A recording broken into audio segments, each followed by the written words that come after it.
ਸਤਿ ਸ਼੍ਰੀ ਅਕਾਲ, ਸਲਾਮ, ਨਮਸਕਾਰ, ਆਦਾਬ ਸਭ ਸਤਿਕਾਰ ਸੱਜਣਾਂ ਨੂੰ ਜੋ ਇਸ ਵਕਤ ਜੁੜੇ ਨੇ ਟਿਵਾਣਾ ਰੇਡੀਓ ਦੀਆਂ ਤਰੰਗਾਂ ਦੇ ਨਾਲ ਬਾਗਾਂ ਤੇ ਰਾਗਾਂ ਦੇ ਸ਼ਹਿਰ ਪਟਿਆਲਾ ਤੋਂ। ਮੈਂ ਪਰਮਿੰਦਰ ਸਿੰਘ ਟਿਵਾਣਾ ਤੁਹਾਡਾ ਸਭ ਸੱਜਣਾਂ ਦਾ ਇਸ ਪ੍ਰੋਗਰਾਮ ਦੇ ਵਿੱਚ ਇਸਤਕਬਾਲ ਕਰਦਾ। ਪ੍ਰੋਗਰਾਮ ਦੀ ਰੂਪਰੇਖਾ ਕਿ ਭਾਰਤੀ ਸਮੇਂ ਮੁਤਾਬਕ ਸੋਮਵਾਰ ਤੋਂ ਸ਼ਨੀਵਾਰ ਹਫ਼ਤੇ ਦੇ ਵਿੱਚ 6 ਦਿਨ ਸਵੇਰੇ 8 ਵਜੇ ਤੋਂ ਲੈ ਕੇ 10 ਵਜੇ ਤੱਕ ਪਟਿਆਲਾ ਸਟੂਡੀਓ 'ਚੋਂ ਮੈਂ ਤੁਹਾਡੇ ਨਾਲ ਲਾਈਵ ਪ੍ਰੋਗਰਾਮ ਪੇਸ਼ ਕਰਦਾ ਅਤੇ ਸ਼ਾਮ ਨੂੰ 7 ਵਜੇ ਤੋਂ ਲੈ ਕੇ 9 ਵਜੇ ਤੱਕ। ਅਤੇ ਜਿਸ ਤਰ੍ਹਾਂ ਇਸ ਵਕਤ 7:02 ਹੋ ਚੁੱਕੇ ਨੇ ਭਾਰਤੀ ਸਮਾਂ ਅਤੇ ਦਿਨ ਭਰ ਦੀਆਂ ਅਪਡੇਟ ਕੀ ਹਾਲ ਅਹਵਾਲ ਮੁਲਕ ਮੇਰੇ ਦੇ ਉਹਨਾਂ ਮੁਤਲਕ ਆਪਾਂ ਚਰਚਾਵਾਂ ਕਰਦੇ ਹਾਂ। ਅਤੇ ਅੱਜ ਫਿਰ ਮੀਟਿੰਗ ਸੀ ਕੇਂਦਰ ਸਰਕਾਰ ਅਤੇ ਕਿਸਾਨਾਂ ਦੇ ਦਰਮਿਆਨ, ਕਿਉਂਕਿ ਅੱਜ ਤਾਰੀਖ 22 ਜਨਵਰੀ ਦੀ ਸ਼ਾਮ ਹੈ, ਸੰਨ 2021 ਦਿਨ ਸ਼ੁੱਕਰਵਾਰ ਹੈ, ਜੁਮਾ ਅਤੇ ਮਾਘ 9 ਨਾਨਕਸ਼ਾਹੀ ਸੰਮਤ 552। ਜਿਸ ਤਰ੍ਹਾਂ ਦਿਨ ਜੁਮਾ ਮਾਘ 9, ਸੋ ਜੁਮਾ 9 ਦਿਨ ਅਜੇ ਸਰਕਾਰ ਉੱਥੇ ਹੀ ਜੰਮੀ ਹੈ, ਕਹਿੰਦੀ ਅਸੀਂ ਇਸ ਤੋਂ ਬਿਹਤਰ ਬਦਲ ਨਹੀਂ ਦੇ ਸਕਦੇ।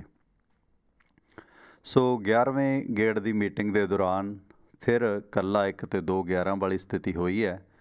ਭਾਵੇਂ ਭਾਰਤ ਸਰਕਾਰ ਦੀਆਂ ਬਹੁਤ ਸਾਰੀਆਂ ਸਹਿਯੋਗੀ ਪਾਰਟੀਆਂ RSS ਜਾਂ BJP ਸਰਕਾਰ ਦੇ ਬੰਦੇ ਵੀ ਥੜਕ ਰਹੇ ਨੇ, ਪਰ ਦੂਜੇ ਬੰਨੇ ਕਿਸਾਨ ਜਥੇਬੰਦੀਆਂ ਨੂੰ ਇਕੱਲਾ 1 ਅਤੇ 2 11 ਨਹੀਂ 1100 11,000 11 ਲੱਖ ਤੱਕ ਪੁੱਜਣ ਵਾਲੀ ਸਥਿਤੀ ਹੈ ਅਤੇ ਕਿਸਾਨਾਂ ਨੂੰ ਭਰਵਾਂ ਸਮਰਥਨ ਮਿਲ ਰਿਹਾ। ਹਾਲਾਂਕਿ ਕੁਝ ਕਿਸਾਨ ਆਗੂ ਜਿਸ ਤਰ੍ਹਾਂ ਰੁੱਦੂ ਸਿੰਘ ਮਾਨਸਾ ਨੇ, ਜਿਹੜੇ ਖੁੰਡੇ ਵਾਲਾ ਬਾਬਾ, ਉਹਦੇ ਨਾਲ ਵੀ ਭੰਨ ਸਲੂਕੀ ਜਿਹੜੀ ਹੈ ਬਦਸਲੂਕੀ ਹੋਈ ਹੈ, ਸ਼ੀਸ਼ੇ ਭੰਨੇ ਗਏ ਨੇ। ਦਿੱਲੀ ਪੁਲਿਸ ਅਤੇ ਕਿਸਾਨਾਂ ਨੇ ਦੋਸ਼ ਲਾਏ ਨੇ। ਇਸ ਤਰ੍ਹਾਂ ਕਿਸਾਨਾਂ ਨੂੰ ਤੰਗ ਪਰੇਸ਼ਾਨ ਕਰਨ ਦੇ ਕਿਸਾਨ ਆਪਣੇ 26 ਜਨਵਰੀ ਦੇ ਟਰੈਕਟਰ ਮਾਰਚ ਦੇ ਵਾਸਤੇ ਪੂਰੀ ਤਰ੍ਹਾਂ ਦ੍ਰਿੜ ਨੇ। 11ਵੇਂ ਗੇੜ ਦੀ ਗੱਲਬਾਤ ਅੱਜ ਬੇਸਿੱਟਾ ਰਹੀ ਹੈ।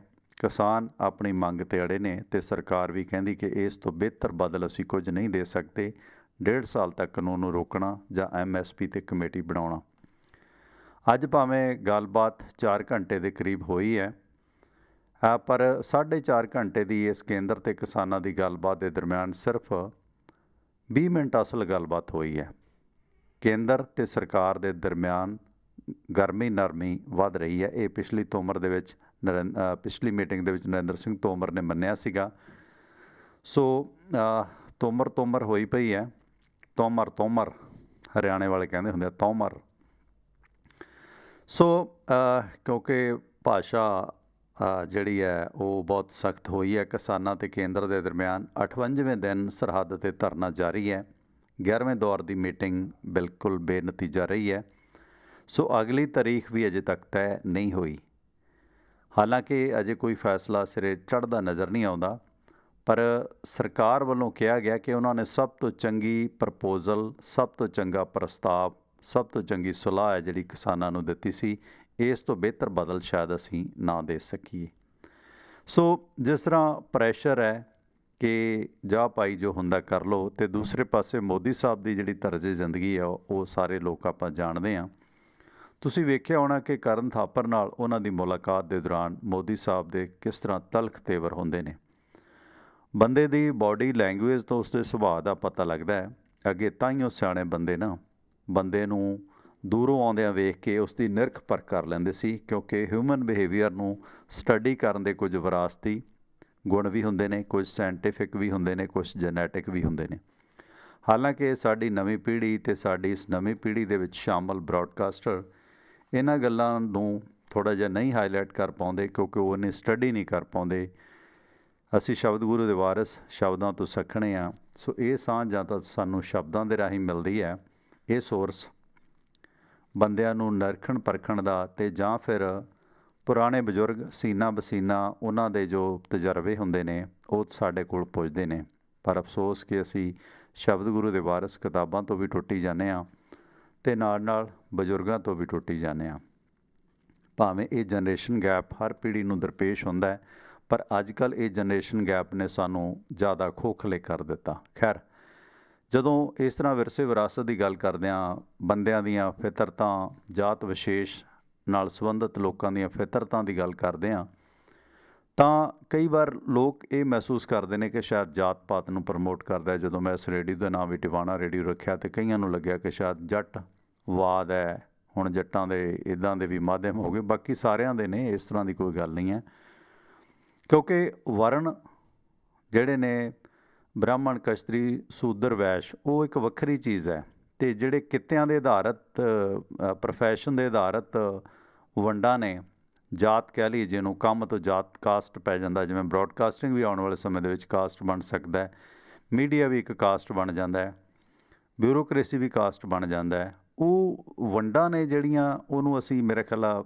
ਸ਼ਾਇਦ ਬੁਰੀ ਸਮਝਣ ਵਾਲੀ ਗੱਲ ਨਹੀਂ ਜੇ ਅਸੀਂ ਇੱਕ ਦੂਸਰੇ ਨੂੰ ਟੀਜ਼ ਨਾ ਕਰੀਏ, ਜਲੀਲ ਨਾ ਕਰੀਏ ਪੇਸ਼ੇ ਦੇ ਆਧਾਰ 'ਤੇ। ਜਿਵੇਂ ਅਸੀਂ ਪੁਲਿਸੀਆਂ ਨੂੰ ਨਿੰਦਦੇ ਹਾਂ ਜਾਂ ਪੱਤਰਕਾਰ ਵੀ ਨਿੰਦਣਯੋਗ ਹੁੰਦੇ ਨੇ, ਕਿਉਂਕਿ ਇਹ ਲਾਈਨ ਵੀ ਜ਼ਿਆਦਾ ਬਦਨਾਮ ਹੋ ਗਈ ਹੈ। ਅਸੀਂ ਡਾਕਟਰ ਲਾਣੇ ਨੂੰ ਵੀ ਨਿੰਦਦੇ ਹਾਂ। ਉਹ ਲਾਣੇ ਤੋਂ ਹੀ ਅੱਗੇ ਫਿਰ ਇਹ ਜਿਹੜਾ ਹੈਗਾ ਨਾ, ਜਾਤਾਂ ਬਣ ਜਾਂਦੀਆਂ ਨੇ। ਜਿਵੇਂ ਕੰਮ ਦੇ ਆਧਾਰ 'ਤੇ ਸਾਡੇ ਜਾਤਾਂ ਬਣੀਆਂ, ਸੋਨੇ ਵਾਲਾ ਸੁਨਿਆਰ, ਲੋਹੇ ਵਾਲਾ ਲੁਹਾਰ, ਦਰਖਤਾਂ ਵਾਲਾ ਦਰਖਾਨ, ਸੋ ਕੁੰਭਹਾਰ ਬਣਾਉਣ ਵਾਲਾ ਘੁਮਿਆਰ, ਜ਼ਮੀਨ 'ਤੇ ਕੰਮ ਕਰਨ ਵਾਲਾ ਜ਼ਿਮੀਂਦਾਰ। ਸੋ ਇਹ ਚੀਜ਼ਾਂ ਬਣ ਜਾਂਦੀਆਂ ਨੇ। ਖੈਰ, ਥੋੜ੍ਹੀ ਵਿਸ਼ਾਲਤਾ ਚਾਹੀਦੀ ਹੈ। ਅਸੀਂ ਸ਼ਾਇਦ ਇਹਨੂੰ ਜਾਤ ਪਾਤ ਨਾਲ ਜਿਹੜਾ ਹੈਗਾ, ਇਸ ਨੂੰ ਹੋਰ ਨਜ਼ਰੀਏ ਤੋਂ ਵੇਖਦੇ ਹਾਂ, ਜਿਹੜਾ ਕਿ ਮਾੜਾ ਨਹੀਂ ਹੈ। ਕਿਉਂਕਿ ਕਿਸੇ ਵੀ ਜਾਤ ਵਿਸ਼ੇਸ਼ 'ਚ ਜਦੋਂ ਬੰਦਾ ਹੁੰਦਾ ਹੈ, ਲੁਹਾਰ ਦਾ ਬੱਚਾ ਬਚਪਨ 'ਚ ਹੀ ਥੋੜ੍ਹਾ ਫੜਨਾ, ਆਰਨ ਅਤੇ ਸੰਨੀ ਫੜਨਾ ਸਿੱਖ ਜਾਂਦਾ, ਆਰਨ ਦੀ ਵਰਤੋਂ ਕਰਨਾ ਸਿੱਖ ਜਾਂਦਾ।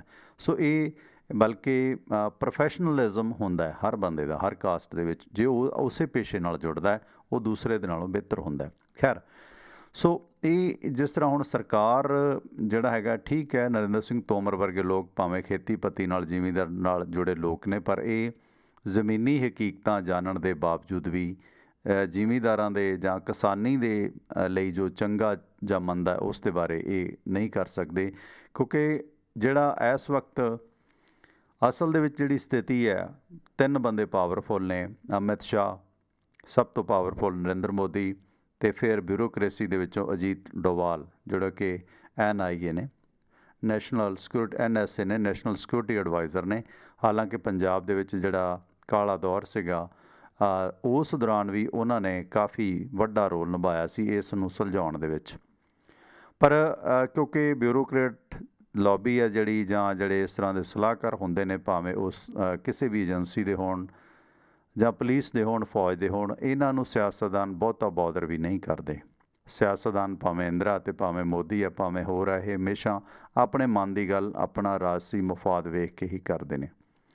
ਤੁਸੀਂ ਵੇਖਿਆ ਹੋਣਾ ਮੋਦੀ ਸਾਹਿਬ ਦੀ ਜਿਹੜੀ ਬਾਡੀ ਲੈਂਗੁਏਜ ਹੈ, ਕਿਉਂਕਿ ਬਾਡੀ ਲੈਂਗੁਏਜ ਹਰ ਬੰਦੇ ਦੀ ਬਹੁਤ ਕੁਛ ਦੱਸ ਦਿੰਦੀ ਹੈ ਉਸ ਦੇ ਵਿਵਹਾਰ ਬਾਰੇ। ਅਤੇ ਜਿਵੇਂ ਬਰੂਹਾਂ ਬਨੇਰਿਆਂ ਤੋਂ ਘਰ ਦਾ ਪਤਾ ਲੱਗ ਜਾਂਦਾ, ਡਿਉਢੀਓਂ ਘਰ ਦੇ ਭਾਗ ਨਜ਼ਰ ਆ ਜਾਂਦੇ ਨੇ, ਪਿੰਡ ਦਾ ਪਤਾ ਗੁਹਾਰਿਆਂ ਤੋਂ ਲੱਗ ਜਾਂਦਾ ਹੈ। ਇਸੇ ਤਰ੍ਹਾਂ ਮੋਦੀ ਸਾਹਿਬ ਦੀ ਤੁਸੀਂ ਬਾਡੀ ਲੈਂਗੁਏਜ ਵੇਖੋ। ਜਦੋਂ ਕਰਨ ਥਾਪਰ ਨਾਲ ਉਹਨਾਂ ਦੀ ਇੰਟਰਵਿਊ ਹੁੰਦੀ ਹੈ, ਕਰਨ ਥਾਪਰ ਇੱਕ ਇੰਟਰਵਿਊ ਦੇ ਵਿੱਚ ਉਹਨਾਂ ਨੂੰ ਗੁਜਰਾਤ ਦੰਗਿਆਂ ਦੇ ਮੁਤਲਕ ਇੱਕ ਸਲਾਹ ਦਿੰਦੇ ਨੇ ਕਿ ਰਿਗਰੈਟ ਕਰ ਲਓ। ਕਾਂਗਰਸ ਨੇ ਵੀ ਤਾਂ ਕੀਤਾ ਹੀ ਸੀ ਬਲੂ ਸਟਾਰ ਅਤੇ ਮਨਮੋਹਨ ਸਿੰਘ ਦੇ ਰਾਹੀਂ। ਤਾਂ ਮੋਦੀ ਸਾਹਿਬ ਦੇ ਤੇਵਰ ਤਲਖ ਹੁੰਦੇ ਨੇ, ਪਾਣੀ ਉਹ ਮੰਗਦੇ ਨੇ। ਪਾਣੀ ਬੰਦਾ ਉਦੋਂ ਹੀ ਮੰਗਦਾ ਜਦੋਂ ਮਤਲਬ ਜ਼ਰੂਰਤ ਪੈ ਜਾਵੇ ਕੋਈ ਬ੍ਰੇਕ ਦੀ ਜਾਂ ਘਬਰਾਹਟ ਦੀ। ਪਾਣੀ ਦੇ ਬਹਾਨੇ ਮੋਦੀ ਸਾਹਿਬ ਨੇ ਜਿਹੜਾ ਕਰਨ ਥਾਪਰ ਦਾ ਟਾਕ ਸ਼ੋ ਰੋਕਿਆ, ਅਤੇ ਫਿਰ ਪਾਣੀ ਤੋਂ ਬਾਅਦ ਫਿਰ ਜਿਸ ਤਰ੍ਹਾਂ ਉਹਨਾਂ ਨੇ ਮਾਈਕ ਆਪਣਾ ਜਿਹੜਾ ਲੈਪਲ ਮਾਈਕ ਲੱਗਿਆ ਹੁੰਦਾ ਉਹ ਉਤਾਰ ਦਿੱਤਾ। ਅਤੇ ਉਸ ਤੋਂ ਬਾਅਦ ਫਿਰ ਜਿਹੜਾ ਉਹਨਾਂ ਦਾ ਪਾਣੀ ਪੀਣ ਦਾ ਸਟਾਈਲ ਸੀਗਾ, ਵੈਸੇ ਜ਼ਿਆਦਾਤਰ ਆਮ ਹੀ ਵੇਖਿਆ ਜਾਂਦਾ, ਉਹ ਸਿਰਫ 1 ਜਾਂ 2 ਉਂਗਲ ਦੇ ਨਾਲ, ਪਹਿਲੀ ਫਸਟ ਫਿੰਗਰ ਦੇ ਨਾਲ, ਅੰਗੂਠੇ ਨਾਲ ਗਲਾਸ ਫੜਨਾ, ਇਸ ਤਰ੍ਹਾਂ ਜਿਵੇਂ ਗਲਾਸ ਲਿਬੜਿਆ ਹੋਵੇ ਜਾਂ ਆਪਣੇ ਹੱਥ ਲਿਬੜੇ ਹੋਣ। ਤੁਸੀਂ ਵੇਖੋਗੇ ਕੰਮ ਕਾਜ ਵਾਲੇ ਲੋਕ ਜਦੋਂ ਬਹੁਤ ਹੱਥ ਲਿਬੜੇ ਹੁੰਦੇ ਨੇ ਜਾਂ ਗਲਾਸ ਜ਼ਿਆਦਾ ਸਾਫ਼ ਨਾ ਹੋਵੇ, ਉਦੋਂ ਅਸੀਂ ਇਸ ਤਰ੍ਹਾਂ ਬੋਝ ਕੇ ਜੇ ਫੜਦੇ ਹਾਂ। ਸੋ ਬਾਡੀ ਲੈਂਗੁਏਜ ਦੇ ਵਿੱਚ ਮੈਂ ਸਟੱਡੀ ਵੀ ਕੀਤਾ ਅਤੇ ਕਈਆਂ ਨੂੰ ਇਸ ਬਾਰੇ ਪੁੱਛਿਆ ਵੀ ਹੈ ਕਿ ਇਸ ਤਰ੍ਹਾਂ ਦੇ ਜਿਹੜੇ ਬੰਦੇ ਹੁੰਦੇ ਨੇ ਨਾ, ਉਹ ਥੋੜ੍ਹੀ ਜਿਹੀ ਵੱਖਰੀ ਕਿਸਮ ਦੇ ਹੁੰਦੇ ਨੇ। ਨਹੀਂ ਤਾਂ ਸਲੀਕੇ ਨਾਲ ਤੁਸੀਂ ਗਲਾਸ ਫੜੋ, ਇਸ ਤਰ੍ਹਾਂ ਚੀਚੀ ਵਾਖੀ ਰੱਖਣੀ, ਹੈ ਨਾ, ਉਹ ਬਾਡੀ ਲੈਂਗੁਏਜ ਦੇ ਮੁਤਾਬਕ ਸਲੀਕੇ 'ਚ ਨਹੀਂ ਆਉਂਦਾ। ਝੂਠ ਛੱਡਣੀ ਸਲੀਕੇ 'ਚ ਨਹੀਂ ਆਉਂਦਾ। ਕਈ ਮਤਲਬ ਸ਼ਾਨੋ ਸ਼ੌਕ 'ਤੇ ਝੂਠ ਛੱਡਦੇ ਨੇ ਖਾਣ ਤੋਂ ਬਾਅਦ, ਉਹ ਵੀ ਸਲੀਕੇ 'ਚ ਨਹੀਂ ਆਉਂਦਾ। ਹੁਣ ਮਾਸਕ ਨੂੰ ਲੈ ਕੇ ਬੜਾ ਰੌਲਾ ਭਾਰਤ ਸਰਕਾਰ ਨੇ ਪਾਇਆ। ਅੱਜ ਵੀ ਜਿਹੜੀ ਮੀਟਿੰਗ ਹੋਈ ਹੈ ਉਸ ਦੇ ਵਿੱਚ ਵੀ ਜਿਹੜੇ ਬਹੁਤ ਸਾਰੇ ਅਫਸਰਾਨ, ਬਿਊਰੋਕਰੇਟ ਜਾਂ ਜਿਹੜੇ ਅਧਿਕਾਰੀ ਸੀ, ਸਿਆਸਤਦਾਨ ਸੀ, ਬਿਨਾਂ ਮਾਸਕ ਤੋਂ ਨਜ਼ਰ ਆਉਂਦੇ ਨੇ। ਪਿਛਲੇ ਦਿਨ ਇੱਕ ਵੀਡੀਓ ਤੁਸੀਂ ਵੇਖੋ ਕਿ ਮੋਦੀ ਸਾਹਿਬ ਇੱਕ ਪਬਲਿਕ ਪਲੇਟਫਾਰਮ 'ਤੇ ਨੇ, ਕਿਤੇ ਐਗਜ਼ੀਬਿਸ਼ਨ ਉਹ ਵੇਖ ਰਹੇ ਨੇ। ਉਸ ਦੌਰਾਨ ਇੱਕ ਉਹਨਾਂ ਦੇ ਮਾਸਕ ਕੋਈ ਨਹੀਂ ਲਾਇਆ ਹੋਇਆ, ਬਾਕੀ ਸਾਰਿਆਂ ਦੇ ਮਾਸਕ ਜਿਹੜੇ ਨੇ ਲੱਗੇ ਨੇ। ਤੇ ਜਦੋਂ ਇੱਕ ਦੁਕਾਨ ਤੇ ਉਹ ਵਿਚਰ ਰਹੇ ਨੇ, ਸ਼ਾਇਦ ਸ਼ਿਲਪਕਾਰਾਂ ਦਾ ਕੋਈ ਫੰਕਸ਼ਨ ਸੀ, ਕੋਈ ਐਗਜ਼ੀਬਿਸ਼ਨ ਸੀ, ਤਾਂ ਉਹ ਦੁਕਾਨਦਾਰ ਉਸ ਨੂੰ ਰਿਕੁਐਸਟ ਕਰਦਾ ਵਾਰ-ਵਾਰ ਮਾਸਕ ਦੀ, ਕਿ ਮਾਸਕ ਲੈ ਲਓ। ਮੋਦੀ ਸਾਹਿਬ ਮਾਸਕ ਚੁੱਕਦੇ ਨੇ, ਵੇਖ ਕੇ ਸੁੱਟ ਦਿੰਦੇ ਨੇ। ਸੋ ਇਹ ਜਿਹੜਾ ਮੋਦੀ ਸਾਹਿਬ ਦੇ ਜਿਹੜੇ ਤਲਖ ਤੇਵਰ ਨੇ, ਇਹ ਇਸ ਕਿਸਾਨ ਅੰਦੋਲਨ ਨੂੰ ਵੀ ਤਰਾਸਦੀ ਵੱਲ ਨੂੰ ਲਿਜਾਣ ਦਾ ਝੋਲਾ ਪਾਉਂਦੇ ਨੇ, ਜਿਸ ਤੋਂ ਲੱਗਦਾ ਹੈ ਕਿ ਇਸ ਦੇ ਮੁਕਾਬਲਤਨ ਤੁਸੀਂ, ਮੈਂ ਕੋਈ ਤਾਰੀਫ ਨਹੀਂ ਕਰ ਰਿਹਾ, ਜਸਟੀਫਾਈ ਨਹੀਂ ਕਰ ਰਿਹਾ, ਮਨਮੋਹਨ ਸਿੰਘ ਵੇਖ ਲਓ ਜਾਂ ਸੋਨੀਆ ਗਾਂਧੀ ਵੇਖ ਲਓ, ਇੱਥੋਂ ਤੱਕ ਅਟਲ ਬਿਹਾਰੀ ਵਾਜਪਾਈ ਸਾਹਿਬ, ਉਹਨਾਂ ਦਾ ਵੀ ਜਿਹੜਾ ਪਬਲਿਕ ਦੇ ਵਿੱਚ ਵਿਚਰਨ ਦਾ ਤਰੀਕਾ ਸੀ, ਬਹੁਤ ਤਹੱਲਮ ਵਾਲਾ ਸੀ, ਸਲੀਕੇ ਵਾਲਾ ਸੀ, ਸੰਜੀਦਗੀ ਵਾਲਾ, ਸਹਿਣਸ਼ੀਲਤਾ ਵਾਲਾ ਸੀਗਾ, ਸੰਜੀਦਗੀ ਵਾਲਾ ਸੀਗਾ। ਪਰ ਮੋਦੀ ਸਾਹਿਬ ਹਮੇਸ਼ਾ, ਜਿਸ ਤਰ੍ਹਾਂ ਬਠਿੰਡੇ ਦੀ ਰੈਲੀ 'ਚ ਤੁਸੀਂ ਵੇਖੋ ਕਿ ਸੁਖਵੀਰ ਨੂੰ ਕਿਵੇਂ ਪੈਰ ਨਿਕਲਦੇ ਨੇ, ਹੈ ਨਾ। ਸੋ ਇਸ ਤਰ੍ਹਾਂ ਇੱਕ ਜਦੋਂ ਗੁਜਰਾਤ ਦੇ ਦੰਗਿਆਂ ਦਾ ਮਤਲਬ ਹੁੰਦਾ ਤੇ ਵਾਜਪਾਈ ਸਾਹਿਬ ਪ੍ਰਾਈਮ ਮਿਨਿਸਟਰ ਨੇ ਉਹ ਬੋਲਦੇ ਨੇ ਕਿ ਰਾਜ ਧਰਮ ਨਿਭਾਉਣਾ ਚਾਹੀਦਾ, ਅਤੇ ਮੋਦੀ ਸਾਹਿਬ ਵਿੱਚੋਂ ਹੀ ਕਾਨਾਫੂਸੀ ਕਰਦੇ, ਕਹਿੰਦੇ ਰਾਜ ਧਰਮ ਹੀ ਨਿਭਾ ਰਹਾ ਹੂੰ। ਸੋ ਆਪਣੀ ਜਿਹੜਾ ਪ੍ਰੋਟੈਸਟ ਹੈ ਉਹ ਹਰ ਆਪਣੀ ਪ੍ਰੀਚ ਦੇ ਵਿੱਚ ਪੇਸ਼ ਕਰਦੇ ਨੇ। ਮੈਂ ਪ੍ਰੀਚ ਹੀ ਕਹਾਂਗਾ ਉਹਨਾਂ ਨੂੰ, ਕਿਉਂਕਿ ਜਿਸ ਤਰ੍ਹਾਂ ਉਹਨਾਂ ਨੇ ਆਪਣਾ ਬਾਹਰੀ ਸੂਰਤ ਬਦਲੀ ਹੈ, ਉਹ ਸੀਰਤ ਨੂੰ ਲੁਕੋ ਨਹੀਂ ਸਕਦੀ। ਬਾਹਰੀ ਸੂਰਤ ਤੁਸੀਂ ਜਿੰਨਾ ਨਿਖਾਰ ਲਓ, ਪਰ ਤੁਹਾਡੇ ਅੰਦਰਲਾ ਸੱਚ ਤੁਹਾਡੀ ਬੋਡੀ ਲੈਂਗੁਏਜ ਤੋਂ ਉਹ ਜਿਹੜਾ ਹੈਗਾ ਸਪਸ਼ਟ ਦਿਸ ਜਾਂਦਾ ਹੈ। ਖੈਰ, ਸੋ ਅੱਜ ਦੀ ਜਿਹੜੀ ਕਿਸਾਨਾਂ ਅਤੇ ਕੇਂਦਰ ਸਰਕਾਰ ਦੇ ਦਰਮਿਆਨ ਗੱਲਬਾਤ ਟੁੱਟੀ ਹੈ, ਗੱਲਬਾਤ ਟੁੱਟੀ ਹੀ ਨਹੀਂ ਬਲਕਿ ਕਾਫੀ ਤਲਖੀ ਦੇ ਵਿੱਚ ਗੱਲਬਾਤ ਇਹ ਖਤਮ ਹੋਈ ਹੈ। ਸਿਰਫ 4.5 ਘੰਟੇ ਦੇ ਵਿੱਚ ਸਿਰਫ ਅਤੇ ਸਿਰਫ 20 ਮਿੰਟ ਗੱਲਬਾਤ ਹੋਈ ਹੈ, ਅਤੇ ਬਾਕੀ ਰੌਲੇ ਰੱਪੇ 'ਚ ਹੀ ਗੱਲ ਰਹੀ। ਸੋ ਇਹ ਨਰਿੰਦਰ ਸਿੰਘ ਤੋਮਰ ਨੇ ਇਸ ਮੀਟਿੰਗ ਦੇ ਵਿੱਚ ਆਖਿਆ ਕਿ ਮੈਂ ਬੜੇ ਭਰੇ ਮਨ ਦੇ ਨਾਲ ਇਹ ਗੱਲ ਕਹਿ ਰਿਹਾ ਕਿ ਇਹ ਵੱਡੀ ਬਦਕਿਸਮਤੀ ਹੈ ਕਿ ਕਿਸਾਨਾਂ ਵੱਲੋਂ ਕੋਈ ਵੀ ਸਕਾਰਾਤਮਕ ਉੱਤਰ ਨਹੀਂ ਆਇਆ। ਨਰਿੰਦਰ ਸਿੰਘ ਤੋਮਰ ਨੂੰ ਆਪਣੀ ਹੈਸੀਅਤ ਦਾ ਪਤਾ, ਉਹ ਇਸ ਤੋਂ ਵੱਧ ਕੁਝ ਨਹੀਂ ਕਰ ਸਕਦਾ ਜਿੰਨਾ ਉਹਨਾਂ ਨੂੰ ਉੱਪਰੋਂ ਹੁਕਮ ਹੈ। ਉਹ ਆਪਣੀ ਜਗ੍ਹਾ ਮਜਬੂਰ ਹੈ। ਆਲੋਚਨਾ ਵੀ ਤੋਮਰ ਸਾਹਿਬ ਦੀ ਲਗਾਤਾਰ ਹੋ ਰਹੀ ਹੈ, ਪਰ ਉਹ ਇੰਨਾ ਕੁ ਹੀ ਸਮਰੱਥਾ ਉਹਨਾਂ ਦੀ ਹੈਗੀ ਹੈ ਜਿੰਨਾ ਕੁ ਉਹਨਾਂ ਨੇ ਇਸ ਗੱਲਬਾਤ ਦੇ ਵਿੱਚ ਆਪਣਾ ਰੋਲ ਨਿਭਾਇਆ। ਬੌਸ ਜਿਹੜੇ ਨੇ ਨਰਿੰਦਰ ਮੋਦੀ ਨੇ, ਭਾਵੇਂ ਕਿ ਫੀਡਬੈਕ ਅਜੀਤ ਡੋਵਾਲ ਵੀ ਉਹਨਾਂ ਨੂੰ ਦੇ ਰਹੇ ਨੇ, ਪਰ ਹੁਣ ਦਾ ਜਿਹੜਾ ਅੰਦੋਲਨ ਹੈ, ਇਹ ਅੰਦੋਲਨ ਬਹੁਤ ਸਮਰੱਥ ਹੋ ਚੁੱਕਾ ਹੈ। ਹਜ਼ਾਰਾਂ ਟਰਾਲੀਆਂ ਵੱਡੇ ਪੱਧਰ 'ਤੇ ਲਗਾਤਾਰ ਦਿੱਲੀ ਵੱਲ ਨੂੰ ਕੂਚ ਕਰ ਰਹੀਆਂ ਨੇ। ਪੰਜਾਬ ਦੇ ਵਿੱਚੋਂ ਹੀ ਨਹੀਂ, ਹਰਿਆਣਾ ਦੇ ਵਿੱਚੋਂ ਜਾਂ ਦੂਜੇ ਸੂਬਿਆਂ ਤੋਂ ਲੋਕਾਂ ਦੀ ਆਮਦ ਹੋ ਗਈ ਹੈ। ਅੱਜ ਅਤੇ ਕੱਲ੍ਹ ਭਾਵੇਂ ਮੌਸਮ ਥੋੜ੍ਹਾ ਜਿਹਾ ਗੁਸੈਲ ਹੈ, ਠੰਡਾ ਜ਼ਿਆਦਾ ਹੈ, ਬਾਰਿਸ਼ ਦੇ ਅਸਾਰ ਨੇ, ਪਰ 24, 25 ਅਤੇ 26 ਨੂੰ ਜਿਹੜਾ ਮੌਸਮ ਹੈ ਉਹ ਕਾਫੀ ਸੋਹਣਾ ਸੁਹਾਵਣਾ ਹੈ, ਅਤੇ ਉਮੀਦ ਕਰੀਏ ਕਿ ਸੋਹਣੇ ਸੁਹਾਵਣੇ ਮੌਸਮ ਦੇ ਵਿੱਚ ਸਭ ਕੁਝ ਸੋਹਣਾ ਅਤੇ ਸੁਨਹਿਰਾ ਮੁਲਕ ਮੇਰੇ ਦੇ ਵਿੱਚ ਵਾਪਰੇ। ਪਰ ਉਮੀਦਾਂ ਇਸ ਤੋਂ ਥੋੜ੍ਹੀਆਂ ਜਿਹੀਆਂ ਉਲਟ ਜਾ ਰਹੀਆਂ ਨੇ। ਸੋ ਇਸ ਦੌਰਾਨ ਰਾਜਨੀਤਿਕ ਮਾਮਲਿਆਂ ਦੇ ਮਾਹਰ ਅਤੇ ਵਕਾਲਤ ਨਾਲ ਵਾਬਸਤਾ ਸਾਧ ਸੁਰਿੰਦਰ ਸਿੰਘ ਹੋਰਾਂ ਨੂੰ ਵੀ ਨਾਲ ਜੋੜਾਂਗੇ, ਅਤੇ ਉਹਨਾਂ ਦੀ ਮਸ਼ਰੂਫੀਅਤ ਅੱਜ ਕੱਲ੍ਹ ਕਾਫੀ ਹੁੰਦੀ ਹੈ ਪੜ੍ਹਨ ਲਿਖਣ ਦੀ। ਫਿਰ ਵੀ ਕੋਸ਼ਿਸ਼ ਕਰਾਂਗੇ ਨਾਲ ਉਹਨਾਂ ਦੀ ਵੀ ਸਾਂਝ ਬਣਾਈ ਜਾਵੇ, ਅਤੇ ਇਸ ਵਕਤ ਕੁਝ ਸਰੋਤੇ ਸਾਂਝ ਪਾ ਰਹੇ ਨੇ, ਉਸ ਤੋਂ ਪਹਿਲਾਂ ਮੈਂ ਉਹਨਾਂ ਨੂੰ ਵੀ ਨਾਲ ਜੋੜਾਂਗਾ। ਇਸ ਵਕਤ ਜਾਪਾਨ ਤੋਂ ਯੋਗੇਸ਼ ਡਡਵਾਲ ਸਾਹਿਬ, ਸਵਾਗਤ। ਸਤਿ ਸ਼੍ਰੀ ਅਕਾਲ। ਸਤਿ ਸ਼੍ਰੀ ਅਕਾਲ ਟਿਵਾਣਾ ਜੀ। ਸਤਿ ਸ਼੍ਰੀ ਅਕਾਲ ਯੋਗੇਸ਼ ਜੀ, ਕੀ ਹਾਲ ਚਾਲ ਹੈ? ਬਸ ਵਧੀਆ ਵਧੀਆ, ਤੁਸੀਂ ਸੁਣਾਓ? ਠੀਕ ਠਾਕ? ਸਭ ਵਧੀਆ।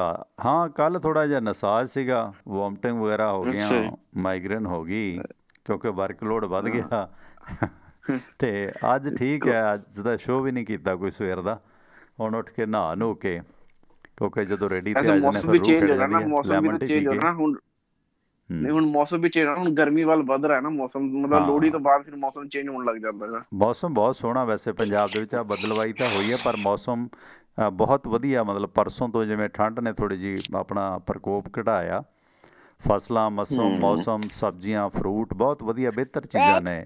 ਜੀ ਜੀ, ਧਿਆਨ ਹੀ ਬੋਲ ਰਹੀ ਹੈ ਪਿੱਛੇ, ਹੈ ਨਾ? जी जी, ये रात को सोने नहीं देती ना, आज 3 साल ਦੀ ਹੈ ਦੀ ਸ਼ਰਾਰਤੇ ਬਹੁਤ ਕਰਦੀ ਹੈ। ਕੀ ਨਾਂ ਇਹਦਾ ਦੱਸਿਆ ਸੀ ਤੁਸੀਂ? ਜੀਆ। ਜੀਆ, ਜੀਆ, ਕੀ ਬਾਤ ਹੈ। ਸਾਡਾ ਜੀ, ਮੇਰੀ ਬੇਟੀ ਦਾ ਨਾਂ ਵੀ ਨਿਊ ਜੀ ਹੈ, ਨਵਾਂ ਜੀ, ਖਬਰੀ, ਨਿਊਜ਼ੀ। ਅੱਛਾ, ਵਾਹ, ਬੜਾ ਨਾਈਸ ਨੇ। ਨਿਊਜ਼ੀ, ਵਾਹ। ਛੋਟਾ ਨਹੀਂ, ਮਤਲਬ ਛੋਟਾ ਜਿਹੜਾ ਰਹਿੰਦਾ ਨਾ ਉਹ ਬੜਾ ਸਹੀ ਲੱਗਦਾ। ਛੋਟਾ ਨਾਮ ਤੋਂ ਮਤਲਬ ਜ਼ਿਆਦਾ ਇੱਕ ਬੋਲਣ ਚ ਵੀ ਈਜ਼ੀ, ਬਜ਼ੁਰਗਾਂ ਨੂੰ ਵੀ ਯਾਦ ਰਹਿੰਦਾ ਹੈਗਾ।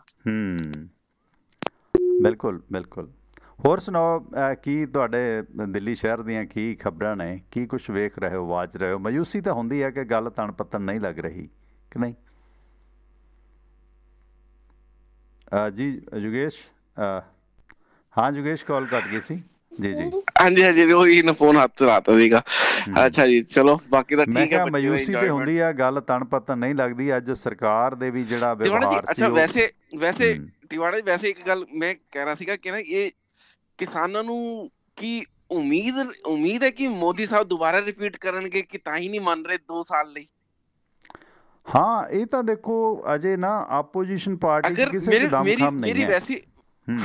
ਵੈਸੇ ਨਹੀਂ, ਵੈਸੇ ਦੇਖਾ ਜਾਏ, ਅਗਰ ਕਈ ਵਾਰੀ ਇਹ ਵੀ ਤਾਂ ਹੋ ਸਕਦਾ ਹੈ ਤੁਹਾਨੂੰ ਲੱਗਦਾ ਕਿ ਯਾਰ ਮੋਦੀ ਰਿਪੀਟ ਨਹੀਂ ਕਰਨੇ ਵਾਲੀ, ਮੋਦੀ ਸਰਕਾਰ ਦੁਬਾਰਾ ਨਹੀਂ ਰਿਪੀਟ ਕਰਨ ਵਾਲੀ, ਇੰਨੇ ਬੁਰੇ ਕੰਮ ਕੀਤੇ ਗਿਆ, ਇਹ ਕੀਤੇ ਗਿਆ, ਤਾਂ ਦੂਸਰੇ ਨੂੰ ਅਗਰ ਇਹਨਾਂ ਨੂੰ ਲੱਗਦਾ ਕਿ ਅਗਲੀ ਸਰਕਾਰ ਜਿਹੜੀ ਆਏਗੀ ਉਹ ਸਾਡੇ ਨਾਲ ਵਾਅਦਾ ਕਰਦੇ, ਅਸੀਂ ਕਹਾਂਗੇ ਠੀਕ ਹੈ ਸਾਰੇ ਕਿਸਾਨ ਸਾਡੇ ਨਾਲ ਹੋਣਗੇ, ਅਸੀਂ ਤੈਨੂੰ ਵੋਟ ਦੇਵਾਂਗੇ, ਤੂੰ ਜਿਤਾ ਦੇ, ਕਾਨੂੰਨ ਕੈਂਸਲ ਕਰ ਦੇ, ਤਾਂ ਇਹ ਵੀ ਤਾਂ ਚੀਜ਼ ਹੋ ਸਕਦੀ ਹੈ ਨਾ। ਕਿ ਜਾਂ ਤਾਂ ਫਿਰ ਲੋਕਾਂ ਨੂੰ ਇਹ ਪੰਜਾਬ ਦੇ ਮਤਲਬ ਖੈਰ ਜਿਹੜੇ ਵੀ ਕਿਸਾਨ ਅੰਦੋਲਨ ਕਰ ਰਹੇ ਕਿ ਉਹਨਾਂ ਨੂੰ ਇਹ ਉਮੀਦ ਲੱਗ ਰਹੀ ਹੈ ਕਿ ਮੋਦੀ ਸਾਹਿਬ ਦੁਬਾਰਾ ਰਿਪੀਟ ਕਰਨਗੇ। ਗੱਲ ਤਾਂ ਫਿਰ ਮਤਲਬ ਥੋੜਾ ਅਗਰ ਉਹ ਕਹਿ ਦੇਣ ਕਿ 2 ਸਾਲ, ਦੇਖੋ 2 ਸਾਲ ਰਹਿ ਗਏ, 2 ਸਾਲ ਤੋਂ ਬਾਅਦ 2023 ਚ ਇਲੈਕਸ਼ਨ ਹੋਣਗੇ, ਤਾਂ ਅਗਰ ਜਿਹੜੀ ਗਵਰਨਮੈਂਟ ਆਏਗੀ, ਅਗਰ ਜਾਂ ਤਾਂ ਉਹਨਾਂ ਨੂੰ ਇਹ ਚੀਜ਼ ਦੂਸਰੀ ਸਰਕਾਰਾਂ ਨੂੰ ਇਹ ਕਹਿ ਸਕਦੇ ਕਿ ਭਾਈ ਤੁਹਾਨੂੰ ਅਸੀਂ ਵੋਟ ਦੇਵਾਂਗੇ, ਤੁਸੀਂ ਆ ਕੇ ਕਾਨੂੰਨ ਰੱਦ ਕਰ ਦੇਣਾ। ਅਗਰ 2000 ਤੱਕ 23 ਤੋਂ ਪਹਿਲੇ ਅਗਰ ਦੁਬਾਰੇ ਅਗਰ ਇਹ ਕਾਨੂੰਨ ਲਾਗੂ ਕਰ ਦੇਗੀ ਤਾਂ ਉਹਨਾਂ ਨੂੰ ਇਲੈਕਸ਼ਨ 'ਚ ਵੋਟ ਨਹੀਂ ਦੇਣਾਗਾ। ਅਗਰ ਕਹਿੰਦੇ ਕਿ ਸਾਡੇ ਨਾਲ, ਹਾਂਜੀ, ਅਸਲ ਤੇ ਮਸਲਾ ਇਹ ਹੈ, ਕਾਂਗਰਸ ਹੁਣ ਭਾਵੇਂ ਦੁੱਧ ਧੋਤੀ ਬਣਦੀ ਹੈ, ਜਿਹੜੀਆਂ WTO ਦੀਆਂ ਹਦਾਇਤਾਂ ਨੇ, WTO ਵਰਲਡ ਬੈਂਕ ਦੀਆਂ ਜਿਹੜੀਆਂ ਪਾਲਿਸੀਜ਼ ਨੇ ਕਿ ਸਬਸਿਡੀਆਂ ਖਤਮ ਕਰੋ, ਇੰਟਰਨੈਸ਼ਨਲ ਕਾਰਪੋਰੇਟ ਜਿਹੜਾ ਹੈਗਾ, ਉਹ ਤਾਂ ਇਹ ਹੈ ਕਿ ਮੌਕੇ ਦੀ ਸਰਕਾਰ ਦੇ ਗਲ ਇੱਦਾਂ ਦਾ ਸੱਪ ਪੈਣਾ ਹੀ ਪੈਣਾ। ਭਾਵੇਂ ਮਨਮੋਹਨ ਸਿੰਘ ਆਵੇ, ਭਾਵੇਂ ਕਾਮਰੇਡ ਆਉਣ, ਆਮ ਆਦਮੀ ਪਾਰਟੀ ਆਵੇ, ਅਕਾਲੀ ਆਉਣ, ਇਹ ਜਿਹੜੀਆਂ ਵਰਲਡ ਦੀਆਂ ਪਾਲਿਸੀਜ਼ ਨੇ ਨਾ, ਬਹੁਤ ਜਿਗਰੇ ਨਾਲ ਰੋਕਣੀਆਂ ਪੈਂਦੀਆਂ ਕਿਸੇ ਵੀ ਸਰਕਾਰ ਨੂੰ। ਸੋ ਇਸ ਕਰਕੇ ਉਹ ਜਿਹੜਾ ਪ੍ਰੈਸ਼ਰ ਹੈ ਨਾ, ਉਹ ਭਾਵੇਂ ਮੋਦੀ ਸਾਹਿਬ ਆਉਣ ਜਾਂ ਨਾ ਆਉਣ, ਕੋਈ ਫਰਕ ਨਹੀਂ ਪੈਂਦਾ। ਜਿਹੜੀ ਅਗਲੀ ਸਰਕਾਰ ਆਊਗੀ ਉਹਨੂੰ ਬਹਾਨਾ ਮਿਲ ਜਾਣਾ ਕਿ ਦੇਖੋ ਜੀ ਪਹਿਲਾਂ ਦਾ ਚੱਲਦਾ ਸੀ। ਜਿਵੇਂ ਹੁਣ BJP ਵੀ ਕਹਿੰਦੀ ਹੈ ਕਿ ਅਸੀਂ ਥੋੜ੍ਹਾ ਕੀਤਾ, ਤਾਂ ਮਨਮੋਹਨ ਸਿੰਘ ਨੇ WTO ਦੀਆਂ ਗਾਈਡਲਾਈਨਸ ਲਾਗੂ ਕੀਤੀਆਂ ਨੇ, ਇਹ ਤਾਂ ਉਹਨਾਂ ਨੇ ਵੀ ਯੈਸ ਕੀਤੀ ਸੀ। ਮਤਲਬ ਸੱਤਾਧਾਰੀ ਸਰਕਾਰ ਕੋਈ ਵੀ ਬਚ ਨਹੀਂ ਸਕਦੀ। ਜੇ ਮੋਦੀ ਸਾਹਿਬ ਇਹਨੂੰ ਕੰਟੀਨਿਊ ਕਰ ਜਾਂਦੇ ਨੇ ਤਾਂ ਦੂਜਿਆਂ ਨੇ ਵੀ ਨਹੀਂ ਬਦਲਣਾ, ਕਿਉਂਕਿ ਪੰਜਾਬ ਦੀ ਕਾਂਗਰਸ ਦੇ ਚੋਣ ਮੈਨੀਫੈਸਟੋ 'ਚ ਟਰੈਂਡ ਹੈਗਾ ਸੀਗਾ। ਸੋ ਜਿਹੜੀਆਂ ਵਿਸ਼ਵ ਦੀਆਂ ਪਾਵਰਾਂ ਦੀਆਂ ਜੋ ਗਾਈਡਲਾਈਨ ਨੇ ਨਾ, ਉਹ ਤਾਂ ਕੋਈ ਵੀ ਰੋਕਣ ਦੇ ਕਾਬਲ ਨਹੀਂ ਹੈ, ਹੌਸਲਾ ਨਹੀਂ ਦਿਖਾਉਂਦਾ। ਸੋ ਇਸ ਕਰਕੇ ਮੋਦੀ ਸਾਹਿਬ ਦਾ ਆਉਣਾ ਨਾ ਆਉਣਾ ਉਹ ਤਾਂ ਚਲੋ ਬਾਅਦ ਦੀ ਗੱਲ ਹੈ, ਕਿਉਂਕਿ ਵੱਡਾ ਵੋਟ ਬੈਂਕ ਉਹਨਾਂ ਦੇ ਨਾਲ ਹੈ, ਕਾਰਪੋਰੇਟ ਉਹਨਾਂ ਦੇ ਨਾਲ ਹੈ। ਜਿਹੜੇ ਦੂਜੇ ਨੇਤਾ ਨੇ ਉਹਨਾਂ 'ਤੇ ਕੇਸ ਬਹੁਤ ਨੇ। ਤੁਸੀਂ ਵੇਖੋ ਕਿ ਜ਼ਮੀਨ ਤਿਆਰ ਹੈ, ਪਰ ਕੋਈ ਵੀ ਨੇਤਾ, ਹੁਣ ਮਾਇਆਵਤੀ ਹੈ, ਅਖਿਲੇਸ਼ ਯਾਦਵ ਹੈ, ਜਾਂ ਆਪੋਜੀਸ਼ਨ ਦੇ ਸਾਊਥ ਵਾਲਾ ਕੋਈ ਨੇਤਾ ਜੁਰਤ ਦਿਖਾਉਂਦਾ, ਜਿਹੜਾ ਜੁਰਤ ਦਿਖਾਉਂਦਾ ਉਹਨੂੰ ਏਜੰਸੀਆਂ ਨੋਟਿਸ ਭੇਜ ਦਿੰਦੀਆਂ ਨੇ। ਸੋ ਪ੍ਰੋਬਲਮ ਇਹ ਹੈ ਕਿ ਸਿਆਸੀ ਜ਼ਮੀਨ ਮੂਹਰੇ ਤਿਆਰ ਪਈ ਹੈ, ਪਰ ਫਿਰ ਵੀ ਸਿਆਸੀ ਪਾਰਟੀਆਂ ਆਪਣੀ ਫਸਲ ਬੀਜਣ ਨੂੰ ਅੱਗੇ ਨਹੀਂ ਆ ਰਹੀਆਂ, ਕਿਉਂਕਿ ਜਦ ਏਜੰਸੀਆਂ ਨੇ ਚੱਕ ਲੈਣਾ, ਉਹ ਤਾਂ ਸਭ ਡਰਦੇ ਨੇ। ਚੋਰੀਆਂ ਚਕਾਰੀਆਂ ਸਭ ਨੇ ਕੀਤੀਆਂ ਨੇ, ਦੁੱਧ ਤਾਂ ਕੋਈ ਵੀ ਸਿਆਸਤਦਾਨ ਨਹੀਂ ਹੈ। ਇਸ ਕਰਕੇ ਅਜੇ ਆਪੋਜੀਸ਼ਨ ਪਾਰਟੀ ਜਿਹੜੀ ਹੈ ਇਸ ਅੰਦੋਲਨ ਨੂੰ ਲਾਹੇਵੰਦ ਹੋਣ ਦੇ ਬਾਵਜੂਦ ਵੀ ਕੈਸ਼ ਕਰਨ ਦਾ ਹੌਸਲਾ ਨਹੀਂ ਕਰ ਰਹੀ, ਅਤੇ ਇਸ ਕਰਕੇ ਆਪੋਜੀਸ਼ਨ ਸਟਰੋਂਗ ਨਹੀਂ ਹੈ। ਮੋਦੀ ਸਾਹਿਬ ਰਿਪੀਟ ਤਾਂ ਕਰ ਸਕਦੇ ਨੇ ਅੱਗੇ ਵੀ, ਕੋਈ ਦਿੱਕਤ ਨਹੀਂ ਹੈ, ਪਰ ਜੇ ਇਸ ਨੂੰ ਕੰਟੀਨਿਊ ਰੱਖ ਜਾਂਦੇ ਨੇ ਜਾਂ ਡਿਲੇ ਕਰ ਜਾਂਦੇ ਨੇ ਤਾਂ ਅਗਲੀ ਸਰਕਾਰ ਨੇ ਵੀ ਇਹ ਰੱਦ ਨਹੀਂ ਕਰਨਾ। ਇਹ ਤਾਂ ਬੋਲਡ ਸਟੈਪ ਚੱਕਣ ਆਪਣੇ ਦੇਸ਼ ਦੇ ਲੋਕਾਂ ਵਾਸਤੇ, ਜੇ ਨਿੱਗਰ ਕਦਮ ਚੁੱਕ ਲੈਂਦੇ ਨੇ ਨਾ, ਤੇ ਸ਼ਾਇਦ ਇਹ ਇਸ ਤੋਂ ਵੀ ਜ਼ਿਆਦਾ ਰਿਪੀਟ ਕਰ ਜਾਣ ਜੀ। ਨਹੀਂ, ਫਿਰ ਇਸ ਸਮੱਸਿਆ ਤਾਂ ਫਿਰ ਹੱਲ ਹੀ ਨਹੀਂ ਨਿਕਲੇਗਾ, ਫਿਰ ਤਾਂ ਇਹ ਤਾਂ ਫਿਰ ਏਦਾਂ ਹੀ ਰਹਿ ਜਾਏਗੀ ਸਮੱਸਿਆ ਦਾ। ਕਿ ਜਾਂ ਤਾਂ ਜਿਹੜੇ ਰਿਫਾਰਮਸ ਆਉਂਦੇ ਨੇ ਨਾ, ਜਿਨ੍ਹਾਂ ਦੀ ਭਲਾਈ ਵਾਸਤੇ ਆਪਾਂ ਕਿਸੇ ਰਿਸ਼ਤੇਦਾਰਾਂ ਨੂੰ ਕਹਿੰਦੇ ਤੁਹਾਨੂੰ ਮਕਾਨ ਬਣਾ ਕੇ ਦੇਣਾ, ਘੱਟੋ ਘੱਟ ਉਹਦੀ ਰਜ਼ਾਮੰਦੀ ਤਾਂ ਲੈ ਲਈਏ ਨਾ। ਪਰ ਕਿਸਾਨਾਂ ਦੀ ਰਜ਼ਾਮੰਦੀ ਕੋਈ ਨਹੀਂ ਲਈ ਜਾਂਦੀ। ਜਦੋਂ ਆਪਾਂ ਅਡਾਨੀ ਨੂੰ, ਇੱਕ ਗੱਲ ਸੁਣੋ, ਜਦੋਂ ਅਡਾਨੀ ਨੂੰ ਇਹਨਾਂ ਨੇ ਸਾਈਲੋ ਬਣਾਇਆ, ਉਹਨੇ ਸ਼ਰਤ ਰੱਖੀ ਕਿ ਮੈਨੂੰ 30 ਸਾਲ ਦੀ ਗਰੰਟੀ ਦਿਓ ਵੀ ਮੈਂ ਬਣਾ ਕੇ ਰੱਖ ਲਾਂ, ਤੁਸੀਂ ਮੈਨੂੰ ਕਣਕ ਨਾ ਦਿਓ ਸਟੋਰ ਕਰਨ ਨੂੰ। ਉਹਦਾ ਰੇਟ ਫਿਕਸ ਕਰ ਲਿਆ। ਇਨਫਲੇਸ਼ਨ ਰੇਟ ਆ ਜਿਹੜਾ ਮਹਿੰਗਾਈ ਦਾ, ਉਹ ਵੀ ਫਿਕਸ ਕਰ ਲਿਆ ਕਿ ਜਦੋਂ ਮਹਿੰਗਾਈ ਦਰ ਵਧੇਗੀ ਤੁਹਾਡਾ 2 ਰੁਪਏ ਤੋਂ 2.5-3 ਵੀ ਹੋਏਗਾ।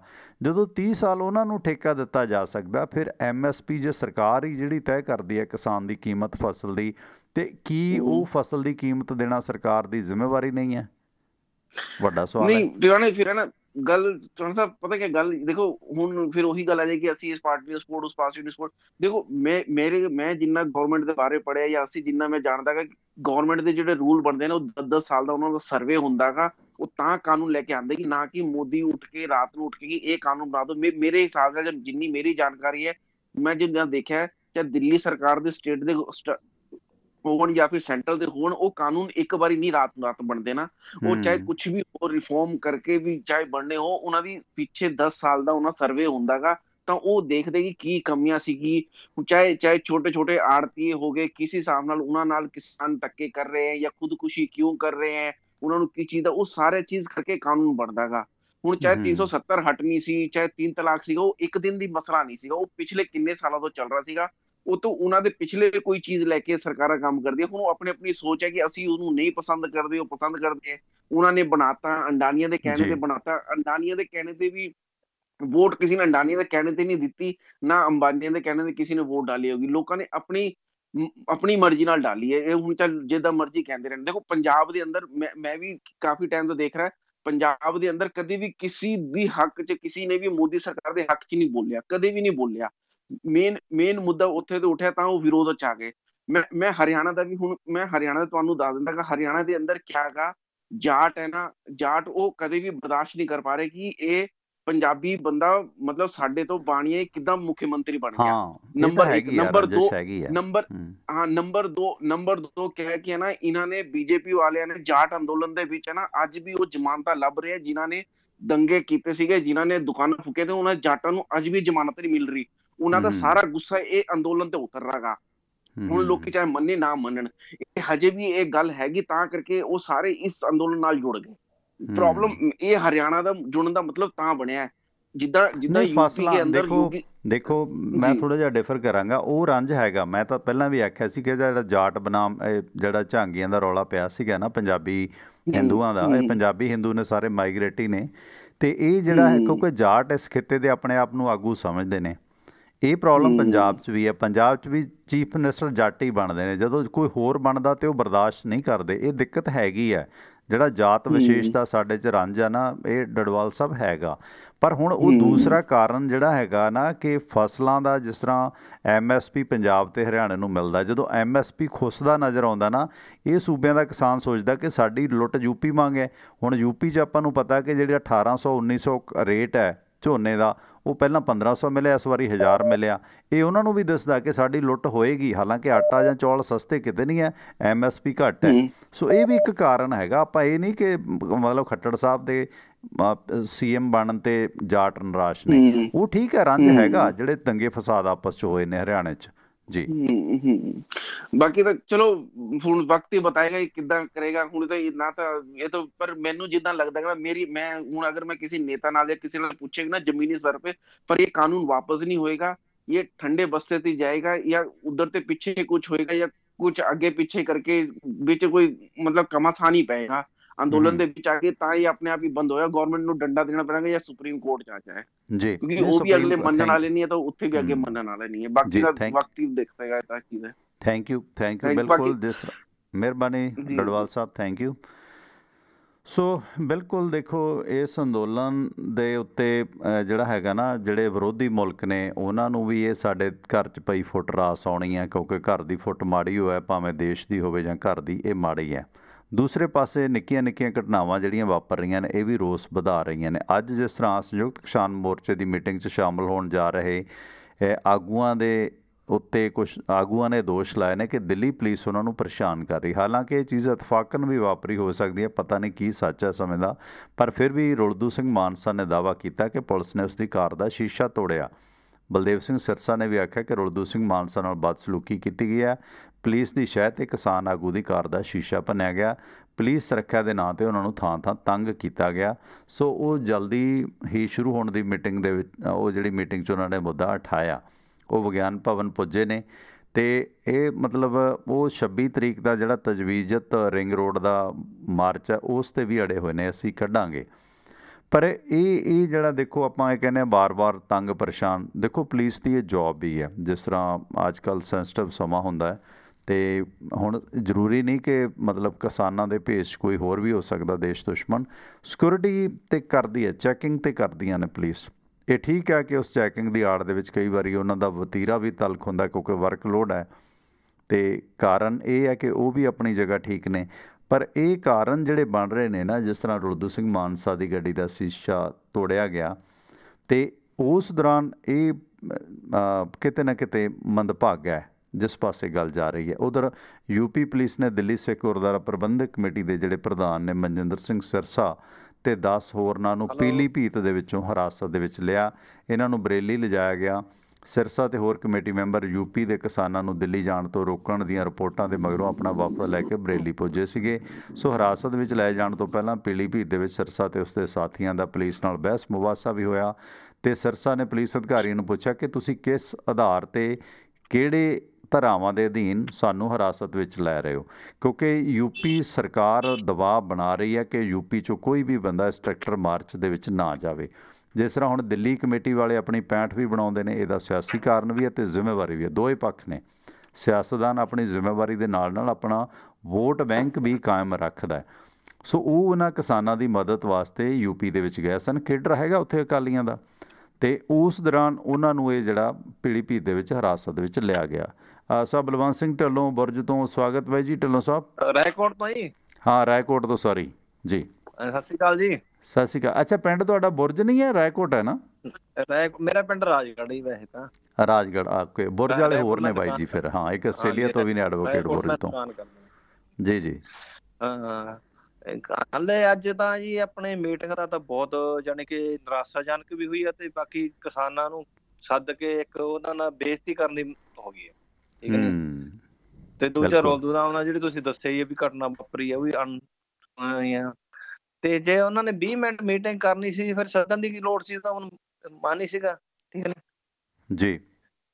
ਤੇ ਤੁਸੀਂ ਦੱਸੋ ਹੁਣ ਕੀ ਇਹਦਾ ਹੱਲ ਕੀ ਹੈ, ਅਗਲੀ ਕੀ ਪੋਜੀਸ਼ਨ ਆ? ਹੱਲ ਤਾਂ ਢਿੱਲੋਂ ਸਾਹਿਬ ਗੱਲ ਨਾ ਚਿੰਤਾਜਨਕ ਹੀ ਹੈ ਵੀਰ ਮੇਰਿਆ। ਜਿਸ ਤਰ੍ਹਾਂ ਕੱਲ੍ਹ ਵੀ ਆਪਾਂ ਚਰਚਾ ਕੀਤੀ ਸੀ ਕਿ ਹਾਲਾਤ ਨਾ ਚਿੰਤਾਜਨਕ ਹੀ ਹੋ ਰਹੇ ਨੇ। ਮੌਲਾ ਮਿਹਰ ਕਰੇ, ਦੋਵੇਂ ਤਰ੍ਹਾਂ ਸਲੀਕਾ ਹੁਣ ਇਹ ਹੈ ਗੱਲ, ਹੁਣ ਇੱਥੋਂ ਕਿਸਾਨ ਵੀ ਜਾ ਰਹੇ ਨੇ, ਰੈਲੀ ਵੀ ਹੋਣੀ ਆ। ਮੈਨੂੰ ਵੀ ਇਹੀ ਚਿੰਤਾ ਹੋ ਰਹੀ ਆ ਵੀ ਇਹ ਬੀਜੇਪੀ ਦਾ ਜਿਹੜਾ ਹਾਲ ਆ ਵੀ ਜਾਣ ਬੁੱਝ ਕੇ ਸ਼ਰਾਰਤਾਂ ਤੇ ਉਤਰ ਆਏ ਨੇ, ਵੀ ਉਹ ਜ਼ਿਲ੍ਹਿਆਂ ਬਾਗ ਬਣਾਉਣ ਦੇ ਹਿਸਾਬ ਨਾਲ ਚੱਲ ਰਹੇ ਨੇ ਵੀ ਇਹਨਾਂ ਨੂੰ ਕੁਛ ਨਾ ਕੁਛ ਕਰੀਏ ਤੇ ਭੱਜਣ ਇਹ ਵੀ ਉੱਥੇ ਦਾ ਉੱਥੇ। ਪਹਿਲਾਂ 1.5 ਸਾਲ ਦਾ ਜੇ ਉਦੋਂ ਵਧਾ ਦਾਂਗੇ ਵੀ ਹੁਣ ਦੱਸੋ ਤੁਸੀਂ 5 ਸਾਲ ਦਾ ਸਰਕਾਰ ਦੀ ਫਸਲ ਆਉਂਦੀ ਉਹ ਬਦਲ ਜਾਂਦੀ ਆ, ਕਿੰਨੇ ਖਰਚੇ ਹੁੰਦੇ? 1.5 ਸਾਲ ਬਾਅਦ ਫਿਰ ਕਿੱਥੋਂ ਇਕੱਠ ਹੁੰਦਾ, ਕਿੰਨਾ ਹੋ ਜਾਊਗਾ? ਪਹਿਲੇ ਵਿਆਹ ਤੇ ਇਕੱਠ, ਦੂਜੇ ਵਿਆਹ ਤੇ ਇਕੱਠ ਵੀ ਨਹੀਂ ਹੁੰਦਾ ਜੀ। ਬਿਲਕੁਲ ਬਿਲਕੁਲ, ਇਹ ਤਾਂ ਹੈ। ਬਿਲਕੁਲ, ਇਹਦੇ ਫੁੱਫੜ ਰੁੱਸ ਗਏ, ਕਦੇ ਮਾਮਾ ਰੁੱਸ ਗਿਆ, ਹੁਣ ਤਾਂ ਸਾਰੇ ਮਾਮੇ ਬਣੇ ਬੈਠੇ ਨੇ, ਸਾਰੇ ਫੁੱਫੜ ਬੈਠੇ ਨੇ। ਕਿਵੇਂ ਲੋਟ ਆ ਜਾਊਗਾ? ਤੁਸੀਂ ਸਮਾਣਾ ਸਾਹਿਬ ਬੜੀ ਚਿੰਤਾ ਦੀ ਸੰਗਤ ਵੀ ਹੋ ਰਹੀ ਹੈ ਜੀ। ਸੁਣਾ ਦਿਓ ਕੋਈ ਹੋਰ ਕੋਈ ਨਵੀਂ ਤਾਜੀ। ਹਾਂ ਕੋਈ ਨਹੀਂ, ਜੁੜੇ ਰਹੋ, ਸੁਣਾਉਂਦੇ ਆ। ਫੁੱਫੜਾਂ ਦੀ ਵੀ ਗੱਲ ਕਰਾਂਗੇ, ਮਾਮਿਆਂ ਦੀ ਵੀ ਕਰਾਂਗੇ ਢਿੱਲੋਂ ਸਾਹਿਬ। ਉਹੀ ਤਾਂ ਚੱਕਰ ਆ। ਇਹ ਬਾਕੀ ਮੈਂ ਹੁਣ ਦੁਕਾਨ ਵਧਾ ਕੇ ਫਿਰ ਰਾਤ ਨੂੰ 10 ਵਜੇ ਤੱਕ ਨਹੀਂ 9 ਵਜੇ ਤੱਕ। 9 ਵਜੇ ਤੱਕ ਮੈਂ ਜਾਣਾ ਦੁਕਾਨ ਵਧਾ ਕੇ, ਫਿਰ ਘਰੇ ਜਾ ਕੇ ਲਾਉਨੇ ਆ। ਤੇ ਭੈਣ ਰਾਣੀ ਵੀ ਕਹਿੰਦੀ ਗੱਲ ਕਰਨੀ ਆ, ਉਹ ਵੀ ਕਰਾਉਂਦੇ ਆ। ਹਾਂ ਜ਼ਰੂਰ ਕਰਾਇਓ, ਭੈਣ ਰਾਣੀ ਦੀ ਗੱਲ ਕਰਾਇਓ। Most welcome. ਹਾਂਜੀ ਥੈਂਕ ਯੂ। ਠੀਕ ਹੈ, ਓਕੇ ਢਿੱਲੋਂ ਸਾਹਿਬ, ਮਿਹਰਬਾਨੀ। ਰਾਏਕੋਟ ਤੋਂ ਬਾਈ ਜੀ ਬਲਵੰਤ ਸਿੰਘ ਢਿੱਲੋਂ ਜੁੜੇ ਸਨ। ਸੋ ਬਿਲਕੁਲ, ਸੋ ਬੀਬੀਆਂ, ਭੈਣ ਰਾਣੀਆਂ, ਬੋਬੋਆਂ, ਬੀਬੀਆਂ, ਧਿਆਣੀਆਂ, ਸਾਰਿਆਂ ਨੂੰ ਸੱਦਾ ਕਿ ਆਓ ਮਹਿਫਲ ਲਾਈਏ, ਕੀ ਬਣ ਰਿਹਾ, ਚਰਚਾ ਕਰੀਏ ਪਰਿਵਾਰ ਦੇ ਵਿੱਚ। ਸਤਿ ਸ਼੍ਰੀ ਅਕਾਲ ਜੀ ਆਸਟ੍ਰੇਲੀਆ ਵਾਲਿਓ। ਸੌਰੀ, ਇੱਕ ਸੈਕਿੰਡ ਭਾਈ ਜਾਨ, ਇੱਕ ਸੈਕਿੰਡ, ਤੁਹਾਡੀਆਂ ਤਾਰਾਂ ਨਹੀਂ ਜੁੜੀਆਂ ਹਾਲੀ। ਸਤਿ ਸ਼੍ਰੀ ਅਕਾਲ ਬਨਵਾਸ ਸਾਹਿਬ ਲੱਗਦੇ ਆ। ਹਾਂਜੀ ਬਨਵਾਸ ਸਾਹਿਬ। ਹਾਂਜੀ ਸਤਿ ਸ਼੍ਰੀ ਅਕਾਲ ਜੀ, ਬਨਵਾਸ ਬੋਲ ਰਿਹਾ। ਹਾਂਜੀ ਬਨਵਾਸ, ਪਰਮਜੀਤ ਸਿੰਘ ਪਰਤ ਤੋਂ। ਬਾਈ ਜੀ ਕੀ ਸਥਿਤੀ ਚਿੰਤਾਜਨਕ ਹੀ ਬਣ ਰਹੀ ਹੈ ਜਿਸ ਤਰ੍ਹਾਂ ਤੇਵਰ ਨੇ ਸਰਕਾਰਾਂ ਦੇ? ਜੀ ਗੱਲ ਬਿਲਕੁਲ ਤੁਹਾਡੀ ਸਹੀ ਹੈ। ਸਥਿਤੀ ਜਿਹੜੀ ਹੈ ਬੜੀ ਚਿੰਤਾਜਨਕ ਹੈਗੀ ਹੈ। ਤੁਸੀਂ ਵੇਖੋ ਜਿੱਥੇ ਅੰਦੋਲਨ ਚੱਲ ਰਹੇ ਨੇ, ਸਥਿਤੀ ਉੱਥੇ ਵੀ ਚਿੰਤਾਜਨਕ ਹੈਗੀ ਹੈ, ਕਿਉਂਕਿ ਇਹ ਸਮਾਜਿਕ ਤੱਤਵਾਂ ਨੂੰ ਭੇਜ ਕੇ ਜਿਹੜਾ ਪਿੱਛੇ ਜੋ ਹੋ ਰਿਹਾ ਸੀਗਾ, ਕਦੀ ਲੜਕੀਆਂ ਨੂੰ, ਕਦੀ ਸ਼ਰਾਬਾਂ ਨੂੰ, ਤੇ ਕਦੀ ਕਾਤਰੇ ਵਾਲਿਆਂ ਨੂੰ ਨਕਲੀ ਡੁਪਲੀਕੇਟ ਬਣਾ ਕੇ ਭੇਜੇ ਗਏ ਸੀਗੇ ਇਸ ਅੰਦੋਲਨ ਨੂੰ ਫੇਲ ਕਰਨ ਲਈ। ਰਾਜੇਵਾਲ ਸਾਹਿਬ ਉਹਨਾਂ ਦੀ ਸਟੇਟਮੈਂਟ ਮੈਂ ਸੁਣ ਰਿਹਾ ਸੀਗਾ ਕਿਸੇ ਟੀਵੀ ਚੈਨਲ ਦੇ ਉੱਤੇ ਵੀ, ਕੱਲ੍ਹ ਉੱਥੇ ਤੇਲ ਪਾ ਕੇ ਕਿਸੇ ਜਗ੍ਹਾ ਨੂੰ ਉੱਥੇ ਮੋਰਚੇ ਦੇ ਅੰਦਰ ਸਾੜਨ ਦੀ ਵੀ ਕੋਸ਼ਿਸ਼ ਕੀਤੀ ਗਈ। ਲੱਕੀਲੀ ਉਹ ਬਚਾਅ ਹੋ ਗਿਆ। ਤੁਸੀਂ ਵੇਖੋ ਜਿਹੜੇ ਬੰਦੇ ਇਹਨਾਂ ਨੂੰ ਭੇਜਦੇ ਨੇ ਪੈਸੇ 500-700 ਦੇ ਲਾਲਚ ਦੇ ਕੇ, ਟਿਵਾਣਾ ਸਾਹਿਬ, ਉਹ ਆਪ ਤੇ ਏਅਰ ਕੰਡੀਸ਼ਨ ਕਮਰਿਆਂ 'ਚ ਬੈਠੇ ਨੇ, ਲੇਕਿਨ ਹੈਲੋ हाँ बनवैस साहब गल जारी रखो प्लीज़ अपनी। हाँ बिल्कुल जी बनवैस साहब। ਅੱਛਾ ਜੀ, ਤੇ ਮੈਂ ਗੱਲ ਕਰ ਰਿਹਾ ਹੈਗਾ ਕਿ ਉਹ ਆਪ ਏਅਰ ਕੰਡੀਸ਼ਨ ਕਮਰਿਆਂ 'ਚ ਬੈਠੇ ਹੋਏ ਨੇ, ਲੇਕਿਨ ਭੇਜਦੇ ਨੇ ਅਸਮਾਜਿਕ ਤੱਤਵਾਂ ਨੂੰ ਜਾ ਕੇ ਸਭ ਕੁਝ ਕਰਾਉਣ ਵਾਸਤੇ, ਤੇ ਨੁਕਸਾਨ ਜਿਹੜਾ ਹੈਗਾ ਪਬਲਿਕ ਦਾ ਹੋਣਾ ਹੈ। ਮੈਂ ਆਪ ਜੀ ਨਾਲ ਚਰਚਾ ਪਹਿਲੇ ਵੀ ਕੀਤੀ ਸੀਗੀ, ਪਿੱਛੇ ਜਿੰਨਾ ਵੀ ਇਤਿਹਾਸ 4 5 7 ਸਾਲਾਂ ਦਾ ਦੇਖ ਲਓ, ਕਿਸੇ ਵੀ ਮੁਹਿੰਮ ਨੂੰ ਜਾਂ ਕਿਸੇ ਨੂੰ ਵੀ ਬਦਨਾਮ ਕਰਨ ਵਾਸਤੇ ਭੀੜ ਦੇ ਅਗੇਂਸਟ ਭੀੜ ਇਕੱਠੀ ਕਰ ਦਿੱਤੀ ਗਈ ਜੀ। ਸੋ ਹੁਣ ਆਪ ਅੱਗੇ ਆ ਕੇ ਜਿਹੜੇ ਨੇ ਕੰਮ ਨਹੀਂ ਹੁੰਦੇ, ਬਲਕਿ ਭੀੜ ਨੂੰ ਭੇਜਿਆ ਜਾਂਦਾ ਜੇ ਜਾ ਕੇ ਦੂਸਰੀ ਭੀੜ ਦੇ ਨਾਲ ਮੁਕਾਬਲਾ ਕਰਨ ਵਾਸਤੇ, ਤੇ ਨੁਕਸਾਨ ਆਮ ਪਬਲਿਕ ਦਾ ਹੁੰਦਾ ਜੇ, ਤੇ ਦੂਸਰੇ ਆਪ ਜਿਹੜੇ ਇਹਨਾਂ ਦੇ ਆਕਾ ਨੇ ਉਹ ਆਪ ਪਿੱਛੇ ਬੈਠੇ ਰਹਿੰਦੇ ਨੇ। ਸੋ ਇਸ ਕਰਕੇ ਬੜੇ ਚੁਕੰਨੇ ਹੋਣ ਦੀ ਲੋੜ ਹੈ। ਸਥਿਤੀ ਜਿਹੜੀ ਹੈ ਬੜੀ ਖਰਾਬ ਹੋ ਰਹੀ ਹੈ ਜਿਸ ਤਰ੍ਹਾਂ ਤੁਸੀਂ ਦੱਸਿਆ। ਲੇਕਿਨ ਮੈਂ ਆਪ ਜੀ ਤੋਂ ਇੱਕ ਸਵਾਲ ਹੋਰ ਪੁੱਛਣਾ ਚਾਹਾਂਗਾ ਜੋ ਮੇਰੇ ਦਿਮਾਗ ਦੇ ਅੰਦਰ ਮਨਸ਼ਾ ਘੁੰਮ ਰਹੀ ਹੈ ਸ਼ੱਕ, ਕਿ ਜਿਹੜੇ ਇਹ 40 ਜਥੇਬੰਦੀਆਂ ਦੇ ਆਗੂ ਨੇ, 26 ਜਨਵਰੀ ਨਜ਼ਦੀਕ ਆ ਰਹੀ ਹੈ, ਇਹਨਾਂ ਨੂੰ ਜਿਸ ਤਰ੍ਹਾਂ ਕੋਈ ਡਿਪਟੀ ਬਣਾਇਆ ਜਾਂਦਾ ਕਿਸੇ ਪੋਜੀਸ਼ਨ ਦੇ ਲਈ ਡਿਪਟੀ, ਤੇ ਇਹ ਆਗੂਆਂ ਨੂੰ ਜੇ ਫੜ ਕੇ ਗ੍ਰਿਫਤਾਰ ਬਾਈ ਚਾਂਸ ਕੋ ਦਾ ਨਕਾਸਤਾ ਕਰ ਲੈਣ, ਤੇ ਬਾਕੀ ਇਹਨਾਂ ਦੇ ਡਿਪਟੀ ਕੋਈ ਹੈਗੇ ਨੇ ਲੀਡਰ ਜਿਹੜੇ ਲੀਡ ਕਰਨ ਵਾਸਤੇ। 26 ਜਨਵਰੀ ਜੇ ਨਜ਼ਦੀਕ ਆਉਣ ਦੀ ਵਜ੍ਹਾ ਕਰਕੇ ਸਭ ਕੁਝ ਤੁਸੀਂ ਦੱਸ ਰਹੇ ਹੋ, ਸਿਰਸਾ ਸਾਹਿਬ ਉਹਨਾਂ ਨੂੰ ਉੱਥੇ ਗ੍ਰਿਫਤਾਰ ਕਰ ਲਿੱਤਾ ਜਾਂ ਬਿਠਾ ਲਿਆ, ਫੜ ਲਿੱਤਾ। ਇਸ ਤਰ੍ਹਾਂ ਹੀ ਜੀ ਇਹਨਾਂ 30 40 50 ਜਿਹੜੇ ਵੀ ਆਗੂ ਨੇ ਜੀ, ਇਹਨਾਂ ਨੂੰ ਕਿਸੇ ਕਿਸਮ ਦਾ ਹੱਥ ਪਾ ਦਿੱਤਾ, ਤੇ ਇਹਨਾਂ ਦੇ ਪਿੱਛੇ ਡਿਪਟੀ ਕੋਈ ਹੈਗੇ ਨੇ ਜਿਹੜੇ ਬਾਕੀ ਦੇ ਲੱਖਾਂ ਦੀ ਲੀਡ ਕਰ ਸਕਣ। Thank you. ਦੇਖੋ ਬਨਵਾਸ ਸਾਹਿਬ ਗੱਲ ਇਹ ਹੈ ਨਾ, ਕਈ ਵਾਰੀ ਇਹਨਾਂ ਜਥੇਬੰਦੀਆਂ ਦੇ ਆਗੂਆਂ ਨਾਲ ਗੱਲਬਾਤ ਹੋਈ ਹੈ, ਹਾਲਾਂਕਿ ਜੋਗਿੰਦਰ ਸਿੰਘ ਉਗਰਾਹਾਂ ਜਾਂ ਹੋਰ ਲੋਕ ਨੇ ਇਹਨਾਂ ਦੀ ਬਨਾਹ 'ਤੇ, ਸ਼ਿੰਗਾਰਾ ਸਿੰਘ ਮਾਨ ਸੀਗੇ ਜਾਂ ਹੋਰ ਸੀ, ਸੁਖਦੇਵ ਕੋਕਰੀ ਸੀ, ਇਹਨਾਂ ਦਾ ਕੇਡਰ ਸਾਰਿਆਂ ਦਾ ਹੈਗਾ। ਸੋ ਇਸ ਦੇ ਵਿੱਚ ਇਸ ਤਾਂ ਨਹੀਂ ਗੱਲ ਨਹੀਂ ਕਿ ਜੇ ਮੂਹਰਲੇ ਆਗੂ ਗ੍ਰਿਫਤਾਰ ਕਰ ਲਏ ਜਾਂਦੇ ਨੇ, ਹੇਠਲੇ ਪੱਧਰ ਤੱਕ, ਜ਼ਿਲ੍ਹਾ ਇਕਾਈਆਂ ਪੱਧਰ ਤੱਕ ਹਰ ਯੂਨੀਅਨ ਦੇ ਜਿਹੜੇ ਨੇ ਉਹ ਲੋਕ ਹੈਗੇ ਨੇ, ਉੱਥੇ ਸਮਰੱਥ ਲੋਕ ਹੈਗੇ ਨੇ। ਸੋ ਇਸ ਤਰ੍ਹਾਂ ਦੀ ਗੱਲ ਜੇ ਇਹਨਾਂ ਦੇ ਆਗੂ ਗ੍ਰਿਫਤਾਰ ਹੁੰਦੇ ਨੇ, ਬਲਕਿ ਫਿਰ ਰੋਸ ਹੋਰ ਵਧੇਗਾ ਜੇ ਸਰਕਾਰ ਇਸ ਤਰ੍ਹਾਂ ਕਰਦੀ ਹੈ, ਕਿਉਂਕਿ NIA ਦੇ ਨੋਟਿਸਾਂ ਦਾ ਰੋਸ ਕਿੰਨਾ ਸੀ। ਇਸ ਵਕਤ ਭੈਣ ਰਾਣੀ ਜਸਵਿੰਦਰ ਕੌਰ ਸਰੀ ਤੋਂ। ਸਤਿ ਸ਼੍ਰੀ ਅਕਾਲ ਭੈਣ ਜੀ, ਤੁਸੀਂ ਆਉਂਦੇ ਰਹੋ। ਜੀ ਜੀ ਸਤਿ ਸ਼੍ਰੀ ਅਕਾਲ, ਠੀਕ ਠਾਕ ਹੋ? ਹਾਂਜੀ ਹਾਂਜੀ ਵਧੀਆ। ਕਿਸ ਤਰ੍ਹਾਂ ਲੱਗ ਰਿਹਾ ਕਿ ਜਿਸ ਤਰ੍ਹਾਂ ਕਿਸਾਨ ਅੰਦੋਲਨ ਦੇ ਵਿੱਚ ਇਸ ਵਾਰੀ ਹੈ, ਪਹਿਲੀ ਵਾਰੀ ਆ ਕਿ ਅੱਗੇ ਵੀ ਦੇਖੋ ਅਕਾਲੀਆਂ ਦੇ ਅੰਦੋਲਨ ਤੁਸੀਂ ਵੇਖਿਆ, ਵੱਡੇ ਹੋ ਸਾਡੇ ਤੋਂ, ਕਿ ਅਕਾਲੀਆਂ ਦੇ ਅੰਦੋਲਨ 'ਚ ਅਕਸਰ ਬੇਬਿਆਂ, ਭੈਣਾਂ, ਮੁਟਿਆਰਾਂ ਜਾਂਦੀਆਂ ਨੇ।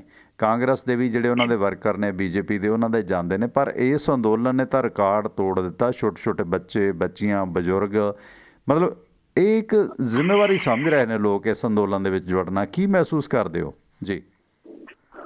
ਜੀ ਵੀਰ ਜੀ, ਬਹੁਤ ਹੀ ਨਾ ਇਹ ਯਕੀਨ ਕਰਕੇ ਜਾਣਿਓ ਵੀ ਪਹਿਲਾਂ ਤਾਂ ਜਦੋਂ ਉੱਥੇ ਪ੍ਰਦੇਸ਼ਾਂ ਦੇ ਵਿੱਚ ਬੈਠੇ ਸੀਗੇ, ਮਨ ਦੇ ਵਿੱਚ ਇਸ ਤਰ੍ਹਾਂ ਹੁੰਦਾ ਸੀਗਾ ਕਿ ਪੰਜਾਬ ਪਤਾ ਨਹੀਂ ਕਿਹੜੇ ਹਾਲਾਤ ਦੇ ਵਿੱਚ ਗੁਜ਼ਰ ਰਿਹਾ, ਪਰ ਜਦੋਂ ਪੰਜਾਬ ਨੂੰ ਇਹਨਾਂ ਨੇ ਖਿੱਚ ਕੇ ਦਿੱਲੀ ਲੈ ਆਂਦਾ, ਤੇ ਯਕੀਨ ਕਰਿਓ ਜਿਸ ਦਿਨ ਇਸ ਉਤਰੇ ਲੈਂਡ ਹੋਏ ਆ ਰਾਤ ਦੇ 12 ਵਜੇ, ਜਦੋਂ ਸਿੰਘੂ ਬਾਰਡਰ ਜਾਂ ਦੂਸਰੇ ਬਾਰਡਰਾਂ ਦੇ ਕੋਲ ਦੀ ਲੰਘੇ ਆ, ਤੇ ਬਸ ਮਨ ਕਹਿੰਦਾ ਸੀ ਵੀ ਇੱਥੇ ਹੀ ਬੈਠ ਸੀਗੇ, ਹੁਣ ਗਾਂਹ ਜਾਣ ਦੀ ਲੋੜ ਨਹੀਂ, ਗਾਂਹ ਜਾਣਾ ਵੀ ਹੈ ਤੇ ਕਿੱਥੇ ਜਾਣਾ, ਕਿਹਦੇ ਕੋਲ ਜਾਣਾ। ਤੇ ਮੈਂ ਮੁੰਡਿਆਂ ਨੂੰ ਕਿਹਾ, ਡਰਾਈਵਰ ਜਿਹੜੇ ਵੀ ਨਾਲ ਗਏ ਸੀ ਲੈਣ ਸਾਨੂੰ, ਮੈਂ ਕਹਿਣਾ ਵੀ ਇੱਥੋਂ ਦੀ ਹੁਣ ਕਿਵੇਂ ਲੰਘੀਏ। ਇਹ ਤਾਂ ਉਹ ਵੀ ਸਾਡੀ ਮਾਨਸਿਕਤਾ ਜੀ, ਅਸੀਂ ਜੁੜੇ ਹੋਏ ਹਾਂ ਪੰਜਾਬ ਦੇ ਨਾਲ, ਥੱਕ ਗਏ ਉੱਥੇ ਵੀ ਦੇਖ ਦੇਖ ਕੇ ਸਾਰੀਆਂ ਗੱਲਾਂ ਨੂੰ। ਸਰਕਾਰਾਂ ਇਹ ਜ਼ਬਰ ਤੇ ਸਬਰ ਦੀ ਜਿਹੜੀ ਜੰਗ ਹੋ ਰਹੀ ਹੈ, ਪਰ ਖਦਸ਼ਾ ਬਹੁਤ ਹੁਣ ਦਿਮਾਗ ਦੇ ਵਿੱਚ। ਪਿਛਲੇ ਦਿਨਾਂ ਤੋਂ ਜਦੋਂ ਮੈਂ ਇੱਥੇ ਆਈ ਹਾਂ, ਜਿੰਨੀਆਂ ਖਬਰਾਂ ਬਾਹਰ ਪਤਾ ਲੱਗਦੀਆਂ ਉਨੀਆਂ ਸ਼ਾਇਦ ਮੈਨੂੰ ਇੱਥੇ ਨਹੀਂ ਪਤਾ ਲੱਗਦੀਆਂ, ਪਰ ਸੁਪਨੇ ਇੰਨੇ ਮਾੜੇ ਆ ਰਹੇ ਨਾ, ਇੰਨੇ ਮੈਨੂੰ ਮਾੜੇ ਆ ਰਹੇ ਨਾ, ਮੈਂ ਸੋਚਦੀ ਹਾਂ ਸਾਰਾ ਕੁਛ ਠੀਕ ਠਾਕ ਰਹਿ ਜਾਵੇ, ਸਾਰਾ ਕੁਛ ਠੀਕ ਠਾਕ ਰਹਿ ਜਾਵੇ। ਸੌਖਲਾ ਬਹੁਤ ਆ ਮਨ ਦੇ ਵਿੱਚ, ਬਹੁਤ ਵੱਡਾ ਅੰਦੋਲਨ ਆ, ਸਾਰੇ ਵਰਲਡ ਦੀਆਂ ਅੱਖਾਂ ਇਹਦੇ ਉੱਤੇ ਲੱਗੀਆਂ ਹੋਈਆਂ ਨੇ।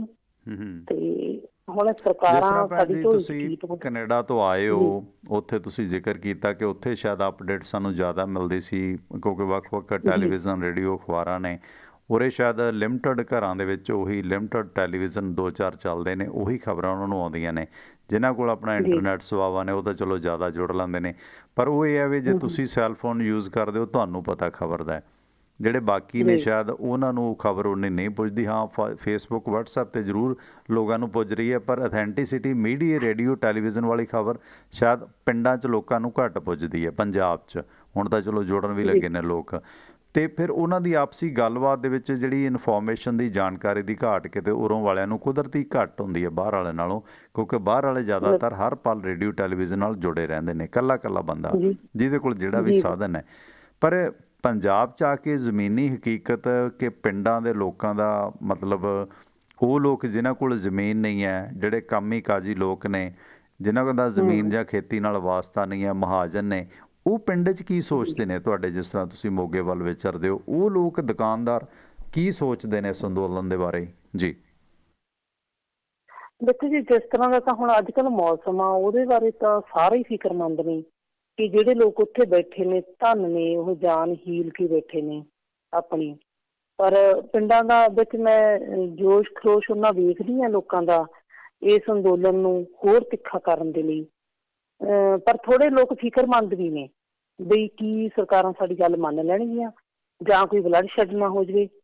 ਤੇ ਜਿੰਨਾ ਕੁ ਮੈਂ ਪਿਛਲੇ 1 ਹਫ਼ਤੇ ਤੋਂ ਇੱਥੇ ਹਾਂ, ਤੇ ਬਾਕੀ ਜਿਹੜੀ ਸਾਡੀ ਪੇਨ ਆ, ਸਾਨੂੰ ਖਿੱਚ ਬਹੁਤ ਹੁੰਦੀ ਆ ਪ੍ਰਵਾਸ ਉੱਥੇ ਬਾਹਰਲੇ ਮੁਲਕਾਂ ਦੇ ਵਿੱਚ, ਇੱਥੋਂ ਦੇ ਲੋਕਾਂ ਨਾਲੋਂ ਜ਼ਿਆਦਾ ਸਾਨੂੰ ਫਿੱਕ ਬਹੁਤ ਹੁੰਦੀ ਆ। ਹੁਣ ਮੈਨੂੰ ਐਂ ਲੱਗਦਾ ਜਿਵੇਂ ਮੈਂ ਇਸ ਧਰਤੀ ਦੇ ਸਾਰੇ ਪੇਜ ਨੂੰ ਆਪਣੇ ਛਾਤੀ ਦੇ ਨਾਲ ਲਾ ਲਿਆ ਵਾ, ਤੇ ਮੈਨੂੰ ਹੁਣ ਲੱਗਦਾ ਇਹ ਮੇਰਾ ਦੁੱਖ ਸੁਣਦੇ ਨੇ ਤੇ ਮੈਂ ਇਹਨਾਂ ਦਾ ਸੁਣਦੀ ਹਾਂ। ਉੱਥੇ ਜ਼ਿਆਦਾ ਵੀ ਤਿੱਖਾ ਨਾਲ ਯਕੀਨ ਕਰਕੇ ਜਾਣੇ, ਅਸੀਂ ਬੈਠੇ ਹਾਂ ਪ੍ਰਦੇਸ਼ਾਂ ਦੇ ਵਿੱਚ, ਪਰ ਸਾਡੀ ਜਾਨ ਇੱਥੇ ਅਸੀਂ ਮਿੱਟੀ ਨਾਲ ਆ ਕੇ ਜਦੋਂ ਲੱਗਦੇ ਆ ਨਾ, ਸਾਨੂੰ ਐਂ ਲੱਗਦਾ ਵੀ ਸਾਡੀ ਪੇਨ ਆ ਜਿਹੜੀ ਅੰਦਰਲੀ ਸਾਰੀ ਇਸ ਮਿੱਟੀ ਨੇ ਲੈ ਲਈ ਆ, ਤੇ ਅਸੀਂ ਥੋੜ੍ਹੇ ਜਿਹੇ ਸੁਖਾਲੇ ਰਵਾਂ ਮਹਿਸੂਸ ਕਰਦੇ ਹਾਂ। ਪਤਾ ਨਹੀਂ ਕਿਉਂ, ਇਹ ਮੇਰਾ ਜੇਨ ਆ ਜਾਂ ਬਾਕੀ ਵੀ ਇਸ ਤਰ੍ਹਾਂ ਮਹਿਸੂਸ ਕਰਦੇ ਹੋਣਗੇ।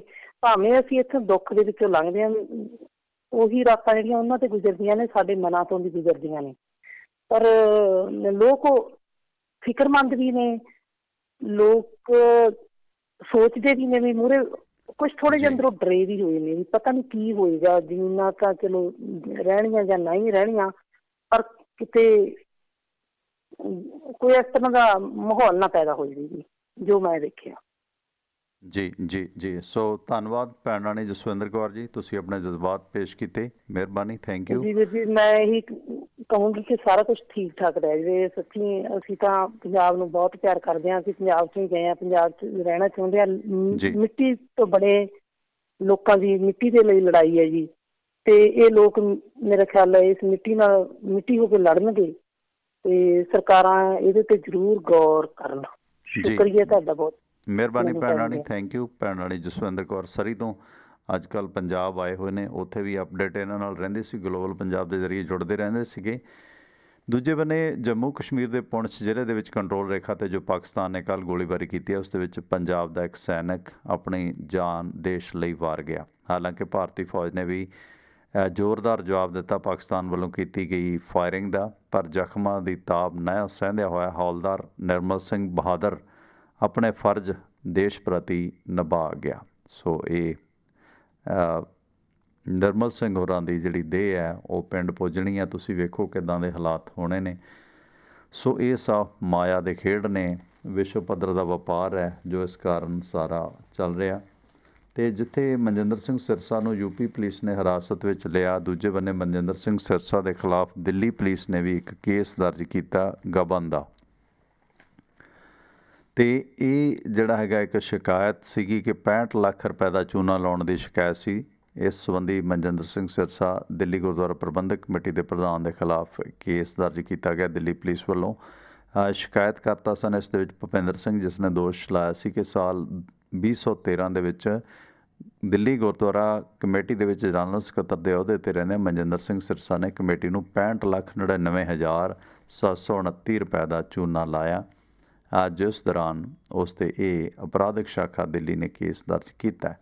ਉਧਰ ਤਲਵਾੜਾ ਮੁਕੇਰੀਆਂ ਦੇ ਵਿੱਚ ਇੱਕ ਭਿਆਨਕ ਹਾਦਸਾ ਵਾਪਰਿਆ, ਜਿਸ ਦੇ ਵਿੱਚ 3 ਸਾਲ ਦੇ ਬੱਚੇ ਸਮੇਤ 4 ਲੋਕ ਇਸ ਹਾਦਸੇ ਦੀ ਭੇਂਟ ਚੜ੍ਹੇ ਨੇ।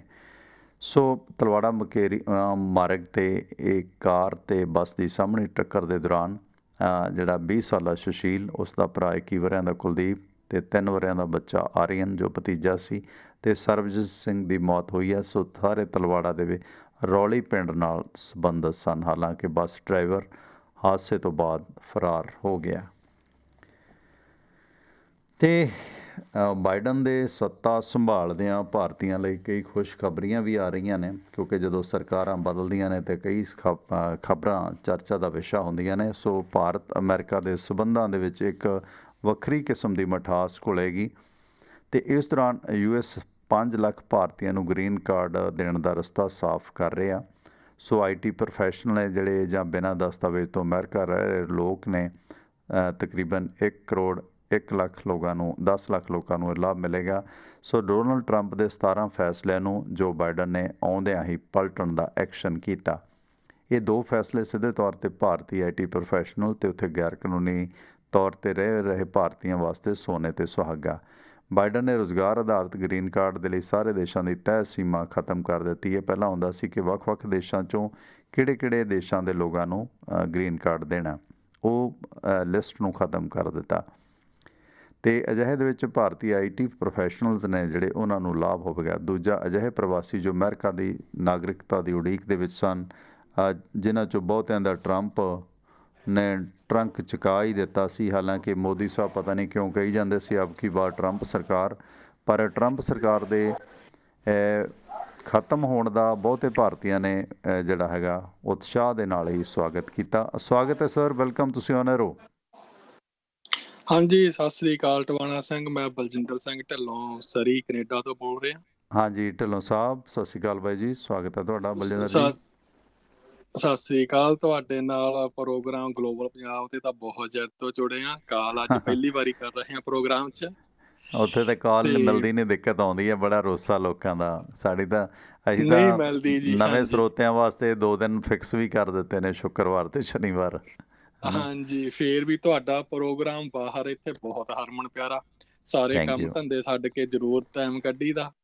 ਤੇ ਪਹਿਲਾਂ ਤਾਂ ਤੁਹਾਨੂੰ ਕੰਗਰੈਚੂਲੇਸ਼ਨ ਰੇਡੀਓ ਦੀਆਂ ਸਟਾਰਟ ਕਰੇ ਦੀਆਂ। ਮਿਹਰਬਾਨੀ। ਮੈਨੂੰ ਤਾਂ ਅੱਜ ਹੀ ਪਤਾ ਲੱਗਿਆ, ਅੱਛਾ ਅੱਜ ਹੀ ਪਤਾ ਲੱਗਿਆ ਵੀ ਰੇਡੀਓ ਸ਼ੋਅ ਵੀ ਚੱਲਦਾ ਤੇ ਇਸੇ ਹਿਸਾਬ ਕੀਤਾ ਆਪਾਂ, ਕਿਉਂਕਿ ਜਿੰਨੀ ਕੁ ਪਹੁੰਚ ਹੈ ਨਾ ਢਿੱਲੋਂ ਸਾਹਿਬ, ਹੌਲੀ ਹੌਲੀ ਮਤਲਬ ਅੱਗੇ ਪਤਾ ਲੱਗ ਰਿਹਾ, ਕਿਉਂਕਿ ਅਸੀਂ ਵੀ ਟੈਕਨੀਕਲੀ ਸਾਊਂਡ ਨਹੀਂ ਹੈ ਬਾਹਲੇ, ਬਾਕੀ ਪ੍ਰਚਾਰ ਤੇ ਬਹੁਤਾ ਪੈਸਾ ਨਹੀਂ ਲਾ ਰਹੇ, ਨਾ ਹੀ ਹੈਗਾ, ਆਪੇ ਹੌਲੀ ਹੌਲੀ ਪਤਾ ਲੱਗ ਜੂ, ਕੋਈ ਕਾਹਲੀ ਨਹੀਂ।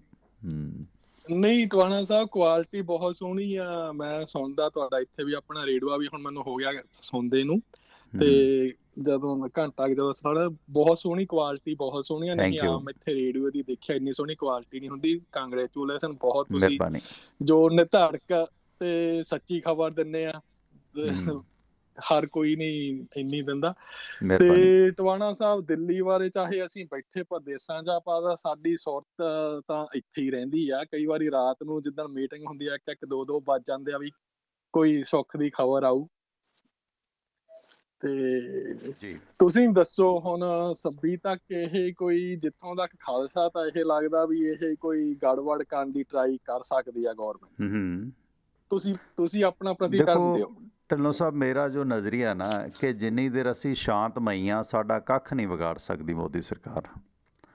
ਬੈਰੀਕੇਡ ਦੀ ਕੋਸ਼ਿਸ਼ ਕਰਨ, ਜੇ ਆਰਾਮ ਦੇ ਨਾਲ ਬਿਨਾਂ ਕਿਸੇ ਨੂੰ ਜ਼ਖਮੀ ਕੀਤਿਆਂ ਹੀਲ ਹੁੱਜਤ ਤੇ ਬੈਰੀਕੇਡ ਟੁੱਟਦੇ ਨੇ, ਜੇ ਪੁਲਿਸ ਦਾ ਤੇਵਰ ਸਾਡੇ ਪ੍ਰਤੀ ਠੀਕ ਹੈ, ਜਾਇਜ਼ ਪਾਣੀ ਦੀਆਂ ਤੋਪਾਂ, ਵਾਟਰ ਕੈਨਨ, ਕੋਈ ਦਿੱਕਤ ਨਹੀਂ, ਹਾਲਾਤ ਡੰਡੇਬਾਜ਼ੀ ਤੱਕ ਚੱਲਦੀ ਹੈ ਤਾਂ ਬਰਦਾਸ਼ਤ ਕਰਕੇ ਲੰਘ ਜਾਣਾ ਚਾਹੀਦਾ। ਜੇ ਫਾਇਰਿੰਗ ਸ਼ੁਰੂ ਹੁੰਦੀ ਹੈ ਤੇ ਫਿਰ ਸਾਨੂੰ ਗੁਰੇਜ਼ ਕਰਨ ਦੀ ਜ਼ਰੂਰਤ ਹੈ।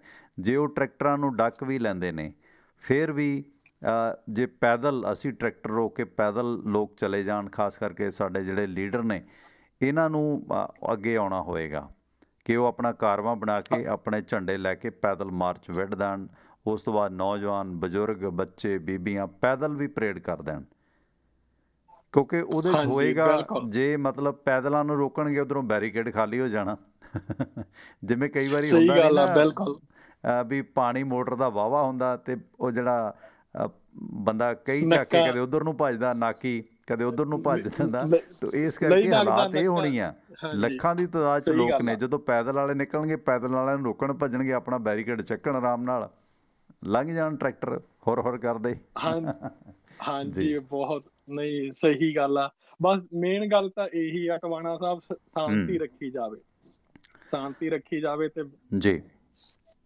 ਹਾਂਜੀ, ਤੇ ਥੈਂਕ ਯੂ, ਚਲੋ ਥੈਂਕ ਯੂ ਮਿਹਰਬਾਨੀ ਟਵਾਣਾ ਸਾਹਿਬ, ਮਿਹਰਬਾਨੀ ਤੁਹਾਡਾ ਟਾਈਮ ਦਿੱਤਾ। ਮਿਹਰਬਾਨੀ, thank very you. Much. Okay okay. ਦੇਖੋ ਕਵੀਸਰ ਪਾਰਸ ਸਾਹਿਬ, ਅੱਜ ਉਹਨਾਂ ਦੇ ਆਰਟੀਕਲ ਇੱਕ ਮੇਰੇ ਸਾਹਮਣੇ ਆ।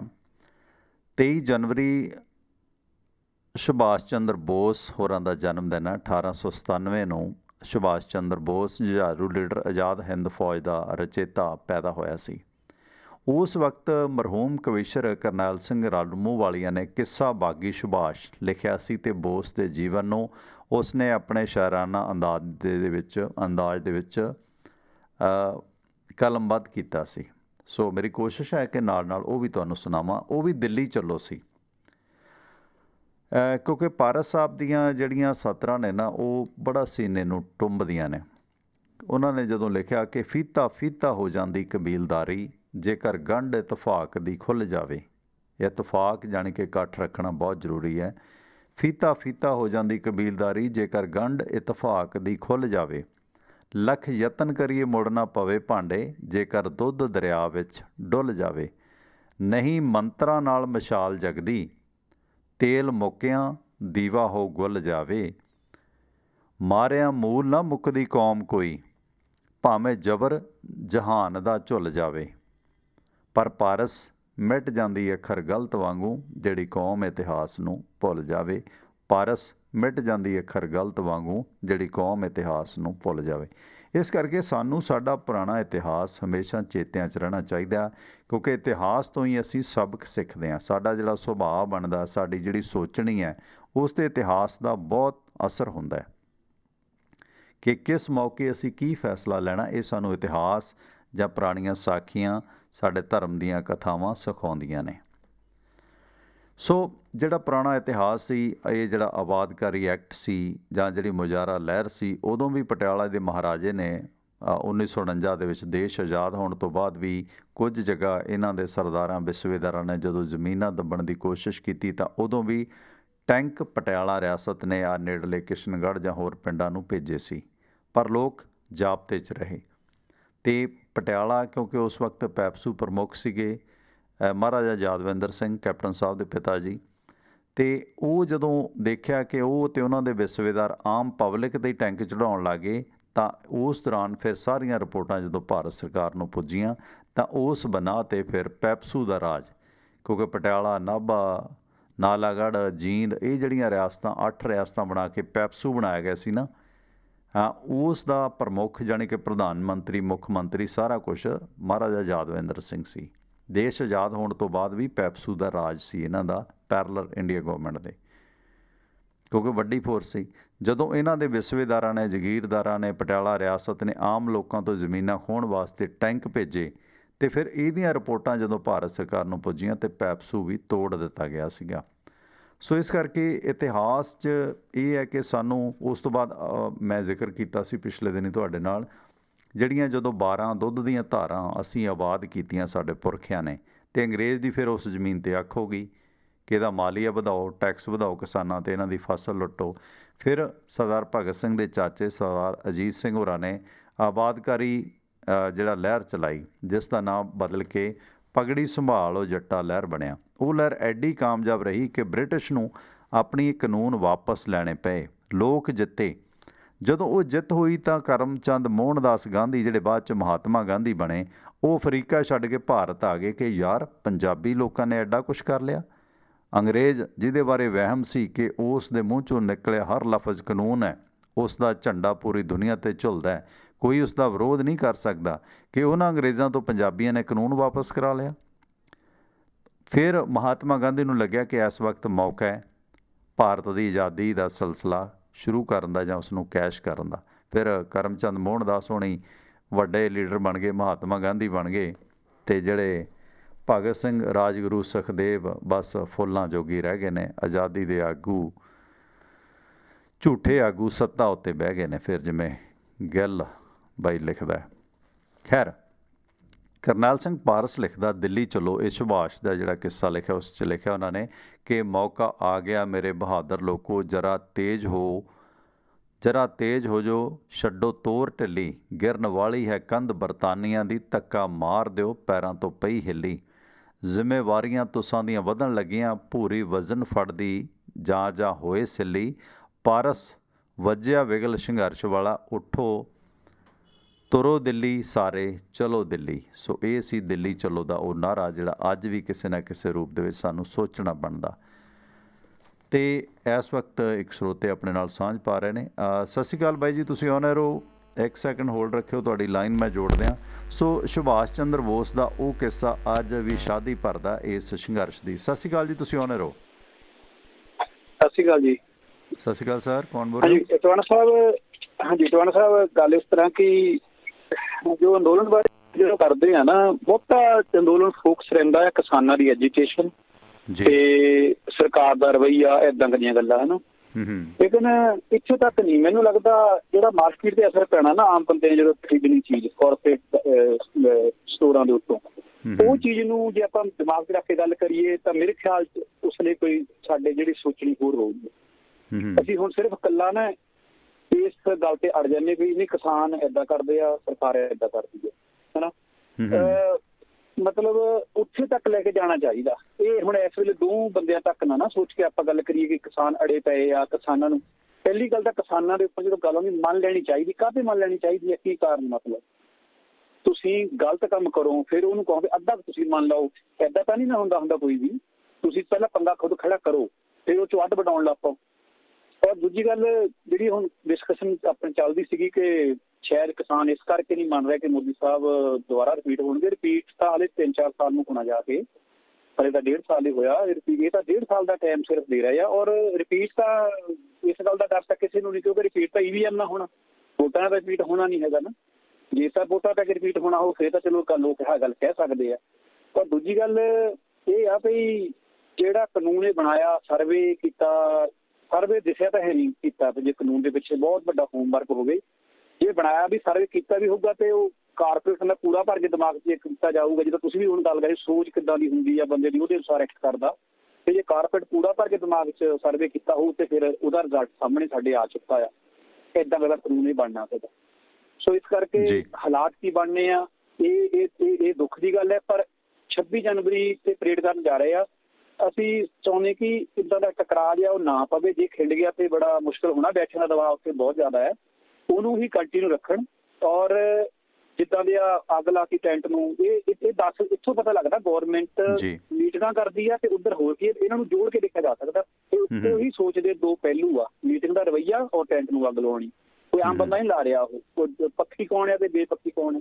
ਸੋ ਇਸ ਕਰਕੇ ਇਹਨਾਂ ਗੱਲਾਂ ਨੂੰ ਐਂਡ ਤੇ ਮੈਂ ਇਹੀ ਕਹਿਣਾ ਕਿ ਮਾਰਕੀਟ ਤੇ ਪੈਣ ਵਾਲੇ ਅਸਰ ਨੂੰ ਦਿਮਾਗ 'ਚ ਰੱਖ ਕੇ ਗੱਲ ਕੀਤੀ ਜਾਵੇ। ਸਿਰਫ ਕਿਸੇ ਨੂੰ ਕਿਸਾਨ ਚੁੱਭਦੇ ਹੋਣਗੇ ਹੋ ਸਕਦਾ, ਉਹ ਉੱਥੇ ਤੱਕ ਗੱਲ ਨਾ ਕੀਤੀ ਜਾਵੇ। ਧੰਨਵਾਦ ਜੀ। ਮਿਹਰਬਾਨੀ ਜੀ, ਧੰਨਵਾਦ, ਮਿਹਰਬਾਨੀ।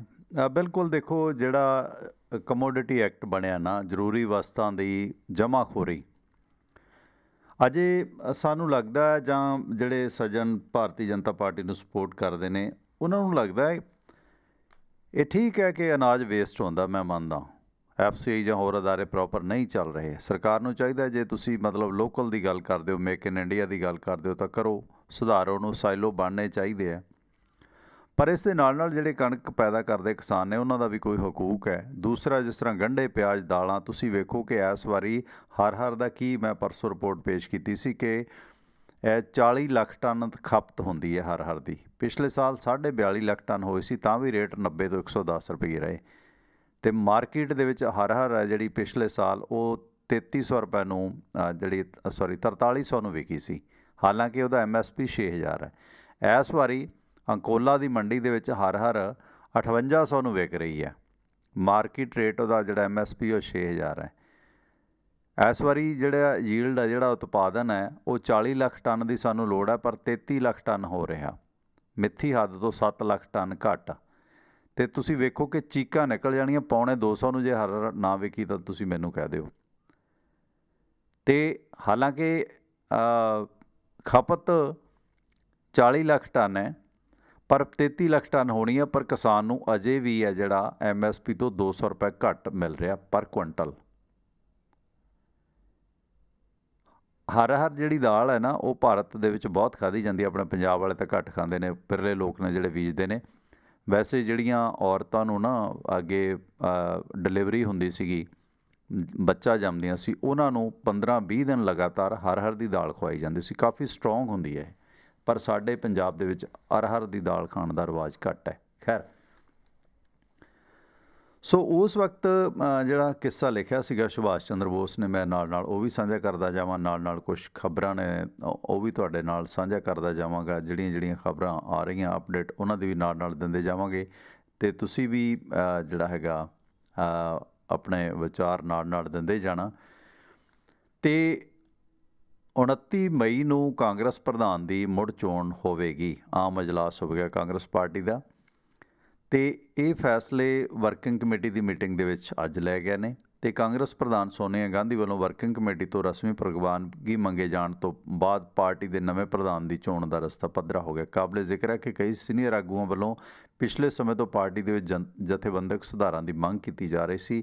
ਇਸੇ ਦੌਰਾਨ ਕਾਂਗਰਸ ਪਾਰਟੀ ਨੇ ਵੀ ਅੱਜ ਦੀ ਮੀਟਿੰਗ ਦੇ ਵਿੱਚ ਰਿਪਬਲਿਕ TV ਦੇ ਮੁੱਖ ਸੰਪਾਦਕ ਅਰਨਵ ਗੋਸਵਾਮੀ ਅਤੇ ਰੇਟਿੰਗ ਏਜੰਸੀ ਬਾਰਕ ਦੇ ਸਾਬਕਾ ਪ੍ਰਧਾਨ ਪਾਰਥੋ ਦਾਸ ਦੇ ਦਰਮਿਆਨ ਜਿਹੜੀ WhatsApp ਚੈਟ ਲੀਕ ਹੋਈ ਹੈ ਉਸ ਨਾਲ ਜੁੜੇ ਮਾਮਲੇ 'ਤੇ ਸੰਸਦੀ ਕਮੇਟੀ ਤੋਂ ਜਾਂਚ ਜਿਹੜੀ ਹੈ ਉਹ ਮੰਗੀ ਹੈ।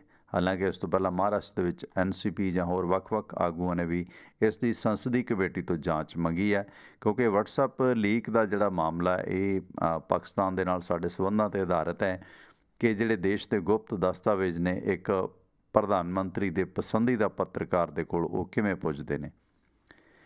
ਇਸ ਸੰਬੰਧੀ ਅੱਜ ਕਾਂਗਰਸ ਪਾਰਟੀ ਦੀ ਜਿਹੜੀ ਆਮ ਅਜਲਾਸ ਹੋਇਆ ਆਲ ਇੰਡੀਆ ਕਾਂਗਰਸ ਕਮੇਟੀ ਦਾ, ਉਸ ਦੀ ਜਿਹੜੀ ਮੀਟਿੰਗ ਹੋਈ ਹੈ ਵਰਕਿੰਗ ਕਮੇਟੀ ਦੀ ਉਸ ਦੇ ਵਿੱਚ ਇਹ ਮੰਗ ਕੀਤੀ ਗਈ ਹੈ ਅਤੇ ਕਾਂਗਰਸ ਦਾ ਪ੍ਰਧਾਨ ਮੁੜ ਚੁਣੇ ਜਾਣ ਬਾਰੇ 29 ਮਈ ਨੂੰ ਮੀਟਿੰਗ ਹੈ ਜਿਹੜੀ ਰੱਖੀ ਗਈ ਹੈ ਕਿ ਕਾਂਗਰਸ ਦਾ ਪ੍ਰਧਾਨ ਕੌਣ ਹੋਵੇ। ਪਰ ਗੱਲ ਇਹ ਵੀ ਹੈ ਕਿ ਕਾਂਗਰਸੀਆਂ ਨੂੰ ਵੀ ਵਹਿਮ ਹੈ ਕਿ ਨਹਿਰੂ ਪਰਿਵਾਰ ਤੋਂ ਬਿਨਾਂ ਕੋਈ ਹੋਰ ਵਾਰਸ ਹੀ ਨਹੀਂ, ਇਸ ਕਰਕੇ ਕਾਂਗਰਸ ਹੈ ਜਿਹੜੀ ਉਹ ਖਾਤਮੇ ਵੱਲ ਨੂੰ ਵੀ ਜਾਈ ਜਾ ਰਹੀ ਹੈ। ਖੈਰ, ਸੁਭਾਸ਼ ਚੰਦਰ ਬੋਸ ਬਾਰੇ ਜਿਹੜਾ ਕਿੱਸਾ ਕਰਨੈਲ ਸਿੰਘ ਕਵੀਸਰ ਨੇ ਲਿਖਿਆ ਉਹਦੇ ਮੈਂ ਕੁਝ ਅੰਸ਼ ਤੁਹਾਡੇ ਨਾਲ ਸਾਂਝੇ ਕਰਾਂਗਾ, ਕਿਉਂਕਿ ਸੁਭਾਸ਼ ਚੰਦਰ ਬੋਸ ਨੂੰ ਇਹ ਨਵੀਂ ਗੱਲ ਸੁੱਝੀ ਸੀ ਕਿ ਇਸਤਰੀਆਂ ਦੀ ਫੌਜ ਬਣਾਈ ਜਾਵੇ। ਉਹਨਾਂ ਦਿਨਾਂ ਦੇ ਵਿੱਚ ਬਹੁਤ ਵੱਡੀ ਤਾਦਾਦ ਸੀ, ਭਾਰਤੀ ਇਸਤਰੀਆਂ ਨੂੰ ਦੇਵੀਆਂ ਕਹਿ ਕੇ ਸੰਬੋਧਨ ਕੀਤਾ ਗਿਆ ਅਤੇ ਉਹ ਵੀ ਆਪਣੇ ਵੀਰਾਂ ਵਾਂਗ ਬਕਾਇਦਾ ਫੌਜ ਬਣਾ ਕੇ ਮੈਦਾਨੇ ਜੰਗ ਦੇ ਵਿੱਚ ਜੂਝਣ ਲੱਗੀਆਂ। ਸੋ ਇਸ ਸੰਬੰਧੀ ਇਸਤਰੀਆਂ ਦੀ ਸ਼ਮੂਲੀਅਤ ਵੀ ਇਸ ਉਹਨਾਂ ਦੀ ਫੌਜ ਦੇ ਵੱਲੋਂ ਸੁਭਾਸ਼ ਚੰਦਰ ਬੋਸ ਵੱਲੋਂ ਕੀਤੀ ਗਈ, ਕਿਉਂਕਿ ਜਿਸ ਅੰਦੋਲਨ ਦੇ ਵਿੱਚ ਇਸਤਰੀਆਂ ਸ਼ਾਮਲ ਹੋ ਜਾਣ ਉਹ ਅੰਦੋਲਨ ਫਿਰ ਸਫਲ ਹੀ ਹੁੰਦੇ ਨੇ। ਸਾੜੀ ਮਾਦਰੇ ਵਤਨ ਦੀ ਪਈ ਲਿਬੜੀ, ਧੋ ਕੇ ਖੂਨ ਮੈਂ ਸਿੱਟੋ ਨਖਾਰ ਭੈਣੋ, ਕੁਝ ਵਿਗੜਿਆ ਨਾ ਝਾੜ ਪੁੰਜ ਕੇ ਝੋਲੀ ਸੁੱਟ ਕੇ ਡੁੱਲੇ ਵੇ ਬੇਰ ਭੈਣੋ, ਝੋਲੀ ਸੁੱਟ ਲੋ ਡੁੱਲੇ ਵੇ ਬੇਰ ਭੈਣੋ, ਪਾ ਲੋ ਹਿੱਸਾ ਆਜ਼ਾਦੀ ਦੀ ਜੰਗ ਅੰਦਰ, ਐਸਾ ਸਮਾਂ ਨਾ ਮਿਲੇਗਾ ਫੇਰ ਭੈਣੋ, ਭਾਰਤ ਵਿੱਚ ਅੰਗਰੇਜ਼ ਦੀ ਫੌਜ ਉੱਤੇ ਤਾਵਾ ਬੋਲਣਾ ਸਾਂਝ ਸਵੇਰ ਭੈਣੋ। ਡਾਢੀ ਲੋੜ ਹੈ ਡਾਕਟਰੀ ਕੋਰ ਅੰਦਰ ਭਰਤੀ ਹੋਣ ਤੇ ਲਾਓ ਨਾ ਦੇਰ ਭੈਣੋ, ਕਿਉਂਕਿ ਜਿਹੜੀ ਡਾਕਟਰੀ ਸੇਵਾਵਾਂ ਸੀਗੀਆਂ ਉਹਦੇ ਵਿੱਚ ਇਸਤਰੀਆਂ ਦੀ ਸ਼ਮੂਲੀਅਤ ਕੀਤੀ ਗਈ ਸੀ ਆਜ਼ਾਦ ਹਿੰਦ ਫੌਜ ਦੇ ਵਿੱਚ। ਮਾਂ ਲਾਹੌਰ ਪਿਸ਼ੌਰ ਤੇ ਆਗਰੇ ਦੀ, ਦਿੱਲੀ ਰਹੀ ਬੈਠੀ ਹੰਝੂ ਕੇਰ ਭੈਣੋ, ਤੁਸੀਂ ਉਠਾ ਕੇ ਤੋਪਾਂ ਦੇ ਬਣੋ ਗੋਲੇ, ਕਿਲਾ ਦੇਣਾ ਅੰਗਰੇਜ਼ ਦਾ ਗੇਰ ਭੈਣੋ, ਧਰਮ ਯੁੱਧ ਤੋਂ ਮਤਾ ਨਾ ਪਛਾਂ ਮੁੜਿਓ, ਲਵ ਦੂਈ ਨੂੰ ਦੂਈ ਪ੍ਰੇਰ ਭੈਣੋ, ਪਾਰਸ ਝਾਂਜੀਆਂ ਤੇ ਬੀਬੀ ਚਾਂਦ ਵਾਂਗੂ ਪਾਰਸ ਝਾਂਸੀਆਂ ਤੇ ਬੀਬੀ ਚਾਂਦ ਵਾਂਗੂ ਲੜੋ ਜੰਗ ਤੇ ਬਣੋ ਦਲੇਰ ਭੈਣੋ। ਸੋ ਅੱਜ ਦੇ ਸੰਘਰਸ਼ ਦੇ ਵਿੱਚ ਵੀ ਅਸੀਂ ਵੇਖਦੇ ਹਾਂ ਕਿ ਔਰਤਾਂ ਨੇ ਕਿਵੇਂ ਆਪ ਮੁਹਾਰੇ ਸ਼ਮੂਲੀਅਤ ਕੀਤੀ ਹੈ। ਬਜ਼ੁਰਗ ਉਮਰ ਦਰਾਜ਼ ਔਰਤਾਂ ਕਿਵੇਂ ਇਸ ਸੰਘਰਸ਼ ਦੇ ਵਿੱਚ ਜਾਨ ਵਾਰ ਰਹੀਆਂ ਨੇ। ਜਿਹੜਾ ਮਰਦ ਪ੍ਰਧਾਨ ਸਮਾਜ ਦੀਆਂ ਕੁਛ ਬੁਰਾਈਆਂ ਹੁੰਦੀਆਂ ਨੇ ਉਹ ਵੀ ਖਤਮ ਹੋ ਰਹੀਆਂ ਨੇ। ਦਿੱਲੀ ਬਾਰਡਰ 'ਤੇ ਨਾ ਈਵ ਟੀਜ਼ਿੰਗ, ਨਾ ਔਰਤਾਂ ਨੂੰ ਬੁਰਾ ਤੱਕਣਾ, ਨਾ ਔਰਤਾਂ ਦਾ ਤਿਰਸਕਾਰ ਕਰਨਾ, ਇਸ ਤਰ੍ਹਾਂ ਦੀਆਂ ਚੀਜ਼ਾਂ ਸਾਡੇ ਕਿਰਦਾਰਾਂ ਦੇ ਵਿੱਚ ਆ ਗਈਆਂ ਨੇ। ਸੋ ਸੁਭਾਸ਼ ਚੰਦਰ ਬੋਸ ਦੀ ਅਪੀਲ ਦੇ ਮਗਰੋਂ ਬਹੁਤ ਸਾਰੀਆਂ ਵੀਰਾਂਗਣਾ ਉੱਠ ਕੇ ਉਹਨਾਂ ਦੇ ਨਾਲ ਤੁਰੀਆਂ।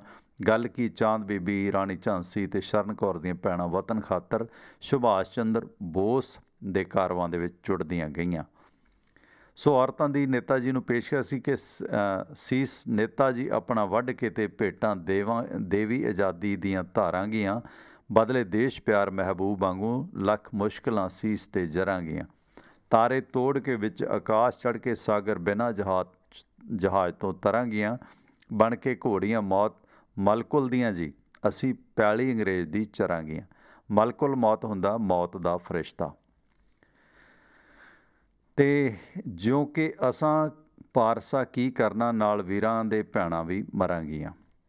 ਤੇ ਇਸ ਦੌਰਾਨ ਸਾਰਾ ਭਾਰਤ ਸੁਭਾਸ਼ ਚੰਦਰ ਬੋਸ ਦੇ ਲਈ ਸਮਰਪਿਤ ਹੋ ਗਿਆ। ਕਈ ਲੱਖ ਰੁਪਈਆ ਉਸ ਮੌਕੇ ਦੇ ਸੁਭਾਸ਼ ਵਾਸਤੇ ਫੰਡ ਹੋਇਆ। ਪੰਜਾਬ ਦੇ ਵਿੱਚ ਵੀ ਜਦੋਂ ਆਏ ਲੋਕਾਂ ਨੇ ਆਪਣੇ ਗਹਿਣੇ ਸੀ ਜਿਹੜੇ ਪੰਜਾਬਣਾਂ ਨੇ ਉਹ ਸੁਭਾਸ਼ ਚੰਦਰ ਬੋਸ ਨੂੰ ਭੇਟ ਕੀਤੇ। ਇੱਕ ਮੁਸਲਮਾਨ ਉਸ ਵਕਤ ਬੋਲਿਆ ਕਿ 2 ਲੱਖ, ਦੂਜਾ ਬੋਲਿਆ 4 ਲੱਖ, ਤੀਜਾ ਬੋਲਿਆ 8 ਲੱਖ। ਸੋ ਇਹ ਜਿਹੜਾ ਫੁੱਲਾਂ ਦਾ ਹਾਰ ਸੀ ਸੁਭਾਸ਼ ਚੰਦਰ ਬੋਸ ਦਾ, ਇਹ ਇੱਦਾਂ ਨਿਲਾਮ ਹੋਇਆ ਸੀ ਜਿਵੇਂ ਮੋਦੀ ਸਾਹਿਬ ਦਾ ਕੁੜਤਾ ਨਿਲਾਮ ਹੋਇਆ ਹੈ ਨਾ।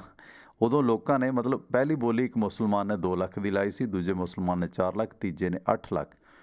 ਸੋ ਇਸ ਹਾਰ ਦੀ ਕੀਮਤ 8 ਲੱਖ ਸੀ। ਫਿਰ ਪਹਿਲੇ ਮੁਸਲਮਾਨ ਦੀਆਂ ਅੱਖਾਂ ਦੇ ਵਿੱਚ ਪਾਣੀ ਭਰ ਆਇਆ। ਉਸਨੇ 2 ਲੱਖ ਦੀ ਬੋਲੀ ਦਿੱਤੀ ਪਰ ਹਾਰ 8 ਲੱਖ ਤੱਕ ਪਹੁੰਚ ਗਿਆ। ਇਸ 'ਤੇ ਉਸਨੇ ਸੋਚ ਕੇ ਕਿਹਾ, ਮੇਰੀ ਤਮਾਮ ਜ਼ਿੰਦਗੀ ਦੀ ਜੋ ਕਮਾਈ ਅੰਦਾਜ਼ਨ 1.5 ਕਰੋੜ ਹੋਵੇਗੀ, ਸਭ ਹਾਰ ਭੇਟ। ਇਹ ਕਹਿ ਕੇ ਉਹ ਹਾਰ ਵੱਲ ਵਧਿਆ, ਮਤੇ ਕੋਈ ਹੋਰ ਨਾ ਖਰੀਦ ਲਵੇ। ਸੋ ਉਸ ਵਕਤ ਮਤਲਬ ਉਹਦੀ ਜਿਹੜਾ ਟੋਟਲ ਜਾਇਦਾਦ ਸੀ ਪਹਿਲੇ ਮੁਸਲਮਾਨ ਦੀ ਜਿਸ ਨੇ ਬੋਲੀ ਸ਼ੁਰੂ ਕੀਤੀ ਸੀ 2 ਲੱਖ, ਅਤੇ ਉਸਨੇ ਉਹ ਸਾਰਾ ਜਿਹੜਾ ਹੈਗਾ ਆਪਣਾ ਸਰਮਾਇਆ 1.5 ਕਰੋੜ ਜਿਹੜੀ ਉਸਦੀ ਜਾਇਦਾਦ ਸੀ ਉਸਨੇ ਹਾਰ 'ਤੇ ਲਾ ਦਿੱਤੀ। ਸੋ ਬੋਲੀ ਦੇਣ ਵਾਲੇ ਅਜੇ ਹਾਲ ਵੱਲ ਵੱਧ ਹੀ ਰਹੇ ਸਨ, ਪਰ ਨੇਤਾ ਜੀ ਨੇ ਕਿਹਾ 1 2 3 ਹਾਰ ਪਹਿਲੇ ਮੁਸਲਮਾਨ ਦਾ। ਦੂਜੇ ਦਿਨ ਇਹ ਹੀਰਿਆ ਹਾਰ ਜਵਾਹਰਾਂ ਦੇ ਵਪਾਰੀ ਸਾਰੇ ਪੂੰਜੀ ਵੇਚ ਕੇ 1.5 ਕਰੋੜ ਰੁਪਈਆ ਨੇਤਾ ਜੀ ਦੇ ਸਪੁਰਦ ਕਰਕੇ ਜਦੋਂ ਮੁੜਨ ਲੱਗਾ ਤਾਂ ਨੇਤਾ ਜੀ ਨੇ 7 ਲੱਖ ਰੁਪਏ ਉਸ ਨੂੰ ਵਾਪਸ ਕਰ ਦਿੱਤੇ ਕਿ ਲਓ ਇਸ ਦੇ ਨਾਲ ਮੁੜ ਕਾਰੋਬਾਰ ਸ਼ੁਰੂ ਕਰ ਲੈਣਾ। ਤੇ ਪਰ ਪੰਜਾਬੀ ਮੁਸਲਮਾਨ ਨੇ ਆਖਿਆ ਕਿ ਮੈਂ ਤਾਂ ਖੁਦ ਘਰੋਂ ਆਜ਼ਾਦ ਹਿੰਦ ਫੌਜ ਦੇ ਵਿੱਚ ਭਰਤੀ ਹੋਣ ਦਾ ਪੱਕਾ ਤਹਈਆ ਕਰਕੇ ਆਇਆ। ਤਨ ਮਨ ਧਨ ਦਾ ਦਾਨੀ ਪੰਜਾਬੀ ਮੁਸਲਮਾਨ ਹਬੀਬੁੱਲਾ ਰਹਿਮਾਨ ਸੀ। ਤੇ ਉਸ ਬੰਦ ਨੂੰ ਫਿਰ ਸੁਭਾਸ਼ ਚੰਦਰ ਬੋਸ ਨੇ ਇਉਂ ਪੇਸ਼ ਕੀਤਾ, ਪਾਰਸ ਸਾਹਿਬ ਨੇ ਇਉਂ ਪੇਸ਼ ਕੀਤਾ, ਮੁਸਲਮਾਨ ਪੰਜਾਬੀ ਮੈਂ ਅਰਜੀ ਮੇਰੀ ਕਰ ਲਾਂ ਰਕਮ ਦੇ ਨਾਲ ਪ੍ਰਵਾਨ ਨੇਤਾ, ਕਰਤੇ ਦਸਖਤ ਖੂਨ ਦੇ ਨਾਲ ਮੈਂ ਵੀ ਲਿਖਤਾ ਖੂਨ ਤੇ ਖਰਾ ਬਿਆਨ ਮੇਰਾ, ਖਾਤਰ ਵਤਨ ਮਹਿਬੂਬ ਦੀ ਆਬਰੂ ਦੇ ਮਰਨਾ ਹੱਕ ਹੈ ਕਹੇ ਕੁਰਾਨ ਨੇਤਾ, ਸਾਡਾ ਮੁਲਕ ਤੇ ਸਾਡਾ ਹੀ ਰਾਜ ਹੋਵੇ ਹੋਇਆ ਅੱਜ ਤੋਂ ਮੇਰਾ ਈਮਾਨ ਨੇਤਾ, ਖੂਨ ਦੀ ਪੜ੍ਹੂ ਨਮਾਜ਼ ਹੁਣ ਤੋਂ ਦਿੱਲੀ ਚੱਲੋ ਤੇ ਦਿਉ ਆਜ਼ਾਦ ਨੇਤਾ, ਦਿੱਲੀ ਚੱਲੋ ਦੀ ਦਊਂ ਅਜ਼ਾਨ ਨੇਤਾ। ਅਜ਼ਾਨ ਹੁੰਦੀ ਹੈ ਨਾ ਜਿਹੜੀ ਰੱਬ ਦੀ, ਉਹ ਅਜ਼ਾਨ ਕਰਦੇ ਨੇ ਸਵੇਰੇ ਸ਼ਾਮ। ਸੈਨਤ ਅੱਖ ਦੀ ਬਿਨਾ ਹੀਲ ਹੁਜਤ ਕਰੂੰ ਆਪ ਤੋਂ ਜਾਨ ਕੁਰਬਾਨ ਨੇਤਾ, ਕੱਲੋ ਜਿਸ ਜਗ੍ਹਾ ਤੇ ਜਾਊਂਗਾ ਉਸ ਥਾਂ ਨੂੰ ਤੇਰਾ ਰਹੂੰ ਬਣ ਕੇ ਪਾਸਬਾਨ ਨੇਤਾ, ਰੋਟੀ ਰੱਜ ਕੇ ਖਾਊਂਗਾ ਜਦੋਂ ਝੱਲੂ ਲਾਲ ਕਿਲੇ ਤੇ ਕੌਮੀ ਨਿਸ਼ਾਨ ਤੇਰਾ, ਪਾਰੋਂ ਆਣ ਕੇ 7 ਸਮੁੰਦਰਾਂ ਤੋਂ ਬਿੱਲੇ ਬਣ ਬੈਠੇ ਪ੍ਰਧਾਨ ਨੇਤਾ, ਜਦੋਂ ਘੜੂ ਕਾਨੂੰਨ ਆਜ਼ਾਦ ਕੌਂਸਲ ਉਹਨੂੰ ਸਮਝ ਲੂੰ ਮੈਂ ਰਮਜ਼ਾਨ ਨੇਤਾ, ਕਿ ਜਦੋਂ ਆਜ਼ਾਦ ਕੌਂਸਲ ਕਾਨੂੰਨ ਘੜੇਗੀ ਮੇਰੇ ਲਈ ਉਹ ਰਮਜ਼ਾਨ ਹੋਵੇਗਾ, ਹਜ ਕਰਨ ਦਾ ਬੜਾ ਮੁਸ਼ਤਾਕ ਹਾਂ ਮੈਂ, ਮੇਰਾ ਕਾਬਾ ਹੈ ਹਿੰਦੁਸਤਾਨ ਨੇਤਾ, ਕਿ ਹਜ ਕਰਨ ਦੀ ਮੇਰੀ ਬੜੀ ਇੱਛਾ ਸੀ ਪਰ ਮੇਰਾ ਕਾਬਾ ਹਿੰਦੁਸਤਾਨ ਹੀ ਹੈ, ਮੇਰੀ ਜ਼ਿੰਦਗੀ ਦਾ ਪਾਣੀ ਬੰਨਿਆ ਸੀ ਹੁਣ ਹੋ ਗਿਆ ਦਿੱਲੀ ਨੂੰ ਰਵਾਨ ਨੇਤਾ, ਜਾਲੂ ਆਪ ਅੰਗਰੇਜ਼ ਦੀ ਰੱਤ ਪਾ ਕੇ ਲਾਲ ਕਿਲੇ ਅੰਦਰ ਸ਼ਮਸ਼ਾਨ ਨੇਤਾ, ਅਸੀਂ ਪੂਜਾ ਨਮਾਜ਼ ਤੇ ਪਾਠ ਅੰਦਰ ਹੋਏ ਦੇਰ ਦੇ ਰਹੇ ਗਲਤਾਨ ਨੇਤਾ, ਕਿ ਅਸੀਂ ਪੂਜਾ ਨਮਾਜ਼ ਪਾਠਾਂ ਅੰਦਰ ਵੰਡੇ ਰਹੇ, ਹੋ ਕੇ ਇੱਕ ਮਜ਼ਹਬਾਂ ਨੂੰ ਟੇਕ ਮੱਥਾ, ਹਿੰਦੂ ਸਿੱਖ ਤੇ ਮੁਸਲਮਾਨ ਜਵਾਨ ਨੇਤਾ, ਪਾਰਸ ਫੌਜ ਅੰਦਰ ਮੈਨੂੰ ਘਰ ਭਰਤੀ, ਮੇਰਾ ਨਾਮ ਹਬੀਬ ਰਹਿਮਾਨ ਨੇਤਾ। ਹੁਣ ਅਸੀਂ ਕਿਵੇਂ ਕਹਿ ਦਾਂਗੇ ਕਿ ਮੁਸਲਮਾਨ ਡਾਊਟਫੁਲ ਨੇ? ਇਹ ਠੀਕ ਹੈ ਕਿ ਬਾਅਦ ਦੇ ਵਿੱਚ ਇੱਕ ਮਜ਼ਹਬ ਦੇ ਨਾਂ 'ਤੇ ਮੁਲਕ ਪਾਕਿਸਤਾਨ ਬਣ ਗਿਆ, ਸਾਡੀ ਉਹਦੇ ਨਾਲ ਤਣਾਤਣੀ ਲਗਾਤਾਰ ਜਾਰੀ ਹੈ, ਦੁਸ਼ਮਣੀਆਂ ਸਾਡੀਆਂ ਪਲੀਆਂ ਹੋਈਆਂ ਨੇ, ਉਹਨਾਂ ਦਾ ਬੰਗਲਾਦੇਸ਼ ਅਲੱਗ ਹੋਇਆ ਜਾਂ ਕੀਤਾ ਗਿਆ ਕਿਉਂਕਿ ਇੰਦਰਾ ਗਾਂਧੀ ਦਾ ਇੱਕ ਵੱਡਾ ਖ਼ਵਾਬ ਸੀ ਜਾਂ ਇੰਦਰਾ ਗਾਂਧੀ ਦੀ ਇੱਕ ਵੱਡੀ ਜਿੱਤ ਰਹੀ ਹੈ ਪਾਕਿਸਤਾਨ ਦੇ ਟੁਕੜੇ ਕਰਕੇ ਪੂਰਬੀ ਪਾਕਿਸਤਾਨ ਨੂੰ ਆਜ਼ਾਦ ਬੰਗਲਾਦੇਸ਼ ਬਣਾਉਣਾ। ਸੋ ਸ਼ਰੀਕ ਵੀ ਇੱਦਾਂ ਹੀ ਕਰਦਾ, ਉਹ ਵੀ ਤਾਂ ਕਦੇ ਖਾਲਿਸਤਾਨ ਦੀ ਗੱਲ ਉਠਾਏਗਾ, ਕਦੇ ਆਜ਼ਾਦ ਕਸ਼ਮੀਰ ਦੀ ਉਠਾਏਗਾ, ਕਿਉਂਕਿ ਭਾਰਤ ਵੱਲੋਂ ਵੀ ਤਾਂ ਪਾਕਿਸਤਾਨ ਨੂੰ ਵੱਖ ਕੀਤਾ ਗਿਆ ਨਾ, ਉਹਦੇ ਵੀ ਤਾਂ 2 ਟੁਕੜੇ ਕੀਤੇ ਗਏ ਨਾ, ਹੈ ਨਾ। ਜੇ ਅਸੀਂ ਕਿਸੇ ਦਾ ਘਰ ਵੰਡਿਆ ਤਾਂ ਅਗਲਾ ਕਿਉਂ ਨਹੀਂ ਵੰਡੇਗਾ? ਅਸੀਂ ਕੋਈ ਦੁੱਧ ਧੋਤੇ ਥੋੜ੍ਹੀ ਹੋ ਗਿਆ, ਹੈ ਨਾ। ਸੋ ਇਸ ਕਰਕੇ ਜਰਨਲਿਜ਼ਮ ਦੇ ਨਜ਼ਰੀਏ ਤੋਂ ਨਾ ਅੱਜ ਕੱਲ੍ਹ ਮੈਂ ਕਹਿਣਾ ਹੁੰਦਾ ਕਿ ਜਰਨਲਿਸਟ ਜਿਹੜਾ ਉਹ ਸਿਰਫ ਇਹ ਨਹੀਂ ਕਿ ਪੰਜਾਬ ਦਾ ਹੋਵੇ ਜਾਂ ਭਾਰਤ ਦਾ ਹੋਵੇ ਜਾਂ ਪਾਕਿਸਤਾਨ ਦਾ ਹੋਵੇ, ਜਰਨਲਿਸਟ ਦਾ ਜੋ ਰਕਬਾ ਹੈ ਨਾ, ਜੋ ਜਰਨਲਿਸਟ ਦਾ ਜੋ ਵਰਕਿੰਗ ਜਿਹੜੀ ਸਪੇਸ ਹੈ ਨਾ ਉਹਦੀ, ਉਹ ਆਲਮ ਦੀ ਹੋਣੀ ਚਾਹੀਦੀ ਹੈ। ਜਦੋਂ ਬਾਲਾਕੋਟ ਸਟ੍ਰਾਈਕ ਤੋਂ ਬਾਅਦ ਇਮਰਾਨ ਖਾਨ ਨੇ ਆਪਣੀ ਪ੍ਰੈਸ ਕਾਨਫਰੰਸ ਕੀਤੀ। ਉਦੋਂ ਕਿੰਨੇ ਜਰਨਲਿਸਟ ਸੀਗੇ, ਨੁਮਾਇੰਦੇ ਉਹ ਵਿਸ਼ਵ ਦੇ ਮੀਡੀਆ ਦੇ ਵੀ ਸੀ, ਪਰ ਉਹਨਾਂ ਨੇ ਉਸ ਵਕਤ ਪਾਕਿਸਤਾਨ ਜਿੰਦਾਬਾਦ ਦੀ ਗੱਲ ਆਖੀ, ਪਾਕਿਸਤਾਨ ਜਿੰਦਾਬਾਦ ਦੇ ਨਾਅਰੇ ਲਾਏ। ਮੈਂ ਕਹਿੰਦਾ ਸੀ ਉਹ ਗਲਤ ਹੈ, ਕਿਉਂਕਿ ਉਹ ਉਸ ਵਕਤ ਨੁਮਾਇੰਦੇ ਸਿਰਫ ਪਾਕਿਸਤਾਨ ਦੇ ਨਹੀਂ, ਉਹ ਆਲਮੀ ਨੁਮਾਇੰਦੇ ਨੇ। ਜੇ ਉੱਥੇ ਕੋਈ ਗੱਲ ਗਲਤ ਜਾਪਦੀ ਹੈ ਤਾਂ ਉੱਥੇ ਉਹਨਾਂ ਨੂੰ ਜੇ ਵਿਰੋਧ ਨਹੀਂ ਕਰਨਾ, ਕਿਤੇ ਨਾ ਕਿਤੇ ਆਪਣੀ ਹਾਜ਼ਰੀ ਲਵਾਉਣੀ ਚਾਹੀਦੀ ਸੀ। ਇਸ ਕਰਕੇ ਜਿਹੜਾ ਕੋਈ ਵੀ ਪੱਤਰਕਾਰ ਹੈ ਉਹਦਾ ਪਹਿਲਾ ਧਰਮ ਇਨਸਾਨੀਅਤ ਹੋਣਾ ਚਾਹੀਦਾ, ਉਸ ਦਾ ਆਪਣਾ ਨਿੱਜੀ ਧਰਮ ਕੋਈ ਵੀ ਹੋਵੇ, ਅਤੇ ਉਹਦਾ ਜਿਹੜਾ ਵਰਕਿੰਗ ਏਰੀਆ ਉਹ ਸਿਰਫ ਭਾਰਤ, ਪਾਕਿਸਤਾਨ, ਕੈਨੇਡਾ, ਅਮਰੀਕਾ ਨਹੀਂ ਹੋਣਾ ਚਾਹੀਦਾ, ਉਹਦਾ ਵਰਕਿੰਗ ਏਰੀਆ ਪੂਰੀ ਦੁਨੀਆ ਹੋਣੀ ਚਾਹੀਦੀ ਹੈ। ਸਤਿ ਸ਼੍ਰੀ ਅਕਾਲ ਬਾਈ ਜੀ, ਤੁਸੀਂ ਓਨਰ ਹੋ? ਸਤਿ ਸ਼੍ਰੀ ਅਕਾਲ ਜੀ। ਜੀ ਜੋਗਿੰਦਰ ਸਿੰਘ ਮਲੇਸ਼ੀਆ ਤੋਂ। ਜੀ ਬਾਈ ਜੀ। ਹਾਂਜੀ ਹਾਂਜੀ। 26 ਦਾ ਕੀ ਬਣੇਗਾ? ਬਹੁਤ ਟੈਨਸ਼ਨ ਹੋ ਰਹੀ ਹੈ ਜੋ ਗੇਮ ਖੇਡ ਰਹੀ ਆ। ਦੇਖੋ ਸਰਕਾਰ ਕੋਸ਼ਿਸ਼ਾਂ ਕਰੇਗੀ, ਪਰ ਜਿਸ ਤਰ੍ਹਾਂ ਫੀਡਬੈਕ ਜਾ ਰਹੀ ਹੈ ਨਾ ਸਰਕਾਰ ਨੂੰ, ਲੋਕ ਹਿੰਸਕ ਨਾ ਹੋਣ ਤੇ ਸਰਕਾਰ ਦੇ ਇਹ ਜਿਹੜੀਆਂ ਗਿੱਦੜ ਭਵਕੀਆਂ ਨੇ ਚੱਲਣ ਵਾਲੀਆਂ ਨਹੀਂ ਹੈ। ਜੇ ਸਰਕਾਰ ਹਿੰਸਕ ਹੋਣ ਦੀ ਕੋਸ਼ਿਸ਼ ਕਰੇਗੀ ਤੇ ਸਰਕਾਰ ਨੂੰ ਜਵਾਬ ਸਖਤ ਮਿਲ ਜਾਏਗਾ ਜੀ। ਸੋ ਇਸ ਕਰਕੇ ਭਾਈ ਜੀ ਆਪ ਹੀ ਬੰਦੇ, ਜੇ ਆਪ ਹੀ ਬੰਦੇ ਵਾਰ ਕੇ ਵੀ ਇਹ ਹੋ ਜਾਏਗਾ ਫਿਰ ਕੀ ਕਰਾਂਗੇ ਆਪਾਂ? ਚਿੰਤਾ ਦੀ ਜ਼ਰੂਰਤ ਨਹੀਂ ਹੈ, ਹਰ ਭਾਵੇਂ ਸੋ ਹੋਏ। ਤੁਹਾਡੀ ਗੱਲ ਠੀਕ ਹੈ, ਲੇਕਿਨ ਟੈਨਸ਼ਨ ਬਹੁਤ ਹੋ ਰਹੀ ਹੈ। ਟੈਨਸ਼ਨ ਤਾਂ ਹੈ, ਪਲ ਪਲ ਨਜ਼ਰਾਂ ਦਿੱਲੀ ਤੇ ਲੱਗੀਆਂ ਲੋਕਾਂ ਦੀਆਂ, ਪੂਰੀ ਦੁਨੀਆ ਦੀਆਂ ਜੋਗਿੰਦਰ ਜੀ, ਪਰ ਉਮੀਦ ਰੱਖੀਏ ਸਭ ਅੱਛਾ ਹੋਏਗਾ, ਹੈ ਨਾ? ਵਾਹਿਗੁਰੂ ਭਲਾ ਕਰੇ ਜੀ। ਜੀ ਮਿਹਰਬਾਨੀ ਸਾਹ ਜੋਗਿੰਦਰ ਸਿੰਘ ਜੀ, ਮਿਹਰਬਾਨੀ। ਅਤੇ ਬਾਈ ਜੀ ਦੀ ਕਾਲ ਆਈ ਸੀ, ਮੇਰੇ ਖਿਆਲ 13 ਨੰਬਰ ਸੀ ਲਾਸਟ ਡਿਜਿਟ, ਮੈਂ ਚੁੱਕ ਨਹੀਂ ਸਕਿਆ, ਪਲੀਜ਼ ਕਾਲ ਕਰ ਲਿਓ ਤੁਸੀਂ। ਹਾਂ, ਆਪਣੀ ਗੱਲਬਾਤ ਚੱਲ ਰਹੀ ਸੀ ਕਿ ਸਾਡੇ ਜਿਹੜਾ ਹੈਗਾ ਨਾ ਜਰਨਲਿਸਟਾਂ ਨੂੰ ਜਿਹੜੀ ਆਪਣੀ ਜੋਬ 'ਤੇ ਕੋਈ ਵੀ ਜਾਤ, ਧਰਮ, ਵਿਸ਼ੇਸ਼ ਵਰਗ ਭਾਰੂ ਨਹੀਂ ਹੋਣ ਦੇਣਾ ਚਾਹੀਦਾ। ਪਰ ਅਫਸੋਸ ਕਿ ਸਾਡੇ ਜਿਹੜੇ ਜਰਨਲਿਸਟ ਨੇ ਉਹ ਵੀ ਵਰਗਾਂ 'ਚ ਵੰਡੇ ਨੇ, ਬੁਲਾਰੇ ਬਣੇ ਨੇ। ਉਹ ਜਰਨਲਿਸਟ ਨਹੀਂ ਹੈ, ਫਿਰ ਉਹ ਜੁਡੀਸ਼ਰੀ ਨਹੀਂ ਹੈ ਜਿਹੜੀ ਇਸ ਤਰ੍ਹਾਂ ਬੁਲਾਰੀ ਬਣਦੀ ਹੈ ਕਿਸੇ ਧਰਮ ਵਿਸ਼ੇਸ਼ ਦੀ। ਖੈਰ, ਹੁਣ ਜਿਸ ਤਰ੍ਹਾਂ ਇਹ ਨੇਤਾ ਸੀ ਹਬੀਬ ਰਹਿਮਾਨ, ਜਿਸ ਨੇ 2 ਲੱਖ ਹਾਰ ਦੀ ਪਹਿਲੀ ਕੀਮਤ ਲਾਈ ਸੀ, ਉਸ ਤੋਂ ਬਾਅਦ ਹਾਰ ਦੀ ਕੀਮਤ ਵੱਧਦੀ ਗਈ ਅਤੇ ਉਸ ਨੂੰ ਬੜੀ ਮਾਯੂਸੀ ਹੋਈ ਅਤੇ ਆਖਰ ਉਸਨੇ ਕਹਿ ਦਿੱਤਾ ਕਿ ਮੈਂ ਆਪਣੀ ਸਾਰੀ ਜਾਇਦਾਦ ਜਿਹੜੀ ਹੈ 1.5 ਕਰੋੜ ਦੇ ਕਰੀਬ ਸੀ, ਇਸ ਹਾਰ ਦੀ ਭੇਂਟ ਕਰਦਾ। ਅਤੇ ਫਿਰ ਉਸਨੇ ਆਪਣੀ ਸਾਰੀ ਜਾਇਦਾਦ ਵੇਚ ਕੇ ਨੇਤਾ ਜੀ ਸੁਭਾਸ਼ ਚੰਦਰ ਬੋਸ ਨੂੰ ਆਜ਼ਾਦ ਹਿੰਦ ਫੌਜ ਬਣਾਉਣ ਵਾਸਤੇ ਦੇ ਵੀ ਦਿੱਤੀ। ਪਰ ਆਜ਼ਾਦ ਹਿੰਦ ਫੌਜ ਦੇ ਇਸ ਨੇਤਾ ਸੁਭਾਸ਼ ਚੰਦਰ ਬੋਸ, ਜਿਨ੍ਹਾਂ ਦਾ ਹੁਣ 23 ਤਰੀਕ ਨੂੰ ਦਿਹਾੜਾ ਮਨਾ ਰਹੇ ਨੇ, ਕੱਲ੍ਹ ਨੂੰ ਭਾਰਤ ਦੇ ਕਿਸਾਨ, ਇਸ ਦੌਰਾਨ ਵੱਖ-ਵੱਖ ਸੂਬਿਆਂ ਦੇ ਜਿਹੜੇ ਰਾਜਪਾਲ ਨੇ, ਗਵਰਨਰ ਹਾਊਸ ਨੇ, ਉੱਥੇ ਜਾ ਕੇ ਉਹ ਆਪਣਾ ਪ੍ਰੋਟੈਸਟ ਕਰਨਗੇ ਇਹਨਾਂ ਕਾਨੂੰਨਾਂ ਦੇ ਖਿਲਾਫ, ਕਿਉਂਕਿ ਸੂਬੇ ਦੇ ਵਿੱਚ ਜਿਹੜਾ ਰਾਜਪਾਲ ਹੁੰਦਾ, ਗਵਰਨਰ ਹੁੰਦਾ, ਉਹ ਭਾਰਤ ਸਰਕਾਰ ਦਾ ਪ੍ਰਤੀਨਿਧ ਹੁੰਦਾ। ਸੋ ਕੁਛ ਕਿਸਾਨ ਦਿੱਲੀ ਤੋਂ ਜਾਣਗੇ ਅਤੇ ਕੁਛ ਕਿਸਾਨ ਉਹਨਾਂ ਸੂਬਿਆਂ ਦੇ ਸਥਾਨਕ ਕਿਸਾਨ ਹੋਣਗੇ। ਸੋ ਇਸ ਦੌਰਾਨ ਇਸ ਦਿਹਾੜੇ ਨੂੰ ਜਿਹੜਾ ਕੱਲ੍ਹ ਨੂੰ ਸੁਭਾਸ਼ ਚੰਦਰ ਬੋਸ ਦੇ ਨਾਂ 'ਤੇ ਮਨਾਇਆ ਜਾ ਰਿਹਾ, ਸੋ ਉਸ ਨੂੰ ਆਪਣੀ ਸਾਰੀ ਜਾਤ ਦੇਣ ਵਾਲਾ ਜਿਹੜਾ ਇਹ ਪਠਾਨ ਸੀ, ਇਹ ਮੁਸਲਮਾਨ ਸੀਗਾ ਹਬੀਬੁਰ ਰਹਿਮਾਨ, ਅਤੇ ਕਿਵੇਂ ਉਸ ਦੀ ਕੁਰਬਾਨੀ ਨੂੰ ਅਸੀਂ ਭੁੱਲ ਸਕਦੇ ਹਾਂ? ਆਪਣੀ ਸਾਰੀ ਜਾਇਦਾਦ ਜਿਸ ਨੇ ਸੁਭਾਸ਼ ਚੰਦਰ ਬੋਸ ਦੇ ਹਾਰ ਦੇ ਲੇਖੇ ਲਾ ਦਿੱਤੀ, ਕਿਉਂਕਿ ਉਹ ਹਾਰ ਦੀ ਸੇਲ ਕਰਕੇ, ਉਸ ਹਾਰ ਨੂੰ ਵੇਚ ਕੇ ਆਜ਼ਾਦ ਹਿੰਦ ਫੌਜ ਦੇ ਲਈ ਪੈਸਾ ਇਕੱਤਰ ਕੀਤਾ ਗਿਆ। ਅਤੇ ਫਿਰ ਅਸੀਂ ਕਿਵੇਂ ਕਹਿ ਦਾਂਗੇ ਕਿ ਇਹ ਗੈਰ ਨੇ? ਕਿਵੇਂ ਕਹਿ ਦਾਂਗੇ ਕਿ ਹਰਾਮਜ਼ਾਦੇ ਨੇ, ਅਸੀਂ ਹਰਾਮਜ਼ਾਦੇ ਹਾਂ? ਕਿਉਂਕਿ ਧਰਮ ਦਾ ਕੱਟੜ ਪੱਤਾ ਖੇਡ ਕੇ ਹਮੇਸ਼ਾ ਸਾਡੀ ਅਲੀਟ ਕਲਾਸ, ਧਾਰਮਿਕ ਲੋਕਾਂ ਨੇ ਸਾਨੂੰ ਭੰਬਲ ਭੂਸੇ 'ਚ ਪਾਇਆ, ਸਾਨੂੰ ਧਰਮ ਮਜ਼ਹਬ ਦੇ ਨਾਂ 'ਤੇ ਆਪਸ ਦੇ ਵਿੱਚ ਵੰਡਿਆ। ਜੋ ਕੁਛ ਅੰਗਰੇਜ਼ ਕਰਦਾ ਸੀ ਉਹੀ ਸਾਡੇ ਅੱਜ ਦੇ ਨੇਤਾ ਕਰ ਰਹੇ ਨੇ। ਸਤਿ ਸ਼੍ਰੀ ਅਕਾਲ ਜੀ, ਤੁਸੀਂ ਓਨਰ ਹੋ? ਹਾਂਜੀ, ਸਤਿ ਸ਼੍ਰੀ ਅਕਾਲ ਟਿਵਾਣਾ ਸਾਹਿਬ। ਜੀ ਸਾਹਿਬ, ਪਰਮਿੰਦਰ ਸਿੰਘ, ਸਵਾਗਤ ਹੈ ਭਾਜੀ ਤੁਹਾਡਾ। ਹਾਂਜੀ ਟਿਵਾਣਾ ਸਾਹਿਬ, ਜਿਹੜਾ ਇਹ ਵਿਚਾਰ ਹੈਗਾ ਜਾਂ ਇਹ ਵੀ ਜਿਸ ਦਿਨ ਪਰੇਡ ਕਰਨੀ ਹੈ ਉਸ ਦਿਨ ਇਹ ਪੈਦਲ ਹੀ ਅੱਗੇ ਸ਼ੁਰੂ ਕਰ ਦੇਣ, ਕਿਸਾਨ ਜਥੇਬੰਦੀਆਂ ਨਾਲ ਤੁਹਾਡੀ ਕਾਲ ਹੁੰਦੀ ਰਹਿੰਦੀ ਹੈ, ਕੋਈ ਉਹਨਾਂ ਦਾ ਇਹੋ ਜਿਹਾ ਵਿਚਾਰ ਮਤਲਬ ਉਹਨਾਂ ਦੇ ਦਿਮਾਗ 'ਚ ਹੈ ਜਾਂ ਉਹਨਾਂ ਨਾਲ ਕੋਈ ਗੱਲ ਹੋਈ ਹੈ? ਬਿਲਕੁਲ, ਉਹਨਾਂ ਕੋਲ ਸਾਰੇ ਪੈਟਰਨ ਖੁੱਲ੍ਹੇ ਨੇ, ਪਰ ਉਹ ਜੇ ਆਪਣੇ ਪੱਤੇ ਪੂਰੇ ਨਹੀਂ ਖੋਲ੍ਹਣਗੇ, ਕਿਉਂਕਿ ਉਹ ਹਰ ਹਰਬਾ ਜਰਬਾ ਇਸ ਕਿਸਾਨ ਪਰੇਡ ਨੂੰ ਸਫਲ ਕਰਨ ਦਾ ਉਹਨਾਂ ਨੇ ਲਾਉਣਾ। ਇਸੇ ਕਰਕੇ ਉਹਨਾਂ ਨੇ ਪਹਿਲਾਂ ਰੂਟ ਨਹੀਂ ਸੀ ਅਨਾਊਂਸ ਕੀਤਾ। ਹੁਣ ਵੀ ਬਹੁਤ ਸਾਰੀਆਂ ਚੀਜ਼ਾਂ ਨੇ ਜੇ ਉਹ ਪਰਮਿੰਦਰ ਸਿੰਘ ਜੀ ਜਨਤਕ ਹੁੰਦੀਆਂ ਨੇ, ਕਿਉਂਕਿ ਬਹੁਤ ਸਾਰੇ CID ਦੇ ਬੰਦੇ ਉਹਨਾਂ ਦੇ ਨਾਲ ਵਿਚਰਦੇ ਨੇ, ਇਸ ਕਰਕੇ ਉਹਦਾ ਉਦੋਂ ਹੀ ਕੁਇੱਕ ਐਕਸ਼ਨ ਜਿਹੜਾ ਹੈਗਾ ਸਾਹਮਣੇ ਆਏਗਾ। ਸੋ ਮੌਕੇ 'ਤੇ ਕੀ ਸਥਿਤੀ ਬਣਦੀ ਹੈ? ਹੁਣ ਜਿਹੜਾ ਵਾਟਰ ਕੈਨਨ 'ਤੇ ਮੁੰਡਾ ਚੜ੍ਹਿਆ ਸੀ, ਉਹਨੇ ਸੋਚਿਆ ਥੋੜ੍ਹਾ ਸੀ ਕਿ ਮੈਂ ਇਸ ਤਰ੍ਹਾਂ ਵਾਟਰ ਕੈਨਨ ਦਾ ਮੂੰਹ ਮੋੜਾਂਗਾ। ਇਹ ਤਾਂ ਮੌਕੇ 'ਤੇ ਜੋ ਐਕਸ਼ਨ ਲਿਆ ਜਾਂਦਾ, ਪਰ ਇਹ ਹੈ ਕਿ ਸੰਜੀਦਗੀ ਨਾਲ ਲਿਆ ਜਾਵੇ, ਕੋਈ ਵਾਇਲੈਂਸ ਨਾ ਹੋਵੇ।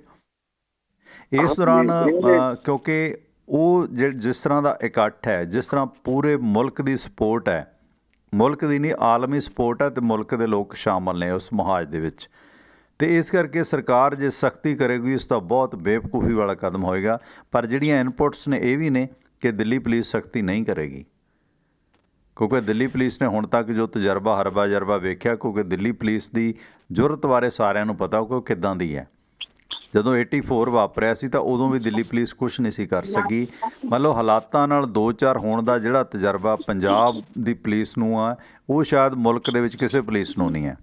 ਸੋ ਇਸ ਕਰਕੇ ਦਿੱਲੀ ਪੁਲਿਸ ਮਾफ़ ਕਰਨਾ ਇੰਨੇ ਜੋਗੀ ਨਹੀਂ ਹੈ ਕਿ ਇਸ ਮੁਹਾਜ਼ ਨੂੰ ਰੋਕ ਸਕੇ, ਟੂ ਬੀ ਵੈਰੀ ਫਰੈਂਕ, ਕਿਉਂਕਿ ਉਹਨਾਂ ਨੂੰ ਕਦੇ ਇਸ ਤਰ੍ਹਾਂ ਦਾ, ਉਹ ਠੀਕ ਹੈ ਚਲਾਨ ਚਲੂਣ ਕੱਟਣ ਦੇ ਆਦੀ ਨੇ ਉਹ, ਪਰ ਟੈਕਨੀਕਲੀ ਨਾ ਜਾਂ ਸੁਭਾਅ ਪੱਖੋਂ ਉਹ ਇੰਨੇ ਜੋਗੇ ਨਹੀਂ ਹੈਗੇ ਕਿ ਇਸ ਤਰ੍ਹਾਂ ਦੇ ਅੰਦੋਲਨ ਜਿਵੇਂ ਪੰਜਾਬ ਪੁਲਿਸ ਹੈਂਡਲ ਕਰ ਲੈਂਦੀ ਹੈ, ਕਿਉਂਕਿ ਪੰਜਾਬ ਪੁਲਿਸ ਨੇ ਅੱਤਵਾਦ ਦੇ ਦੌਰ ਦੇ ਦੌਰਾਨ ਜਾਂ ਹੋਰ ਬਹੁਤ ਜੋਖਮ ਝੱਲੇ ਨੇ, ਪਰ ਦਿੱਲੀ ਪੁਲਿਸ 'ਚ ਇਹ ਗੱਲ ਨਹੀਂ ਹੈ, ਟੂ ਬੀ ਵੈਰੀ ਫਰੈਂਕ। ਉਹ ਉਸ ਅੰਦੋਲਨ ਨੂੰ ਨਹੀਂ ਡੱਕ ਸਕੇਗੀ ਜੇ ਲੋਕ ਉਤਾਰੂ ਹੋ ਗਏ। ਜੀ ਅੱਜ ਇੱਕ ਖਬਰ ਸੀ ਜੀ ਵੀ ਕਿ ਹਰਿਆਣਾ ਸਰਕਾਰ ਨੇ ਜਿਹੜੇ ਪੁਲਿਸ ਮੁਲਾਜ਼ਮ ਹੈ ਉਹਨਾਂ ਦੀਆਂ ਸਾਰਿਆਂ ਦੀਆਂ ਛੁੱਟੀਆਂ ਰੱਦ ਕਰਤੀਆਂ ਤੇ ਕਿਸਾਨ ਅੰਦੋਲਨ ਦੇ ਮੱਦੇਨਜ਼ਰ। ਇਹਦਾ ਮਤਲਬ ਇਹ ਸ਼ਾਇਦ ਫਿਰ ਕੋਸ਼ਿਸ਼ ਕਰਨਗੇ ਜਿਹੜੇ ਇੱਥੋਂ ਟਰੈਕਟਰ ਜਾਣਗੇ ਉਹਨਾਂ ਨੂੰ ਰੋਕਣ ਦੀ, ਪਹਿਲਾਂ ਜਿਹੜੇ 26 ਤਾਈਂ ਕਾਸ਼ ਨਾ ਹੋਵੇ। ਤੇ ਹਾਂਜੀ, ਇੱਕ ਜਿਹੜੇ RSS ਨਾਲ ਸੰਬੰਧਿਤ ਹੈਗੇ ਬਦਰੀ ਨਾਰਾਇਣ ਚੌਧਰੀ ਜੀ, ਉਹਨਾਂ ਦੇ ਹੁਣ ਅੱਜ ਕੱਲ 1-2 ਚੈਨਲਾਂ ਤੇ ਮੈਂ ਦੇਖਿਆ ਉਹਨਾਂ ਦੇ ਥੋੜੇ ਜਿਹੇ ਬਿਆਨ ਹੈ, ਉਹ ਥੋੜੇ ਜਿਹੇ ਉਹ ਜਿਵੇਂ ਦਬਾਅ ਵਿੱਚ ਹੁੰਦੇ ਆ ਨਾ ਵੀ ਨਹੀਂ ਕਾਨੂੰਨ ਰੱਦ ਨਹੀਂ, ਅਸੀਂ ਇਸ ਤਰ੍ਹਾਂ ਵਿੱਚੋਂ ਕੋਈ ਮੰਗ ਮਨਾ ਲਈਏ, ਥੋੜੇ ਇਸ ਹਿਸਾਬ ਨਾਲ ਉਹ ਚੱਲ ਰਹੇ ਹੈਗੇ ਆ। ਤੇ ਜਿਹੜਾ ਤੁਸੀਂ ਇੱਕ ਹੋਰ ਗੱਲ ਕਰ ਰਹੇ ਸੀ ਨਾ ਵੀ ਕਾਂਗਰਸ, ਮੈਨੂੰ ਤਾਂ ਹੈਰਾਨੀ ਹੁੰਦੀ ਹੈ ਵੀ ਕਾਂਗਰਸ ਦੇ ਕੋਲੇ ਬੜੇ ਵਧੀਆ ਤੇ ਤਜਰਬੇਕਾਰ ਜਿਹੜੇ ਲੀਡਰ ਬੈਠੇ ਆ, ਪਤਾ ਨਹੀਂ ਕਿਉਂ ਇਹ ਆਪਣੇ ਪਤਨ ਵੱਲ ਨੂੰ ਇੱਕੋ ਹੀ ਪਰਿਵਾਰ ਦੀ ਖਾਤਰ ਆਪਣੇ ਪਤਨ ਵੱਲ ਜਾ ਰਹੇ ਆ। ਇਹ ਬੜਾ ਇਹ ਮਤਲਬ ਇਹਦੇ 'ਚ ਦੇਸ਼ ਦੀ ਵੀ ਬਦਕਿਸਮਤੀ ਹੈ, ਕਿਉਂਕਿ ਕੋਈ ਮਜ਼ਬੂਤ ਵਿਰੋਧੀ ਤੇ ਨਹੀਂ ਬਣ ਪਾ ਰਹੀ ਆਪਣੇ ਇੱਥੇ, ਤੇ ਇਹ ਬੜਾ ਜ਼ਰੂਰੀ ਹੈ। ਤੇ ਇੱਕ ਟਿਵਾਣਾ ਸਾਹਿਬ ਸੁਬਾਹ ਜਿਹੜਾ ਹੈਗਾ ਫੇਸਬੁੱਕ ਤੇ ਪ੍ਰੋਗਰਾਮ ਨਹੀਂ ਸੁਣਨ ਨੂੰ ਮਿਲਿਆ ਅੱਜ, ਮੈਂ ਬਿਮਾਰ ਸੀ ਅਸਲ ਰਾਤ ਤਾਂ। ਹਾਂਜੀ ਚਲੋ ਠੀਕ ਹੈ ਮਾਈਗ੍ਰੇਨ, ਅੱਛਾ ਜੀ, ਪੇਨ ਕਾਫੀ ਕੁਛ ਹੋ ਗਿਆ ਸੀ, ਵਾਮਟਿੰਗ ਟਾਈਪ। ਤੇ ਅੱਜ ਮੈਂ ਗਲੋਬਲ ਤੇ ਵੀ ਨਹੀਂ ਕੀਤਾ ਤੇ ਆਪਣੇ ਇੱਧਰ ਵੀ ਨਹੀਂ ਕੀਤਾ, ਰਾਤ ਦਾ ਥੋੜਾ ਨਸਾਜ ਸੀ। ਹੁਣ ਬੈਠੇ ਹਾਂ, ਅੱਜ ਕੰਟੀਨਿਊ ਰੱਖਾਂਗੇ, ਹੈ ਨਾ ਜੀ। ਬਾਕੀ ਠੀਕ ਹੈ ਟਿਵਾਣਾ ਸਾਹਿਬ, ਬੜਾ ਵਧੀਆ ਲੱਗਿਆ। ਥੈਂਕ ਯੂ, ਮਿਹਰਬਾਨੀ। ਬਿਲਕੁਲ, ਜਿਸ ਤਰ੍ਹਾਂ ਹਰਿਆਣਾ ਗੌਰਮੈਂਟ ਨੇ ਛੁੱਟੀਆਂ ਰੱਦ ਕੀਤੀਆਂ ਨੇ, ਕਈ ਐਕਸ਼ਨ ਜਿਹੜੇ ਨੇ ਉਹ ਇਸ 'ਤੇ ਹੋ ਸਕਦੇ ਆ। ਇਸ ਐਕਸ਼ਨ ਦੇ ਵਿੱਚ ਉਹਨਾਂ ਦਾ ਕੀ ਯੋਗਦਾਨ ਜਿਹੜਾ ਰਹਿੰਦਾ ਇਹ ਵੇਖਣਾ ਹੋਵੇਗਾ। ਪਰ ਇਸ ਦੌਰਾਨ ਜਿਹੜੀ ਸਥਿਤੀ ਬਣੀ ਹੈ ਨਾ, ਸਥਿਤੀ ਨੂੰ ਹੈਂਡਲ ਕਰਨ ਦੇ ਵਾਸਤੇ ਹਰਿਆਣਾ ਪੁਲਿਸ ਦੀ ਵੀ ਮਦਦ ਤਾਂ ਲਈ ਜਾਏਗੀ। ਪੈਰਾਮਿਲਟਰੀ ਫੋਰਸਿਸ ਨੇ ਜਿਹੜੀਆਂ ਉੱਥੇ ਉਹ ਲੱਗ ਸਕਦੀਆਂ ਇਸ ਦੌਰਾਨ, ਪਰ ਸਥਿਤੀ ਜਿਹੜੀ ਹੈ ਬਹੁਤ ਚਿੰਤਾ ਵਾਲੀ ਹੈ। ਜੇ ਸਰਕਾਰ, ਵੈਸੇ ਦੇਖੋ ਆਜ਼ਾਦ ਮੁਲਕ ਦੇ ਵਿੱਚ ਉਹ ਕੋਈ ਉੱਥੇ ਕਬਜ਼ਾ ਕਰਨ ਤਾਂ ਚੱਲੇ ਨਹੀਂ, ਅਤੇ ਉਹਨਾਂ ਦਾ ਹਕੂਕ ਹੈ ਕਿ ਉਹ ਵੀ 15 ਅਗਸਤ ਦੇ ਮੌਕੇ 'ਤੇ ਆਪਣੀ ਜਿਹੜੀ ਹੈ ਸ਼ਰਧਾ ਭੇਟ ਕਰ ਸਕਣ, ਹੈ ਨਾ। ਅਤੇ ਇਸ ਦੌਰਾਨ ਸਰਕਾਰ ਅਗਰ ਉਸ 'ਤੇ ਵੀ ਅੜਿੱਕਾ ਅੜਾਉਂਦੀ ਹੈ ਤਾਂ ਕੋਈ ਸਿਆਣਪ ਨਹੀਂ ਹੈ, ਕਿਉਂਕਿ ਰਿੰਗ ਰੋਡ ਉਸ ਦਿਨ ਤਕਰੀਬਨ ਖਾਲੀ ਹੁੰਦਾ, ਕੋਈ ਬਹੁਤੇ ਮਤਲਬ ਪਹੁੰਚਣ ਵਾਲੇ ਲੋਕ ਵੀ ਨਹੀਂ ਹੁੰਦੇ ਉਸ ਅੰਦੋਲਨ ਦੇ ਵਿੱਚ ਉਸ ਦਿਨ ਸੜਕਾਂ 'ਤੇ, ਅਤੇ ਇਸ ਕਰਕੇ ਉਸ ਦਿਨ ਜੇ ਸਰਕਾਰ ਉਹਨਾਂ ਨੂੰ ਬਣਦਾ ਸਮਾਂ ਦਿੰਦੀ ਹੈ ਤਾਂ ਇਹ ਬਿਹਤਰ ਰਹੇਗਾ। ਆਪਣਾ ਚੌਧਰੀ ਸਾਹਿਬ, ਅਤੇ ਲਓ ਦੋਸਤੋ, ਇਸ ਵਕਤ ਇੱਕ ਆਪਣੇ ਨਾਲ ਆਸਟ੍ਰੇਲੀਆ ਤੋਂ ਬਾਈ ਜੀ ਜੁੜੇ ਨੇ। ਸਵਾਗਤ ਹੈ, ਸਤਿ ਸ਼੍ਰੀ ਅਕਾਲ ਜੀ। ਆਪਣਾ ਪਰਮਜੀਤ ਸਿੰਘ ਜੀ, ਬਨਵਾਸ ਸਾਹਿਬ ਤੁਸੀਂ ਔਨ 에ਅਰ ਆ ਚੁੱਕੇ ਹੋ, ਲੱਗਦਾ ਲਾਈਨ 'ਤੇ ਹੈਗੇ ਨੇ। ਬਨਵਾਸ ਜੀ, ਸਵਾਗਤ ਹੈ ਤੁਹਾਡਾ। ਬਿਲਕੁਲ। ਅਤੇ ਖੈਰ, ਆਪਣੀ ਚਰਚਾ ਚੱਲ ਰਹੀ ਸੀ ਉਸ ਵਾਕਿਆਤ ਬਾਰੇ, ਉੱਠੋ ਦਿੱਲੀ ਚੱਲੋ, ਸਾਰੇ ਚੱਲੋ ਦਿੱਲੀ, ਉੱਠੋ ਤੁਰੋ ਦਿੱਲੀ, ਚਲੋ ਸਾਰੇ ਚਲੋ ਦਿੱਲੀ, ਇਹ ਉਹਦਾ ਸਰਲੇਖ ਸੀਗਾ। ਖੈਰ, ਸੋ ਹਬੀਬੁਰ ਰਹਿਮਾਨ ਦਾ ਇਹ ਜ਼ਿਕਰ ਆਉਂਦਾ ਕਿ ਕਿਸ ਤਰ੍ਹਾਂ ਉਸਨੇ ਸਾਰਾ ਕੁਛ ਕੀਤਾ। ਉਸ ਤੋਂ ਬਾਅਦ ਫੰਡ ਇਕੱਠਾ ਕਰਨਾ, ਤੋਲਣਾ ਸੁਭਾਸ਼ ਨੂੰ ਸੋਨੇ ਦੇ ਨਾਲ, ਇਹ ਚੀਜ਼ਾਂ ਵੀ ਹੋਈਆਂ। ਆਖਰ ਜਦੋਂ ਬਹੁਤ ਸਾਰੀ ਭੀੜ ਭੜੱਕਾ ਜਮ੍ਹਾਂ ਹੋ ਗਿਆ ਤਾਂ ਨੇਤਾ ਜੀ ਨੂੰ 3 ਰੰਗੀ ਤੱਕੜੀ ਦੇ ਵਿੱਚ ਬਿਠਾ ਕੇ ਸੋਨੇ ਨਾਲ ਤੋਲਣ ਦਾ ਸਿਲਸਿਲਾ ਸ਼ੁਰੂ ਹੋਇਆ। ਸਤਿ ਸ਼੍ਰੀ ਅਕਾਲ ਜੀ, ਸਵਾਗਤ ਹੈ ਤੁਹਾਡਾ। ਸਤਿ ਸ਼੍ਰੀ ਅਕਾਲ ਆਪਣਾ ਪਰਮਿੰਦਰ ਜੀ, ਮੇਰੀ ਆਵਾਜ਼ ਆ ਰਹੀ ਹੈ? ਹਾਂ ਬਨਵਾਸ ਸਾਹਿਬ, ਪਹਿਲਾਂ ਤੁਹਾਡੀ ਆਵਾਜ਼ ਨਹੀਂ ਸੀ ਪਾਸ ਹੋ ਰਹੀ ਜੀ। ਅੱਛਾ ਜੀ, ਮੈਂ ਤਾਂ ਹੀ ਹੁਣ ਮੈਂ ਕਿਹਾ ਦੁਬਾਰਾ ਕਾਲ ਕਰਦਾ। ਮੈਂ ਕਿਹਾ ਤੁਸੀਂ ਹੁਣ ਪਿਛਲੇ ਕਾਲ ਨਾਲ ਜਿਨ੍ਹਾਂ ਨਾਲ ਤੁਸੀਂ ਗੱਲ ਕਰ ਰਹੇ ਸੀਗੇ, ਉਸ ਗੱਲ ਦੇ ਅੰਦਰ ਤੁਸੀਂ ਇੱਕ ਗੱਲ ਕਹੀ ਹੈਗੀ ਹੈ, ਥੋੜਾ ਮੈਂ ਤੁਹਾਡੇ ਤੋਂ ਕਲੈਰੀਫਿਕੇਸ਼ਨ ਲੈਣਾ ਚਾਹਾਂਗਾ ਉਸ ਗੱਲ ਦੇ ਨਾਲ। ਤੁਸੀਂ ਕਿਹਾ 1984 ਦੇ ਅੰਦਰ ਦਿੱਲੀ ਪੁਲਿਸ ਦੀ ਤੁਸੀਂ ਗੱਲ ਕਰ ਰਹੇ ਸੀਗੇ ਕਿ ਉਸ ਸਮੇਂ ਵੀ ਦਿੱਲੀ ਪੁਲਿਸ ਨੇ ਕੋਈ ਬਹੁਤਾ ਕੁਛ ਨਹੀਂ ਕੀਤਾ ਮਜੂਮ ਦੇ ਸਾਹਮਣੇ। ਤੁਸੀਂ ਇਸ ਗੱਲ ਨੂੰ ਕਿਸ ਤਰ੍ਹਾਂ ਕਹਿ ਰਹੇ ਹੈਗੇ ਹੋ? ਜੇ ਆਰਡਰ ਹੁੰਦੇ ਤੇ ਕੁਛ ਕਰਨਾ ਸੀਗਾ, ਜੇ ਆਰਡਰ ਹੀ ਨਾ ਕਰਨ ਦੇ ਹੋਣ ਤੇ ਫਿਰ ਕੀ ਕਰਨਾ ਸੀਗਾ? ਇਹਦੇ ਬਾਰੇ ਤੁਸੀਂ ਦੱਸੋ।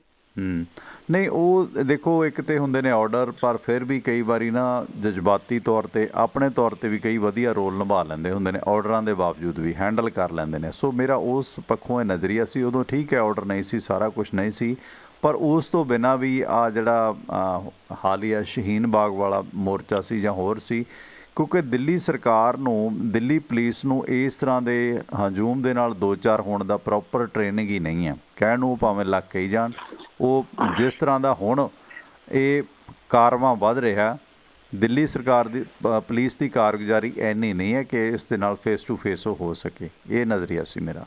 ਉਦੋਂ ਤਾਂ ਠੀਕ ਹੈ ਕਿ ਸਰਕਾਰਾਂ ਵੱਲੋਂ ਜੋ ਸਪੋਰਟ ਸੀ, ਜੋ ਦੇਖੋ 3000 ਸਿੱਖਾਂ ਦਾ ਤਕਰੀਬਨ ਉਸ ਸਮੇਂ 1984 ਚ ਜਿਹੜੀ ਕਿਲਿੰਗ ਕੀਤੀ ਗਈ ਸੀਗੀ ਜੀ, ਪੁਲਿਸ ਜਗ੍ਹਾ ਜਗ੍ਹਾ ਸੀਗੀ, ਲੇਕਿਨ ਪੁਲਿਸ ਨੇ ਕੋਈ ਸਿੱਖਾਂ ਨੂੰ ਬਚਾਉਣ ਦੀ ਕੋਸ਼ਿਸ਼ ਨਹੀਂ ਕੀਤੀ, ਭੀੜ ਦੇ ਨਾਲ ਸੀਗੀ।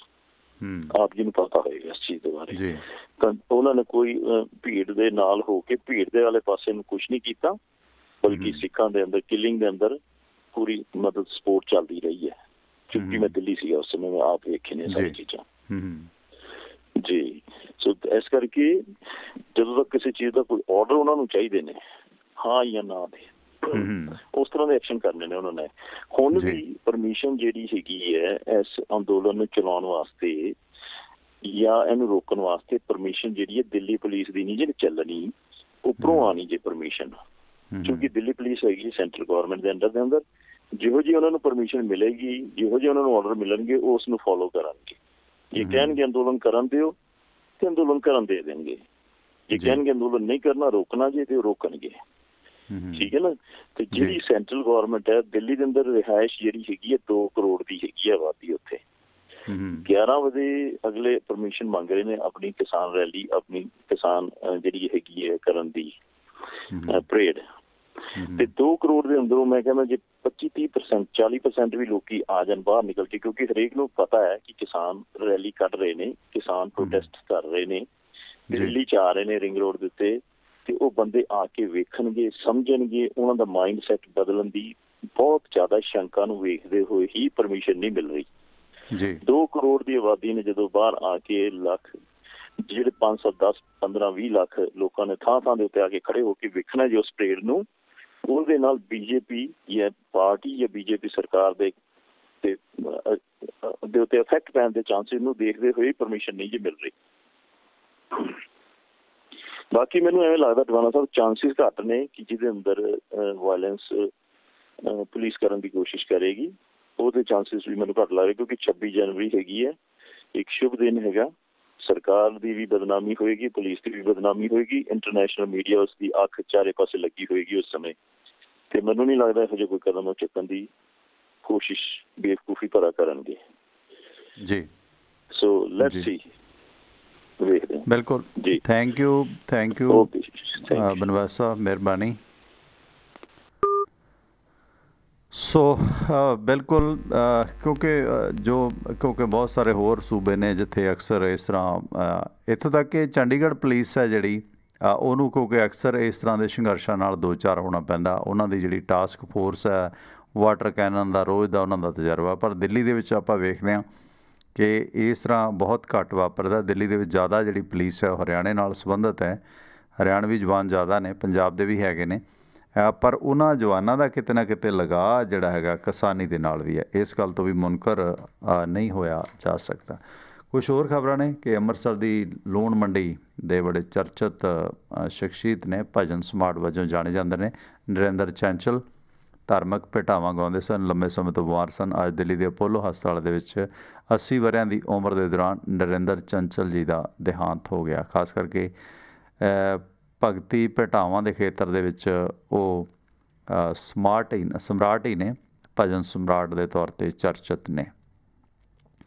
ਉਧਰ ਕੈਪਟਨ ਅਮਰਿੰਦਰ ਸਰਕਾਰ ਜਿਸ ਤਰ੍ਹਾਂ ਇੱਕ ਪਾਸੇ ਤਾਂ ਨਗਰ ਨਿਗਮ ਚੋਣਾਂ ਕਰਾ ਰਹੀ ਹੈ, ਇਸ ਦੌਰਾਨ ਪ੍ਰੋਪਰਟੀ ਟੈਕਸ ਜਾਂ ਹੋਰ ਚੀਜ਼ਾਂ ਸਾਰੀਆਂ ਠੰਡੇ ਵਾਸਤੇ ਪਾਈਆਂ ਨੇ, ਪਰ ਹੁਣ ਪੰਜਾਬ ਦੇ ਵਿੱਚ ਜਿਹੜਾ ਕੁਲੈਕਟਰ ਰੇਟ ਹੈ ਉਹ ਵਧਣ ਜਾ ਰਿਹਾ। ਜਾਣੀ ਜਦੋਂ ਤੁਸੀਂ ਕਿਸੇ ਜ਼ਮੀਨ ਦੀ ਰਜਿਸਟਰੀ ਕਰਾਉਂਦੇ ਹੋ ਅਤੇ ਉਸ 'ਤੇ ਜਿਹੜੀ ਫੀਸ ਲੱਗਦੀ ਹੈ ਉਹ ਰੇਟ ਦੇ ਵਿੱਚ ਵਾਧਾ ਹੋਵੇਗਾ, ਕਿਉਂਕਿ ਸਰਕਾਰ ਨੂੰ ਇੱਕ ਕਮਾਈ ਹੈ। ਹਾਲਾਂਕਿ ਦਿੱਲੀ ਕਟੜਾ ਰੋਡ ਲਈ ਜਿਹੜੀ ਜ਼ਮੀਨ ਅਕਵਾਇਰ ਕੀਤੀ ਜਾ ਰਹੀ ਹੈ ਉਸ ਦਾ ਜਿਹੜੇ ਕਿਸਾਨ ਨੇ ਕੁਲੈਕਟਰ ਰੇਟ ਵਧਾਉਣ ਦੀ ਮੰਗ ਕਰ ਰਹੇ ਸੀ, ਪਰ ਵਿਰੋਧੀ ਧਿਰਾਂ ਨੇ ਇਲਜ਼ਾਮ ਲਾਇਆ ਕਿ ਇਸ ਦੇ ਨਾਲ ਜਾਇਦਾਦ ਖਰੀਦਣ ਅਤੇ ਰਜਿਸਟਰੀ ਖਰੀਦਣ ਵਾਲੇ ਲੋਕਾਂ 'ਤੇ ਵੀ ਬੋਝ ਪਏਗਾ।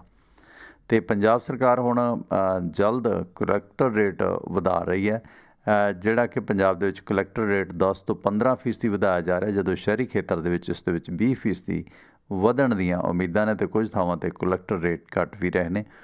ਸੋ ਇਹ ਜਿਹੜਾ ਹੈਗਾ ਥੋੜ੍ਹਾ ਚਰਚਾ ਪੰਜਾਬ ਗੌਰਮੈਂਟ ਦੇ ਟੈਕਸ ਸਿਸਟਮ ਦੀ ਜਿਹੜੀ ਹੋ ਰਹੀ ਹੈ। ਅਤੇ ਇਸ ਦੇ ਨਾਲ ਨਾਲ ਤੁਹਾਨੂੰ ਇੱਕ ਗੀਤ ਵੀ ਸੁਣਾਉਂਦੇ ਹਾਂ, ਕਿਉਂਕਿ ਅੱਜ ਕੱਲ੍ਹ ਕਾਫੀ ਸਾਰੇ ਗੀਤ ਇन्हीं ਦਿਨੀਂ ਆ ਰਹੇ ਨੇ, ਅਤੇ ਇਹਨਾਂ ਦੇ ਦੌਰਾਨ ਰੂਪ ਦਵਿੰਦਰ ਕੌਰ ਹੈ, ਉਹਨਾਂ ਨੇ ਗੀਤ ਗਾਇਆ, ਅਕਾਲ ਚੈਨਲ 'ਤੇ ਕੰਮ ਕਰਦੇ ਨੇ ਭੈਣ ਜੀ। ਉਹਨਾਂ ਦਾ ਗੀਤ ਮੈਂ ਤੁਹਾਡੇ ਨਾਲ ਸਾਂਝਾ ਕਰਦਾ, ਕਿਉਂਕਿ ਕਈ ਸਾਰੇ ਜਿਸ ਤਰ੍ਹਾਂ ਮਰ ਜਾਣਾ ਪਾਪੀ ਬਾਈ ਜੀ ਹੈ, ਉਹਨਾਂ ਨੇ ਵੀ ਕਈ ਗੀਤ ਲਿਖੇ ਨੇ, ਅਤੇ ਹੋਰ ਬਹੁਤ ਸਾਰੇ ਵੀਰ ਗੀਤ ਲਿਖ ਰਹੇ ਨੇ ਅੱਜ ਕੱਲ੍ਹ। ਸੋ ਸਾਰੀ ਕੋਸ਼ਿਸ਼ ਹੈ ਕਿ ਇਸ ਸੰਘਰਸ਼ ਦੇ ਵਿੱਚ ਸ਼ਾਮਲ ਜਿਹੜੀਆਂ ਚੀਜ਼ਾਂ ਨੇ ਉਹਨਾਂ ਨੂੰ ਇਸ ਦੇ ਪ੍ਰੋਗਰਾਮ ਦੇ ਵਿੱਚ ਵੀ ਸ਼ਾਮਲ ਕੀਤਾ ਜਾਵੇ। ਅਤੇ ਅਜੇ ਗੀਤ ਸੰਗੀਤ ਵਾਲਾ ਜਿਹੜਾ ਖਜ਼ਾਨਾ ਮੇਰਾ ਥੋੜ੍ਹਾ ਸਲੋ ਹੈ, ਅਤੇ ਆਓ ਸੁਣਦੇ ਹਾਂ।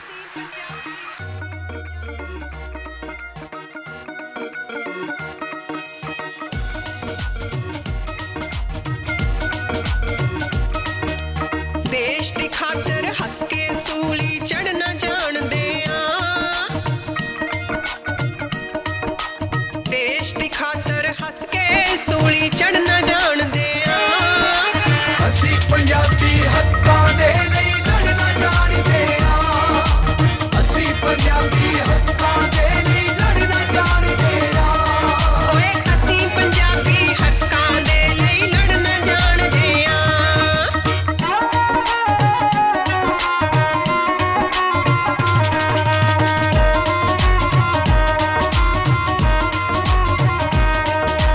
ਗੁਰੂ ਗੋਬਿੰਦ ਦੇ ਪੁੱਤਰ ਤੇ ਅਸੀਂ ਮਾਈ ਭਾਗੋ ਦੀਆਂ ਭੈਣਾਂ, ਪੁਰਜਾ ਪੁਰਜਾ ਖੱਟ ਕੇ ਵੀ ਅਸੀਂ ਡਟੇ ਮੈਦਾਨੇ ਰਹਿਣਾ,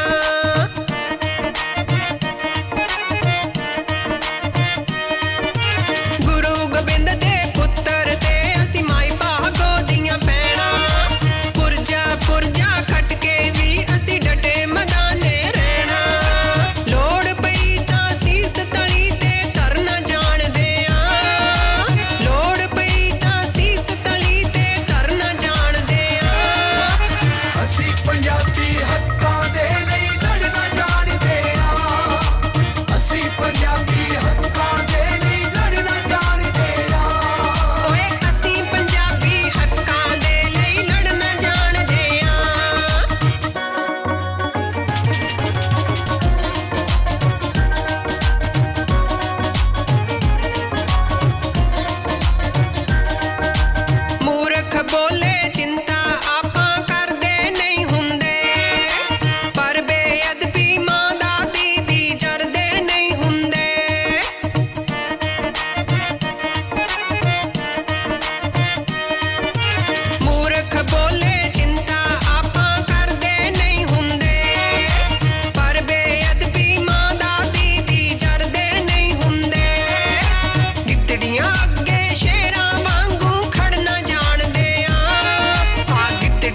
ਸੋ ਇਹ ਸੀ ਗੀਤ ਤੁਸੀਂ ਸੁਣਿਆ ਰੂਪ ਦਵਿੰਦਰ ਕੌਰ ਹੋਰਾਂ ਦੀ ਆਵਾਜ਼ ਵਿੱਚ, ਜੋ ਅਕਾਲ ਚੈਨਲ ਦੇ ਹੋਸਟ ਨੇ। ਕਾਫੀ ਸੱਭਿਆਚਾਰ ਵਿਰਾਸਤ ਦੇ ਪ੍ਰੋਗਰਾਮ ਪੇਸ਼ ਕਰਦੇ ਨੇ।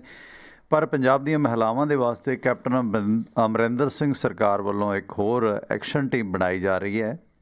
ਇਸ ਦੌਰਾਨ ਪੰਜਾਬ ਦੇ 22 ਜ਼ਿਲ੍ਹਿਆਂ ਦੇ ਵਿੱਚ ਇਹ 35 ਕੁਇਕ ਰਿਸਪੌਂਸ ਐਕਸ਼ਨ ਟੀਮਾਂ ਦਾ ਗਠਨ ਕੀਤਾ ਜਾਵੇਗਾ, ਜੋ ਕਿਸੇ ਵੀ ਪੀੜਤ ਮਹਿਲਾ ਨੂੰ ਅਗਰ ਕੋਈ ਸਮੱਸਿਆ ਤਾਂ 10 ਮਿੰਟ ਦੇ ਵਿੱਚ ਉਸ ਦੀ ਮਦਦ ਕਰੇਗੀ ਇਹ ਕੁਇਕ ਐਕਸ਼ਨ ਟੀਮ। ਸੋ ਇਸ ਟੀਮ ਦੇ ਵਿੱਚ ਕਿਸੇ ਵੀ ਮਹਿਲਾ ਦੀ ਤਰਫੋਂ ਜਦੋਂ ਸ਼ਿਕਾਇਤ ਪੁੱਜਦੀ ਹੈ ਤਾਂ 10 ਮਿੰਟ ਦੇ ਅੰਦਰ ਅੰਦਰ ਉਸ ਦੀ ਸਹਾਇਤਾ ਦੇ ਵਾਸਤੇ ਪੁੱਜੇਗੀ। ਸੋ ਇਸ ਸੰਬੰਧੀ ਪੁਲਿਸ ਵਿਭਾਗ ਵੱਲੋਂ ਇਹ ਜਿਹੜੀ ਟੀਮ ਦਾ ਗਠਨ ਕਰਨ ਦਾ ਫੈਸਲਾ ਕੀਤਾ ਗਿਆ। 22 ਜ਼ਿਲ੍ਹਿਆਂ ਦੇ ਵਿੱਚ 35 ਟੀਮਾਂ ਬਣਾਈਆਂ ਜਾਣਗੀਆਂ ਅਤੇ ਇਸ ਟੀਮ ਦੇ ਵਿੱਚ ਮਹਿਲਾਵਾਂ ਦੇ ਨਾਲ ਹੋਣ ਵਾਲੇ ਅਪਰਾਧ, ਜਿਸ ਤਰ੍ਹਾਂ ਡੋਮੈਸਟਿਕ ਵਾਇਲੈਂਸ ਹੈ, ਕੋਈ ਛੇੜਛਾੜ ਹੈ, ਕਿਤੇ ਟੀਜ਼ਿੰਗ ਹੈ, ਉਸ ਦੇ ਖਿਲਾਫ ਕਾਰਵਾਈ ਤੁਰੰਤ ਕੀਤੀ ਜਾਵੇਗੀ। ਇਸ ਟੀਮ ਦੇ ਵਿੱਚ ਮਹਿਲਾ ਪੁਲਿਸ ਅਧਿਕਾਰੀ ਸ਼ਾਮਲ ਕੀਤੇ ਜਾਣਗੇ। ਸਬ ਇੰਸਪੈਕਟਰ ਰੈਂਕ ਤੱਕ ਦੇ ਅਧਿਕਾਰੀ ਇਸ ਕੁਇਕ ਕਰੈਕਸ਼ਨ ਟੀਮ ਦੇ ਵਿੱਚ ਹੋਣਗੇ। ਅਤੇ ਇਸ ਮੁਤਲਕ ਜਿਹੜੇ ਮਨੀਸ਼ਾ ਗੁਲਾਟੀ ਨੇ, ਚੇਅਰਪਰਸਨ ਨੇ ਪੰਜਾਬ ਵਿਮਨ ਕਮਿਸ਼ਨ ਦੇ, ਉਸਨੇ ਆਖਿਆ ਕਿ ਇਸ ਕਮਿਸ਼ਨ ਦੇ ਕੋਲ ਵੀ ਅਗਰ ਕੋਈ ਸ਼ਿਕਾਇਤ ਆਉਂਦੀ ਹੈ ਕਿ ਪੁਲਿਸ ਕਾਰਵਾਈ ਨਹੀਂ ਕਰ ਰਹੀ ਜਾਂ ਦੇਰੀ ਹੁੰਦੀ ਹੈ ਤਾਂ ਪੁਲਿਸ ਮਹਿਲਾ ਦੇ ਨਾਲ ਹੋਣ ਵਾਲੇ ਅਪਰਾਧਾਂ ਦੇ ਤੁਰੰਤ ਐਕਸ਼ਨ ਲੈਣ ਨੂੰ ਇਸ ਵਿਭਾਗ ਵੱਲੋਂ ਵੀ ਕਿਹਾ ਜਾਵੇਗਾ। ਅਤੇ ਵਿਮਨ ਕਮਿਸ਼ਨ ਦੇ ਕੋਲ 10 ਦੇ ਵਿੱਚੋਂ 5 ਸ਼ਿਕਾਇਤਾਂ ਕਾਰਵਾਈ ਦੀ ਦੇਰੀ ਦੀਆਂ ਹੀ ਆਉਂਦੀਆਂ ਨੇ। ਜਾਣੀ ਕਿ ਵਿਮਨ ਕਮਿਸ਼ਨ ਕੋਲ ਜੇ ਐਵਰੇਜ 10 ਸ਼ਿਕਾਇਤਾਂ ਆਉਂਦੀਆਂ ਨੇ, ਉਹਨਾਂ ਦੇ ਵਿੱਚੋਂ 5 ਸ਼ਿਕਾਇਤਾਂ ਇਹ ਹੁੰਦੀਆਂ ਨੇ ਕਿ ਉਹਨਾਂ ਨੂੰ ਦੇਰੀ ਦੇ ਨਾਲ ਇਨਸਾਫ ਮਿਲ ਰਿਹਾ ਜਾਂ ਉਹਨਾਂ ਦੀ ਜਿਹੜੀ ਸ਼ਿਕਾਇਤ ਹੈ ਉਸ 'ਤੇ ਬਹੁਤ ਡਿਲੇ ਹੋ ਰਿਹਾ। ਅਤੇ ਦੂਜੇ ਬੰਨੇ ਆਸਟ੍ਰੇਲੀਆ ਦੇ ਹਾਈ ਕਮਿਸ਼ਨਰ ਨੇ ਪੰਜਾਬ ਸਰਕਾਰ ਨਾਲ ਗੱਲਬਾਤ ਕੀਤੀ ਹੈ ਕੈਪਟਨ ਅਮਰਿੰਦਰ ਸਿੰਘ ਨਾਲ। ਪਿਛਲੇ ਦਿਨੀ ਉਹ ਦਰਬਾਰ ਸਾਹਿਬ ਵੀ ਆ ਕੇ ਗਏ ਨੇ ਅਤੇ ਉਸ ਤੋਂ ਬਾਅਦ ਕੈਪਟਨ ਅਮਰਿੰਦਰ ਸਿੰਘ ਨਾਲ ਮੁਲਾਕਾਤ ਤੋਂ ਬਾਅਦ ਉਹ ਪੰਜਾਬ ਦੀ ਮੁੱਖ ਸਕੱਤਰ ਬਿੰਨੀ ਮਹਾਜਨ ਨੂੰ ਵੀ ਮਿਲੇ ਨੇ। ਅਤੇ ਇਸ ਸੰਬੰਧੀ ਭਾਰਤ ਅਤੇ ਆਸਟ੍ਰੇਲੀਆ ਦੇ ਜਿਹੜੇ ਸਿੱਖਿਆ ਸੰਬੰਧੀ ਸਾਂਝੇਦਾਰੀ ਹੈ ਉਸ 'ਤੇ ਸਪੈਸ਼ਲੀ ਚਰਚਾ ਕੀਤੀ ਗਈ। ਸੋ ਪੰਜਾਬ ਸਰਕਾਰ ਵੱਲੋਂ ਕਿਹਾ ਗਿਆ ਕਿ ਜਿਸ ਤਰ੍ਹਾਂ ਆਸਟ੍ਰੇਲੀਆ ਦੀ ਸਰਕਾਰ ਭਾਰਤ ਦੇ ਵਿੱਚ ਆਪਣੇ ਕਾਲਜ ਯੂਨੀਵਰਸਿਟੀਆਂ ਦੇ ਕੈਂਪਸ ਬਣਾਉਣਾ ਚਾਹੁੰਦੀ ਹੈ, ਉਸ ਮੁਤਾਬਕ ਪੰਜਾਬ ਸਰਕਾਰ ਦੀ ਤਰਫੋਂ ਮੋਹਾਲੀ ਦੇ ਵਿੱਚ ਇੱਕ ਆਦਰਸ਼ਕ ਲੋਕੇਸ਼ਨ ਦੱਸਿਆ ਗਿਆ ਕਿ ਆਸਟ੍ਰੇਲੀਆ ਗੌਰਮੈਂਟ ਮੋਹਾਲੀ ਦੇ ਵਿੱਚ ਆਪਣੇ ਜਿਹੜੇ ਨੇ ਆਫਿਸ ਖੋਲ੍ਹੇ, ਐਜੂਕੇਸ਼ਨ ਦੇ ਜਿਹੜੇ ਸੈਂਟਰ ਨੇ, ਕੈਂਪਸ ਨੇ, ਉਹ ਖੋਲ੍ਹੇ। ਇਸ ਦੇ ਨਾਲ ਨਾਲ ਖਾਸ ਕਰਕੇ ਕਿੰਨੂ, ਨਾਸ਼ਪਾਤੀ, ਟਮਾਟਰ, ਆਲੂ ਆਦਿ ਦੇ ਬੀਜਾਂ ਜਾਂ ਇਸ ਸੰਬੰਧੀ ਫਸਲਾਂ ਦੀ ਸਬੰਧਾਂ ਨੂੰ ਜਾਂ ਤਜਾਰਤ ਨੂੰ ਵੀ ਹੋਰ ਤੇਜ਼ ਕਰਨ ਦੀ ਆਪਸ ਦੇ ਵਿੱਚ ਡਿਸਕਸ਼ਨ ਹੋਈ ਹੈ। ਸੋ ਦੋਨਾਂ ਦੇਸ਼ਾਂ ਦੇ ਵਿੱਚ ਇਹਨਾਂ ਸਬਜ਼ੀਆਂ ਫਰੂਟ ਨਾਲ ਸੰਬੰਧਿਤ ਸੰਭਾਵਨਾਵਾਂ ਖੋਜਣ 'ਤੇ ਵੀ ਚਰਚਾ ਹੋਈ ਹੈ। ਪੰਜਾਬ ਸਰਕਾਰ ਦੁਆਰਾ ਆਸਟ੍ਰੇਲੀਆ ਦੀ ਸਰਕਾਰ ਨੂੰ ਇੱਕ ਗੁਜ਼ਾਰਿਸ਼ ਵੀ ਕੀਤੀ ਗਈ ਕਿ ਖੇਤੀ ਨਿਰਮਾਣ ਸਰਟੀਫਿਕੇਟ ਜਿਹੜਾ ਖੇਤੀ ਐਕਸਪੋਰਟ ਜਿਹੜਾ ਹੈਗਾ ਨਾ, ਜਿਹੜਾ ਖੇਤੀ ਨਿਰਯਾਤ ਸਰਟੀਫਿਕੇਟ, ਐਕਸਪੋਰਟ ਸਰਟੀਫਿਕੇਟ ਐਗਰੀਕਲਚਰ ਦਾ, ਅਤੇ ਉਸ ਤੋਂ ਛੂਟ ਦੇਣ ਦੀ ਮੰਗ ਕੀਤੀ ਗਈ ਹੈ ਕਿ ਜਿਸ ਤਰ੍ਹਾਂ ਅਮਰੀਕਾ ਅਤੇ ਕੈਨੇਡਾ ਨੇ ਪਹਿਲਾਂ ਖੇਤੀ ਨਿਰਯਾਤ ਸਰਟੀਫਿਕੇਟ ਤੋਂ ਛੋਟ ਪੰਜਾਬ ਨੂੰ ਦਿੱਤੀ ਹੋਈ ਹੈ, ਇੱਦਾਂ ਆਸਟ੍ਰੇਲੀਆ ਗੌਰਮੈਂਟ ਵੀ ਪੰਜਾਬ ਨੂੰ ਖੇਤੀ ਨਿਰਯਾਤ ਤੋਂ ਜਿਹੜਾ ਹੈਗਾ ਸਰਟੀਫਿਕੇਟ ਤੋਂ ਛੋਟ ਦੇਵੇ। ਨਸ਼ੇ ਪੱਤੇ ਦੀਆਂ ਖਬਰਾਂ ਅੱਜ ਕੱਲ੍ਹ ਘੱਟ ਆਉਂਦੀਆਂ ਨੇ। ਦੂਜੇ ਬੰਨੇ ਇਸ ਸੰਬੰਧੀ ਗੁਰਦਾਸਪੁਰ ਤੋਂ ਖਬਰ ਹੈ ਕਿ ਗੁਰਦਾਸਪੁਰ ਦੇ ਵਿੱਚ ਬਹਿਰਾਮਪੁਰ ਪੁਲਿਸ ਨੇ 400 ਗ੍ਰਾਮ ਹੈਰੋਇਨ ਦੇ ਨਾਲ 2 ਨਾਈਜੀਰੀਅਨ ਨਾਗਰਿਕਾਂ ਨੂੰ ਗ੍ਰਿਫਤਾਰ ਕੀਤਾ ਅਤੇ ਇਹਨਾਂ ਦੇ ਕੋਲੋਂ 400 ਗ੍ਰਾਮ ਹੈਰੋਇਨ ਵੀ ਫੜੀ ਹੈ। ਇਹ ਦਿੱਲੀ ਦੇ ਵਿੱਚ ਇਹਨਾਂ ਦਾ ਬੇਸ ਹੈ। ਦਿੱਲੀ ਤੋਂ ਇਹ ਆਉਂਦੇ ਸੀ ਅਤੇ ਮਹਿੰਗੇ ਭਾਅ 'ਤੇ ਹੈਰੋਇਨ ਪੰਜਾਬ ਦੇ ਵਿੱਚ ਆ ਕੇ ਵੇਚਦੇ ਸੀ।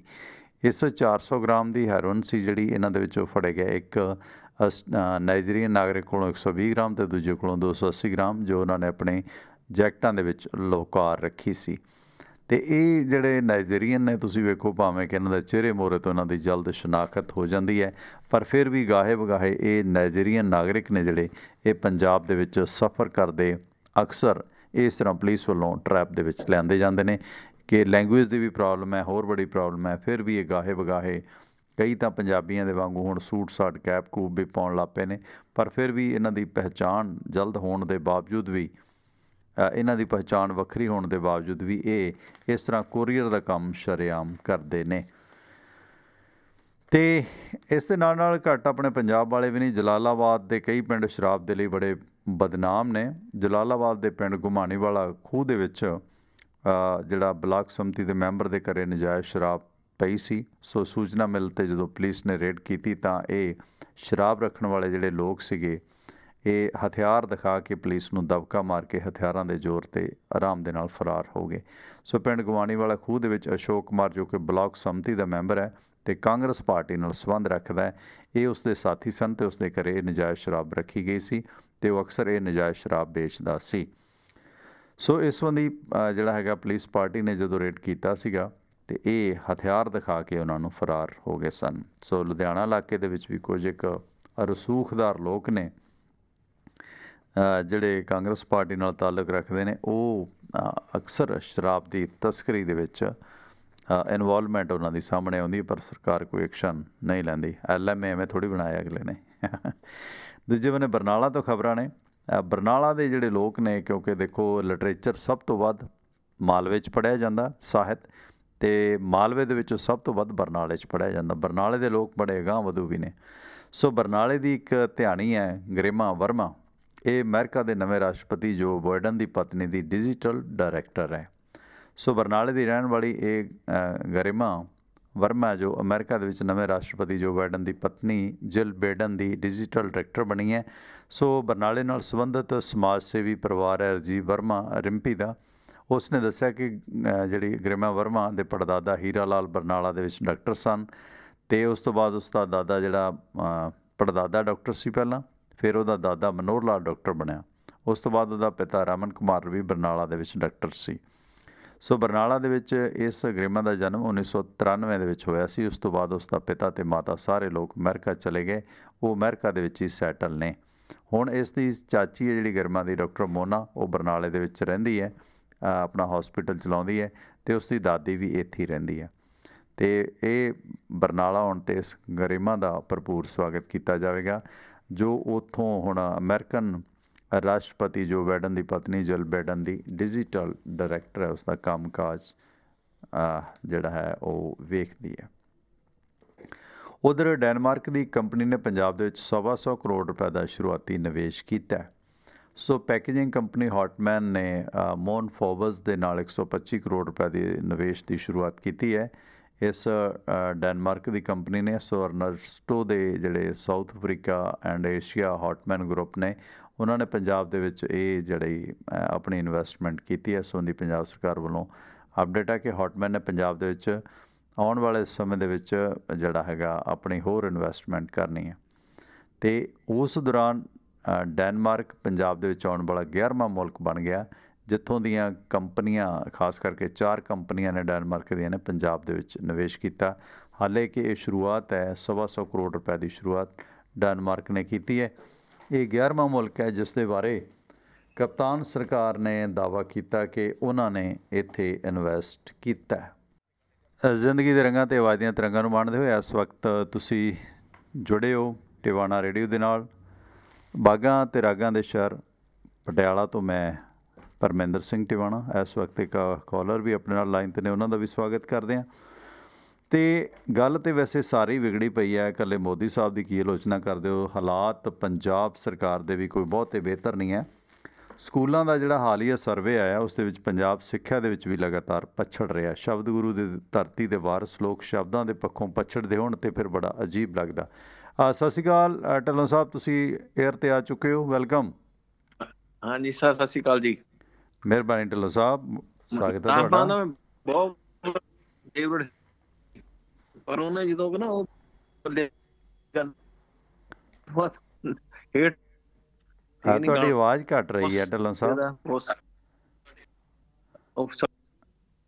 ਢਿੱਲੋਂ ਸਾਹਿਬ ਤੁਹਾਡੀ ਆਵਾਜ਼ ਘੱਟ ਰਹੀ ਹੈ। ਚਲੋ ਕੋਸ਼ਿਸ਼ ਕਰਦੇ। ਮੇਰੇ ਖਿਆਲ ਗੁਰਦਾਸ ਮਾਨ ਬਾਰੇ ਕੁਛ ਕਹਿੰਦੇ ਸੀਗੇ ਕਿ ਇਹਦੇ 'ਚ ਕੋਈ ਰਾਮਾ ਨਹੀਂ। ਇਹ ਕਿਉਂਕਿ ਗੁਰਦਾਸ ਮਾਨ ਦਾ ਜਿਹੜਾ ਪਿਛਲੇ ਸਮੇਂ ਮਾਮਲਾ ਸੀਗਾ ਉਹ ਕਾਫੀ ਜਿਹੜਾ ਹੈਗਾ ਨੁਕਸਾਨਦਾਇਕ ਰਿਹਾ। ਸਤਿ ਸ਼੍ਰੀ ਅਕਾਲ ਜੀ, ਤੁਸੀਂ ਦੁਬਾਰਾ ਜੁੜ ਗਏ ਹੋ। ਹਾਂਜੀ ਹਾਂਜੀ, ਪੈਨ ਰਾਜ ਨਾਲ ਗੱਲ ਕਰੋ ਜੀ। ਹਾਂ ਕਰਾਓ ਪਲੀਜ਼, ਆਵਾਜ਼ ਘੱਟ ਰਹੀ ਹੈ। ਸਤਿ ਸ਼੍ਰੀ ਅਕਾਲ ਭੈਣ ਜੀ, ਕੀ ਹਾਲ ਚਾਲ ਹੈ? ਹਾਂਜੀ ਵੀਰ ਜੀ, ਠੀਕ ਠਾਕ। ਤੁਹਾਡਾ ਪ੍ਰੋਗਰਾਮ ਬਹੁਤ ਵਧੀਆ ਲੱਗਦਾ ਜੀ। ਅੱਛਾ, ਓ ਮਾਈ ਗॉड, ਥੈਂਕ ਯੂ। ਮੈਂ ਆਪਣੇ ਕੰਮ ਚੋਂ ਹਾਂਜੀ ਟਾਈਮ ਕੱਢ ਕੇ ਸਵੇਰੇ ਵੀ ਇਹਨਾਂ ਕੋਲ ਆਉਣੀ ਆ ਵੀ ਤੁਹਾਡਾ ਪ੍ਰੋਗਰਾਮ ਦੇਖ ਸਕੀਏ। ਮੈਂ ਤਾਂ ਹਾਊਸ ਵਾਈਫ ਹੀ ਹਾਂ, ਹਾਂਜੀ, ਘਰ ਦੇ ਕੰਮ 'ਚ ਲੱਗੇ ਰਹਿੰਦੇ ਹਾਂ। ਹਾਂਜੀ, ਤੇ ਪਰ ਤੁਹਾਡਾ ਪ੍ਰੋਗਰਾਮ ਬਹੁਤ ਹੀ ਵਧੀਆ ਲੱਗਦਾ ਵੀਰ ਜੀ। ਹਾਊਸ ਵਾਈਫ ਤਾਂ ਕਰਮ ਵਾਲੀਆਂ ਹੁੰਦੀਆਂ, ਕਿਉਂਕਿ ਜਿਹੜੇ ਹਾਊਸ ਵਾਈਫ ਹੁੰਦੀ ਆ ਨਾ ਉਹਨਾਂ ਦੇ ਬੱਚੇ, ਉਹਨਾਂ ਦੇ ਘਰ ਵਾਲੇ, ਸਿਹਤ ਵੀ ਠੀਕ ਰਹਿੰਦੀ, ਸਾਰਾ ਕੁਛ ਠੀਕ ਰਹਿੰਦਾ। ਜਿਹੜੀਆਂ ਵਰਕਿੰਗ ਵੇਮਨ ਹੁੰਦੀਆਂ ਨੇ ਕਿ ਜੋਬ ਵੀ ਕਰਦੀਆਂ ਅਤੇ ਰਸੋਈ ਵੀ ਸਾਂਭਦੀਆਂ, ਸੋ ਬੱਚਿਆਂ ਦੀ ਅਤੇ ਘਰ ਵਾਲਿਆਂ ਦੀ ਸਿਹਤ ਬਹੁਤੀ ਠੀਕ ਨਹੀਂ ਰਹਿੰਦੀ।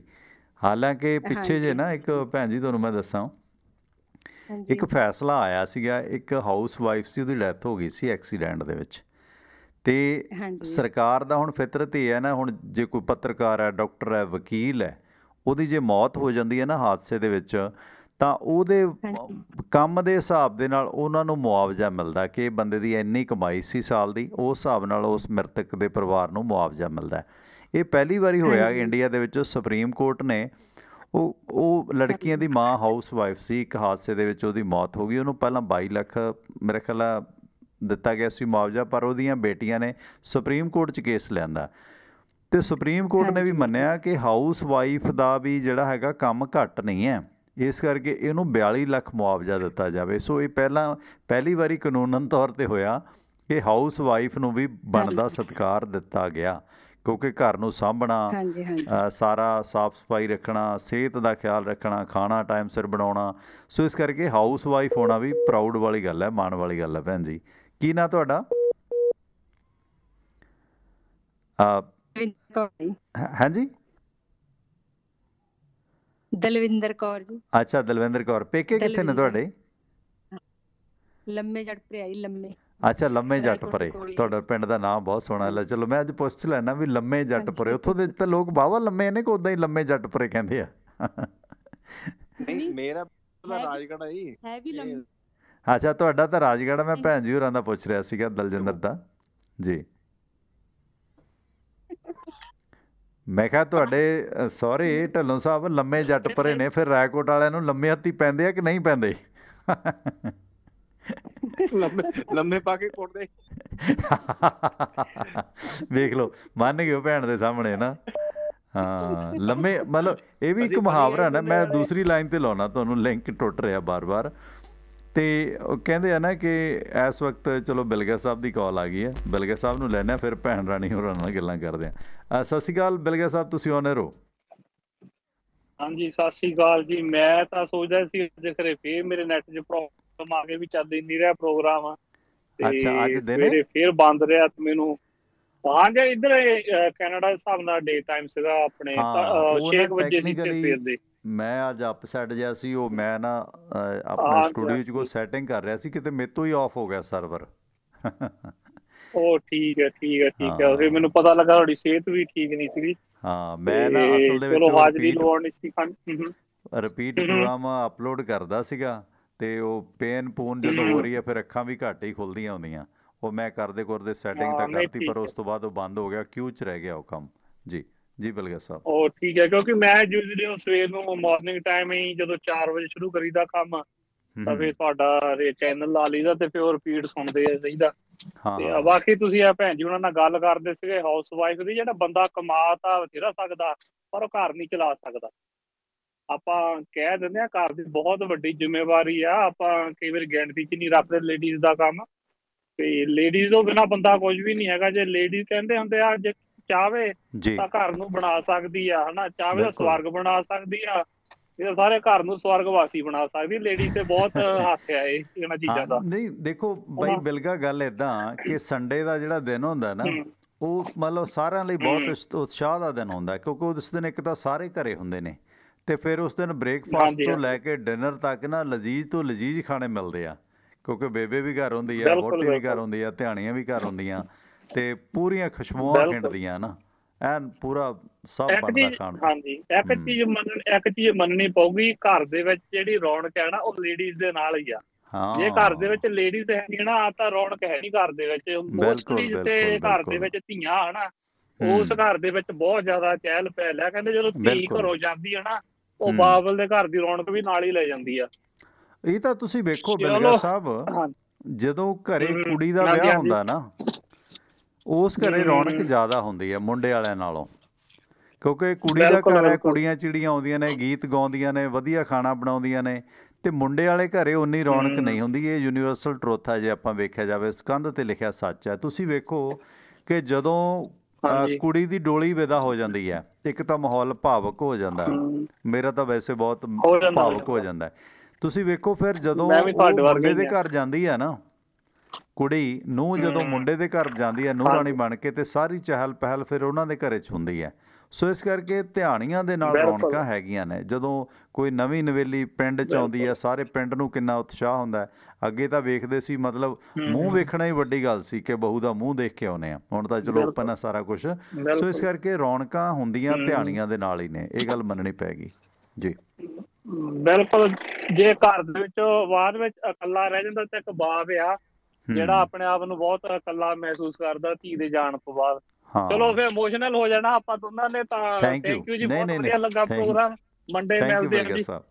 ਮਿਹਰਬਾਨੀ ਮਿਹਰਬਾਨੀ ਮਿਹਰਬਾਨੀ। ਸੋ ਦੇਖੋ ਆ ਮੈਂ ਕਦੇ ਕਦੇ ਗੀਤ ਪਲੇ ਕਰਦਾ ਹੁੰਦਾ, ਮੈਨੂੰ ਬਹੁਤ ਪਸੰਦ ਹੈ ਗੀਤ ਉਹਨਾਂ ਦਾ, ਮਝਾਲ ਮੁੰਡੇ ਦਾ, ਜਿਹੜਾ ਫਿਲਮ ਦੇ ਵਿੱਚੋਂ ਆ ਚੱਲ ਮੇਰਾ ਪੁੱਤ 'ਚੋਂ। ਸੋ ਚੱਲ ਮੇਰਾ ਪੁੱਤ ਦਾ ਜਿਹੜਾ ਤੀਸਰਾ ਵਰਜਨ ਆ ਉਹ ਵੀ ਬਣਨ ਲੱਗ ਪਿਆ। ਸੋ ਫਿਰ ਕਹਿੰਦੇ ਬੂਟਾ ਗਾਲਾਂ ਕੱਢਦਾ, ਉਹ ਬਹੁਤ ਪਸੰਦ ਆ ਮੈਨੂੰ, ਹੈ ਨਾ। ਸੋ ਫਿਰ ਕਹਿੰਦੇ ਬੂਟਾ ਗਾਲਾਂ ਕੱਢਦਾ, ਹੈ ਨਾ। ਸੋ ਉਹਦਾ ਤੀਸਰਾ ਵੀ ਜਿਹੜਾ ਫਿਲਮ ਬਣਨੀ ਸ਼ੁਰੂ ਹੋ ਗਈ ਹੈ UK ਦੇ ਵਿੱਚ।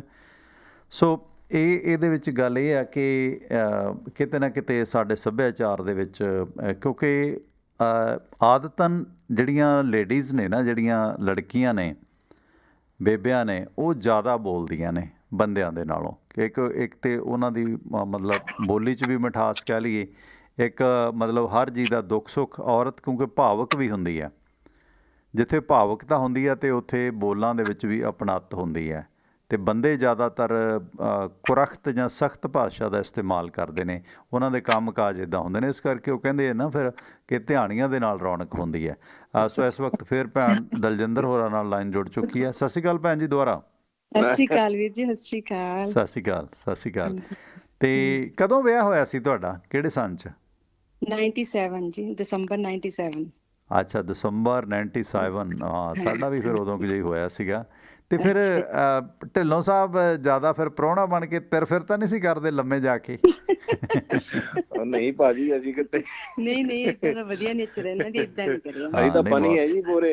ਹਾਂਜੀ ਅੱਛਾ ਹਾਂਜੀ। ਲੰਮੇ ਵਾਲਿਆਂ ਨੇ ਲੰਮੇ ਪਾ ਲੈਣਾ, ਫਿਰ ਵੇਖ ਲਓ ਢਿੱਲੋਂ ਸਾਹਿਬ ਲੰਮੇ ਵਾਲੇ ਲੰਮੇ ਪਾ ਕੇ ਕੁੱਟਦੇ। ਸਹੀ ਗੱਲ ਹੈ, ਲੰਮੇ ਹੱਥੀ ਲੈਂਦੇ ਆ, ਹੈ ਨਾ। ਹਾਂਜੀ, ਲੰਮੇ ਹੱਥੀ ਲੈਂਦੇ ਆ ਤੇ ਲੰਮੇ ਵੀ ਪਾ ਲੈਂਦੇ ਆ ਨਾ। ਹਾਂਜੀ ਹਾਂਜੀ ਹਾਂਜੀ। ਸੋ ਭੈਣ ਦਲਜਿੰਦਰ, ਤੁਹਾਡਾ ਇਹ ਪਿੰਡ ਕਿੱਥੇ ਕੁ ਪੈਂਦਾ, ਲੰਮੇ ਜੱਟਪੁਰੇ? ਇਹ ਬੱਸੀਆਂ, ਰਾਏਕੋਟ ਦੇ ਨਾਲ ਬੱਸੀਆਂ ਤੋਂ ਨਾਲ ਹੀ ਆ ਜਾਂਦਾ ਜੀ। ਅੱਛਾ, ਬੱਸੀਆਂ ਦੇ ਨੇੜੇ ਪੈ ਜਾਂਦਾ। ਪਰ ਇਹਦਾ ਨਾਮ ਬੜਾ ਕਿੱਦਾਂ ਹੈਗਾ, ਲੰਮੇ ਜੱਟਪੁਰੇ? ਲੰਮੇ ਜੱਟਪੁਰਾ। ਹਾਂਜੀ। ਟਵਾਣਾ ਸਾਹਿਬ ਪਤਾ ਕੀ ਆ, ਜਿਵੇਂ ਆਪਾਂ ਗੁਰੂ ਗੋਬਿੰਦ ਸਿੰਘ ਰਾਏਕੋਟ ਨਹੀਂ ਆਏ ਸੀਗੇ, ਗੁਰੂ ਗੋਬਿੰਦ ਸਿੰਘ ਹਾਂਜੀ, ਉਸ ਤੋਂ ਬਾਅਦ ਲੰਮੇ ਜੱਟਪੁਰੇ ਰਹੇ ਸੀ 21 ਦਿਨ ਰਹੇ ਸੀ। 21 ਦਿਨ। ਅੱਛਾ, ਇਤਿਹਾਸਕ ਗੁਰੂ ਘਰ ਹੈ। ਹਾਂਜੀ। ਤੇ ਬੜੀ ਇਤਿਹਾਸ ਬਹੁਤ ਹੁੰਦਾ ਉੱਥੇ ਇਕੱਠ। ਤੇ ਪਹਿਲਾਂ ਰਾਏਕੋਟ ਹੁੰਦਾ ਆਪਣੇ 1 ਜਨਵਰੀ ਤੋਂ, ਉਸ ਤੋਂ ਬਾਅਦ ਫਿਰ ਟਾਹਲੀ ਸਾਹਿਬ। ਤੇ ਉੱਥੇ 20 ਜਨਵਰੀ ਨੂੰ ਸਮਾਪਤੀ ਹੋਈ ਹੈ ਇਹ ਲੰਮੇ ਜੱਟਪੁਰੇ, ਗੁਰੂ ਗੋਬਿੰਦ ਸਿੰਘ ਜੀ ਰਹੇ ਸੀ। ਹਾਂਜੀ। ਓਕੇ। ਜਿਹੜੀ ਨੂਰਾ ਮਾਈ ਦੀ ਜੜ ਨਹੀਂ ਪੱਟੀ ਸੀਗੀ। ਹਾਂ, ਨੂਰਾ ਮਾਈ ਆਇਆ ਸੀ ਜਦੋਂ, ਜਿਹੜਾ ਉਹਦੀ ਜੜ ਪੱਟੀ ਸੀ ਗੁਰੂ ਸਾਹਿਬ ਨੇ, ਤੀਰ ਨਾਲ ਕਾਹੀਂ ਦੀ ਜੜ ਪੱਟੇ। ਫਿਰ ਉਹਨਾਂ ਨੇ ਕੁਛ ਵਾਕ ਬੋਲੇ ਸੀਗੇ ਜੀ। ਹਾਂ, ਨੂਰਾ ਮਾਹੀ ਦਾ ਪ੍ਰਸੰਗ ਆਉਂਦਾ ਜਦੋਂ ਫਿਰ ਉਹ ਸਾਹਿਬਜ਼ਾਦਿਆਂ ਦੀ ਖਬਰ ਲੈ ਕੇ ਆਉਂਦਾ ਤੇ ਗੁਰੂ ਸਾਹਿਬ ਫਿਰ ਉਹ ਹੈ ਜੀ ਰਾਏਕੋਟ। ਹਾਂ, ਕਈ ਵਾਰੀ ਤੁਸੀਂ ਆਇਓ ਤੇ ਮਿਲ ਕੇ ਜਾਓ। ਸ਼ਾਪਿੰਗ। ਹਾਂ, ਨਹੀਂ ਜ਼ਰੂਰ ਆਵਾਂਗੇ। ਟਾਹਲੀ ਸਾਹਿਬ ਵੀ ਆਏ ਹੋ ਗੁਰਦੁਆਰਾ ਸਾਹਿਬ? ਨਹੀਂ, ਉੱਥੇ ਨਹੀਂ ਮੈਂ ਗਿਆ, ਟਾਹਲੀ ਸਾਹਿਬ ਨਹੀਂ ਮੈਂ ਗਿਆ। ਨਹੀਂ, ਬੜੀ ਇਤਿਹਾਸਕ ਜਗ੍ਹਾ ਜੀ। ਗੁਰੂ ਸਾਹਿਬ ਜੀ ਮਹਾਰਾਜ ਇੱਥੇ ਰਹੇ ਨੇ ਜਦੋਂ ਰਾਏ ਸਾਹਿਬ ਨੂੰ, ਜਦੋਂ ਰਾਏ ਕੱਲਾ ਨੂੰ ਵਾਰ ਦਿੱਤਾ ਜਦੋਂ ਭੇਟ ਕੀਤਾ ਜੀ। ਹਾਂਜੀ ਹਾਂਜੀ ਹਾਂਜੀ ਜੀ। ਹੁਣ ਕਦੋਂ ਆਉਣਾ ਤੁਸੀਂ ਰਾਏਕੋਟ? ਬਸ ਜਦੋਂ ਹੁਣ ਤਾਂ ਇਹ ਆ ਨਾ ਕਿ ਜਿਵੇਂ ਉਹ ਕਹਿੰਦੇ ਆ ਨਾ, ਮਤਲਬ ਵਿਆਹ ਵੇਲੇ ਬੰਦੇ ਨੂੰ ਕਹਿ ਦਿੰਦੇ ਕਿ ਤੇਰੀ ਭਾਈ ਸਾਹੇ ਨਾਲ ਟੰਗ ਬੰਨੀ ਆ, ਤੂੰ ਬਾਹਰ ਨਹੀਂ ਜਾਣਾ। ਹੁਣ ਤੇ ਸਾਡਾ ਜਦੋਂ ਦਾ ਰੇਡੀਓ ਸ਼ੁਰੂ ਕੀਤਾ ਨਾ, ਰੇਡੀਓ ਨਾਲ ਹੀ ਲੱਤ ਬੰਨ ਲਈ ਆ। ਰੇਡੀਓ ਨਾਲ ਲੱਤ ਬੰਨੀ ਆ। ਹਾਂ, ਇੱਕ ਐਤਵਾਰ ਵੱਜਦਾ ਤੇ ਉਹ ਵੀ ਐ ਹੁੰਦਾ ਵੀ ਫਿਰ ਭੱਜ ਨੱਠ ਜਾਈਏ ਕਿਤੇ ਬੱਚਿਆਂ ਨਾਲ। ਕਿਉਂਕਿ ਦੁੱਖ ਸੁੱਖ ਹੁੰਦਾ ਐਤਵਾਰ, ਸਾਰੇ ਕਿਸੇ ਦੇ ਵਿਆਹ, ਕਿਸੇ ਦੇ ਮਸੂਸ ਤੇ ਜਾਣਾ, ਕਿਸੇ ਦੇ ਜਾਣਾ। So thank you. ਹੋਰ ਅੱਜ ਦੀ ਕੀ ਮੀਟਿੰਗ ਦਾ ਕੀ ਬਣਾਈ ਹੈ ਦੱਸੋ? ਅੱਜ ਕਿਸੇ ਗੱਲ ਤਣ ਪੱਤਨ ਨਹੀਂ ਲੱਗੀ, ਹਾਲਾਤ ਢਿੱਲੋਂ ਸਾਹਿਬ ਚਿੰਤਾ ਵਾਲੇ ਬਣਦੇ ਜਾ ਰਹੇ ਨੇ। ਮੈਂ ਉਹੀ ਗੱਲ ਤੇ ਚਿੰਤਾ ਚ ਮੈਂ ਵੇਖ ਵੀ ਦੇਖ ਕੇ ਨਾ ਵੀ 20 ਮਿੰਟ ਦੀ ਮੀਟਿੰਗ ਤੋਂ ਬਾਅਦ ਉਹ ਤੋਂ ਬਾਅਦ 3-4 ਘੰਟੇ ਵੇਟ ਕਰਨੀ ਵੀ ਕਿੰਨਾ ਵੀ ਮਜ਼ਾਕ ਬਣਾ ਰਿਹਾ ਆਪਣਾ ਕਿ ਨਹੀਂ? ਏਦਾਂ ਹੀ ਲੱਗਦਾ ਮੈਨੂੰ ਤਾਂ ਮਜ਼ਾਕ ਹੀ ਆ ਨਾ। ਬਿਲਕੁਲ ਕੀ ਹੁਣ ਕਿੰਨਾ ਕੁ ਜੇ ਮਜ਼ਾਕ ਸਮਝਾਂਗੇ ਆਪਾਂ ਇਹ ਗੱਲ ਨੂੰ? ਜਿਵੇਂ ਇੱਕ ਇਮਤਿਹਾਨ ਵਾਲੀ ਗੱਲ ਹੋ ਗਈ। ਹਾਂ ਕਾਫੀ ਜਿਹੜਾ ਸਥਿਤੀ ਨਾ ਨਾਜ਼ੁਕ ਹਾਲਾਤ ਤੇ ਜਾ ਰਹੀ ਹੈ ਇਹਨਾਂ ਨੂੰ ਤਾਂ ਇਹ ਚਾਹੀਦਾ ਵੀ ਇਹਨੂੰ ਨਿਬੇੜ ਕੇ ਜਲਦੀ ਆਪਣਾ ਨਾਲ ਤਾਂ ਆਪ ਦਾ ਕੇਡਰ ਸਹੀ ਕਰਨ, ਨਾਲੇ ਕਿਸਾਨਾਂ ਦੇ ਨਾਲ ਉਹਦਾ ਸਮਰਥਨ ਵਧੀਆ ਹੋਵੇ। ਹੁਣ ਕੀ ਕਰੀਏ? ਹੁਣ ਤੁਸੀਂ ਮਾੜਾ ਮੋਟਾ ਸਾਨੂੰ ਵੀ ਤਸੱਲੀ ਦਿਓ ਨਾ। ਹਾਂ ਨਹੀਂ ਦੇਖੋ, ਜੋ ਮੈਨੂੰ ਲੱਗਦਾ ਨਾ ਕਿ ਦੇਖੋ ਹਿੰਸਕ ਟਕਰਾਅ ਤੋਂ ਤਾਂ ਸਰਕਾਰ ਵੀ ਗੁਰੇਜ਼ ਕਰੇਗੀ ਤੇ ਕਿਸਾਨ ਵੀ ਟਕਰਾਅ ਤੋਂ ਗੁਰੇਜ਼ ਕਰਨਗੇ। ਚੰਗਾ ਹੋਵੇ 60 ਕਿਲੋਮੀਟਰ ਏਰੀਆ, ਉਹਨਾਂ ਨੇ ਕਿਹੜਾ ਸੜਕਾਂ ਪੱਟਣੀਆਂ ਨੇ, ਉਹਨਾਂ ਨੇ ਆਪਣਾ ਉੱਥੇ 60 ਕਿਲੋਮੀਟਰ ਏਰੀਏ 'ਚ ਟਰੈਕਟਰ ਲੈ ਕੇ ਜਾਣਾ ਤੇ ਉਹ ਤਿਰੰਗਾ ਲਹਿਰਾ ਕੇ ਆ ਜਾਣਗੇ। ਦੱਸ ਕਿਹੜਾ ਉਹ ਕਿੱਲਾ ਢਾਹ ਆਉਣਗੇ। ਸੋ ਸਰਕਾਰ ਨੂੰ ਵੀ ਇੰਨੀ ਲੋਹੇ ਦੀ ਲੌ ਨਹੀਂ ਖਿੱਚਣੀ ਚਾਹੀਦੀ। ਹਾਂ ਬਿਲਕੁਲ ਹੀ। ਮੈਂ ਇੱਕ ਹੋਰ ਵੀ ਸੋਚਦਾ ਵੀ ਜੇ ਜਾਂਦੇ ਵੀ ਆ ਕੀ ਉਹ ਕੀ ਨਾ ਕੀ ਹਿੰਸਾ ਥੋੜਾ ਕਰਨੀ ਆ, ਜਾਂਦੇ ਆ ਜੇ ਮੁੜੇ ਆਉਣਗੇ ਤੇ ਸਰਕਾਰ ਨੂੰ ਏਡੀ ਕਿੱਡੀ ਹੈਡਕ ਹੋ ਗਈ ਆ ਵੀ ਜਾਂਦੇ ਆ ਕਿਉਂ ਰੋਕਦੇ ਆ। ਗੁਰੇਜ਼ ਕਰਨਾ ਚਾਹੀਦਾ। ਬਿਲਕੁਲ ਸਰਕਾਰ ਜਿੱਦ ਕਰਦੀ ਆ ਅਸਲ ਆਪਣੀ, ਕਰਨਾ ਚਾਹੀਦਾ ਹੀ ਇਸ ਤੇ। ਹਾਂ ਠੀਕ ਨਹੀਂ, ਬਿਨਾਂ ਵਜ੍ਹਾ ਤੋਂ ਗੱਲ ਤੇ ਵਧਾ ਰਹੇ ਨੇ, ਬਾਰ-ਬਾਰ ਵਧਾ ਰਹੇ ਨੇ, ਕਿਉਂ ਹਿੰਸਕ ਹੋ ਰਹੇ ਨੇ। ਮੈਂ ਹੁਣ ਵੀ ਸੁਣਦਾ, ਪਹਿਲਾਂ ਦੇਖੇ ਦਿਨੇ ਵੀ ਉਹ ਟਰਾਲੀ ਚ ਅੱਗ ਲਾਉਣ ਦੀ ਕੋਸ਼ਿਸ਼ ਕੀਤੀ ਉਹਨਾਂ ਨੇ। ਵੈਸੇ ਉਹ ਤਾਂ ਜੋ ਮੈਨੂੰ ਲੱਗਿਆ ਨਾ ਉਹ ਮਤਲਬ ਜੈਨੂਅਨ ਨਹੀਂ ਹੈ, ਉਹ ਬੰਦਾ ਮੰਦਬੁੱਧੀ ਹੈ ਜੋ ਮੈਨੂੰ ਲੱਗਦਾ। ਠੀਕ ਹੈ ਉਹਦਾ ਕੁੱਟ ਕਟਾਪਾ ਹੋ ਗਿਆ ਕਿਉਂਕਿ ਜਥੇਬੰਦੀਆਂ ਨੇ ਵੀ ਆਖਿਆ, ਉਹਦੇ ਪਰਿਵਾਰਕ ਮੈਂਬਰਾਂ ਨੇ ਸਰਟੀਫਿਕੇਟ ਵੀ ਦਿਖਾਏ ਨੇ। ਕਈ ਲੋਕ ਏਦਾਂ ਦੇ ਹੁੰਦੇ ਨੇ, ਮੈਂਟਲ ਸਿੱਕ ਹੈ। ਹਾਂਜੀ ਉਹ ਵੀ ਮੈਂ ਸਮਝਦਾ ਗੱਲ। ਆਪਾਂ ਨੂੰ ਪਰ ਕੁੱਟ ਪਟਾਪਾ ਨਹੀਂ ਕਰਨਾ ਚਾਹੀਦਾ। ਮੈਂ ਇਹ ਗੱਲ ਨੂੰ ਵਧੀਆ ਲੱਗਦਾ। ਉਹਨੂੰ ਪੁੱਛੋ ਉਹਨੂੰ ਵੀ ਗੱਲ ਕਿਉਂ ਆਇਆ, ਕਿੱਥੋਂ ਆਇਆ, ਕੀ ਵਜ੍ਹਾ ਆਉਣ ਦੀ। ਨਾਲੇ ਭਾਈਜਾਨ ਜਿਹੜੇ ਇਦਾਂ ਦੇ ਲੋਕ ਆਉਂਦੇ ਆ ਨਾ, ਜਿਹੜੇ ਅੱਗਾਂ ਲਾਉਣ ਵਾਲੇ, ਉਹ ਤੇ ਬਹੁਤ ਕਮਾਲ ਦੀ ਚੀਜ਼ ਹੁੰਦੇ ਨੇ। ਐਡਾ ਛੇਤੀ ਕਿਤੇ ਉਹ ਹੱਥ ਨਹੀਂ ਆਉਂਦੇ ਹੁੰਦੇ। ਇਹ ਤਾਂ ਮੈਂਟਲੀ ਸਿੱਕ ਬੰਦੇ ਇਦਾਂ ਦੀ ਹਰਕਤ ਕਰਦੇ ਨੇ। ਉਹ ਮੈਂਟਲੀ ਸਿੱਕ ਕੇਸ ਸੀਗਾ ਤੇ ਉਹ ਠੀਕ ਹੈ। ਅਸੀਂ ਕਿਉਂਕਿ ਪੰਜਾਬ 'ਚ ਅਸੀਂ ਵੇਖਿਆ ਕਿੰਨੀ ਵਾਰੀ ਕਾਲੇ ਕੱਛੇ ਵਾਲਿਆਂ ਦਾ ਰੌਲਾ ਪੈਂਦਾ ਹੈ। ਜਦੋਂ ਪੰਜਾਬ 'ਚ ਦੌਰ ਸੀ ਕਾਲੇ ਕੱਛੇ ਵਾਲੇ ਆ ਗਏ, ਉਹ ਪਰ ਉਹਨਾਂ 'ਚ ਕੋਈ ਬਹੁਤੀ ਸੱਚਾਈ ਨਹੀਂ ਹੁੰਦੀ ਹੈ ਨਾ। ਸੋ ਉਹ ਇੱਕ ਅਫਵਾਹਾਂ ਦਾ ਦੌਰ ਹੁੰਦਾ ਹੈ। ਇਸ ਤਰ੍ਹਾਂ ਦੀਆਂ ਅਫਵਾਹਾਂ ਇੱਥੇ ਵੀ ਫੈਲ ਰਹੀਆਂ ਨੇ। ਸੋ ਇਹਦੇ 'ਚ ਮੈਂ ਸਮਝਦਾ ਕੋਈ ਬਹੁਤੀ ਅਸਲੀਅਤ ਨਹੀਂ ਸੀ ਢਿੱਲੋਂ ਸਾਹਿਬ। ਸੋ ਤੁਸੀਂ ਜੁੜੇ, ਥੈਂਕ ਯੂ ਢਿੱਲੋਂ ਸਾਹਿਬ, ਮਿਹਰਬਾਨੀ। ਸਤਿ ਸ਼੍ਰੀ ਅਕਾਲ ਭੈਣ ਦਲਜਿੰਦਰ। ਆਵਾਂਗੇ, ਮਿਲਣ ਆਵਾਂਗੇ ਤੁਹਾਨੂੰ। ਥੈਂਕ ਯੂ ਭੈਣ ਰਾਣੀ, ਸਤਿ ਸ਼੍ਰੀ ਅਕਾਲ। ਕਾਲ ਜ਼ਰੂਰ ਕਰ ਲੈਣਾ ਚਾਹੀਦਾ ਹੈ। ਜ਼ਰੂਰ ਥੈਂਕ ਯੂ। ਸੋ ਭੈਣ ਰਾਣੀ ਦਲਜਿੰਦਰ ਲੰਮੇ ਜੱਟਪੁਰੇ ਤੋਂ ਨੇ ਪੇਕੇ, ਤੇ ਸਹੁਰੇ ਰਾਏਕੋਟ ਬਾਈ ਜੀ ਬਲਵੰਤ ਸਿੰਘ ਢਿੱਲੋਂ ਦੇ ਸ਼ਰੀਕੇ ਹੱਥ ਨੇ। ਸੋ ਬਿਲਕੁਲ ਜਿਸ ਪਾਸੇ ਨੂੰ ਕਹਾਣੀ ਚੱਲ ਰਹੀ ਹੈ ਨਾ, ਸਾਨੂੰ ਪਿਛਲੇ ਇਤਿਹਾਸ ਮਿਥਿਹਾਸ ਤੋਂ ਸਬਕ ਸਿੱਖਣ ਦੀ ਜ਼ਰੂਰਤ ਹੈ। ਕਿਉਂਕਿ ਪਾਂਡਵਾਂ ਅਤੇ ਕੌਰਵਾਂ ਦਾ ਜੰਗ ਕੀ ਸੀਗਾ। ਇੱਕ ਔਰਤ ਦੇ ਦ੍ਰੋਪਦੀ ਨੇ ਜੋ ਗੱਲ ਕਹਿ ਦਿੱਤੀ ਸੀ, ਉਸ ਤੋਂ ਗੱਲ ਵੱਧਦੀ ਫਿਰ ਜ਼ਮੀਨ ਦੀ ਗੱਲ ਹੋਈ। ਪਾਂਡਵ 5 ਪਿੰਡ ਮੰਗਦੇ ਸਨ ਅਤੇ ਇਹ ਤੋਂ ਜਿਹੜਾ ਹੈਗਾ ਕੌਰਵ ਉਸ ਤੋਂ ਵੀ ਮੁਨਕਰ ਹੋ ਗਏ, ਬਣਦਾ ਹਿੱਸਾ ਨਹੀਂ ਦਿੱਤਾ। ਅਤੇ ਫਿਰ ਕੁਲਛੇਤਰ ਦਾ ਜਿਹੜਾ ਯੁੱਧ ਹੋਇਆ ਸੀ, ਖੂਣੀਆਂ ਦੀਆਂ ਖੂਣੀਆਂ ਫੌਜ ਖਤਮ ਹੋ ਗਈ ਸੀ। ਥੋੜ੍ਹਾ ਜਿਹਾ ਉਸ ਦਾ ਸਬਜੈਕਟ ਸਾਂਝਾ ਕਰਾਂਗੇ ਕਿ ਖੂਣੀਆਂ ਕੀ ਹੁੰਦੀਆਂ। ਸਵਾਗਤ ਹੈ ਬਾਈ ਜੀ, ਸਤਿ ਸ਼੍ਰੀ ਅਕਾਲ। ਸਤਿ ਸ਼੍ਰੀ ਅਕਾਲ ਟਵਾਣਾ ਸਾਹਿਬ। ਸਤਿ ਸ਼੍ਰੀ ਅਕਾਲ ਸਰ, ਕੌਣ ਬੋਲ ਰਹੇ ਹੋ? ਕੁਲਦੀਪ ਬੋਲਦਾ ਜੀ। ਕੁਲਦੀਪ ਸਵੀਡਨ ਤੋਂ? ਹਾਂਜੀ ਜੀ ਕੁਲਦੀਪ ਜੀ। ਭਾਜੀ ਕੀ ਹੋਇਆ? ਬਾਕਰ ਮੱਝ ਤਾਂ ਲੱਤਾਂ ਮਾਰਨ ਲੱਗ ਪਈ, ਦੁੱਧ ਲਾਂਦੀ ਅੱਜ ਕਿਸੇ ਕਿਸਾਨ ਦੀ ਗੱਡੀ ਦਾ ਚੀਜ਼ਾਂ ਵੀ ਬਾਖੜ ਵਿਚਰ ਗਈ ਹੈ। ਕੰਮ ਖਰਾਬ ਹੋਣ ਲੱਗ ਪਿਆ। ਹਾਂ ਬਾਖੜ ਵਿਚਰ ਗਈ ਹੈ ਭਰਾ। ਹਾਂਜੀ ਅੱਗੇ ਟਵਾਣਾ ਸਾਹਿਬ ਟਰਾਲੀਆਂ ਤੇ ਲਿਖਿਆ ਹੁੰਦਾ ਸੀਗਾ, ਕਈ ਕੁਛ ਹੋਰ ਤਰ੍ਹਾਂ ਦਾ ਲਿਖਿਆ ਸੀ, ਮੰਗ ਵੀ ਨਹੀਂ ਮਿਲਣੀ ਆਪਣੀ ਬਣਾ ਲਾ ਮਿੱਤਰ। ਹੁਣ ਟਰਾਲੀਆਂ ਤੇ ਮੈਂ ਅੱਜ ਦੇਖਿਆ ਇੱਕ ਨੇ ਲਿਖਿਆ ਆ, ਨਾ ਕਾਂਗਰਸੀ ਨਾ ਅਕਾਲੀ, ਚੱਲੀ ਦਿੱਲੀ ਨੂੰ ਟਰਾਲੀ। ਨਾ ਕਾਂਗਰਸੀ ਨਾ ਅਕਾਲੀ, ਅੱਗੇ ਕੀ ਲਿਖਿਆ? ਚੱਲੀ ਦਿੱਲੀ ਨੂੰ ਟਰਾਲੀ। ਹਾਂ ਅੱਛਾ, ਨਵੇਂ ਸਲੋਗਨ, ਨਾ ਕਾਂਗਰਸੀ ਨਾ ਅਕਾਲੀ, ਚੱਲੀ ਦਿੱਲੀ ਨੂੰ ਟਰਾਲੀ। ਹਾਂ ਸਲੋਗਨ ਬਦਲ ਗਏ ਨੇ, ਬਹੁਤ ਕੁਛ ਬਦਲ ਗਿਆ ਕੁਲਦੀਪ ਬਾਈ ਜੀ।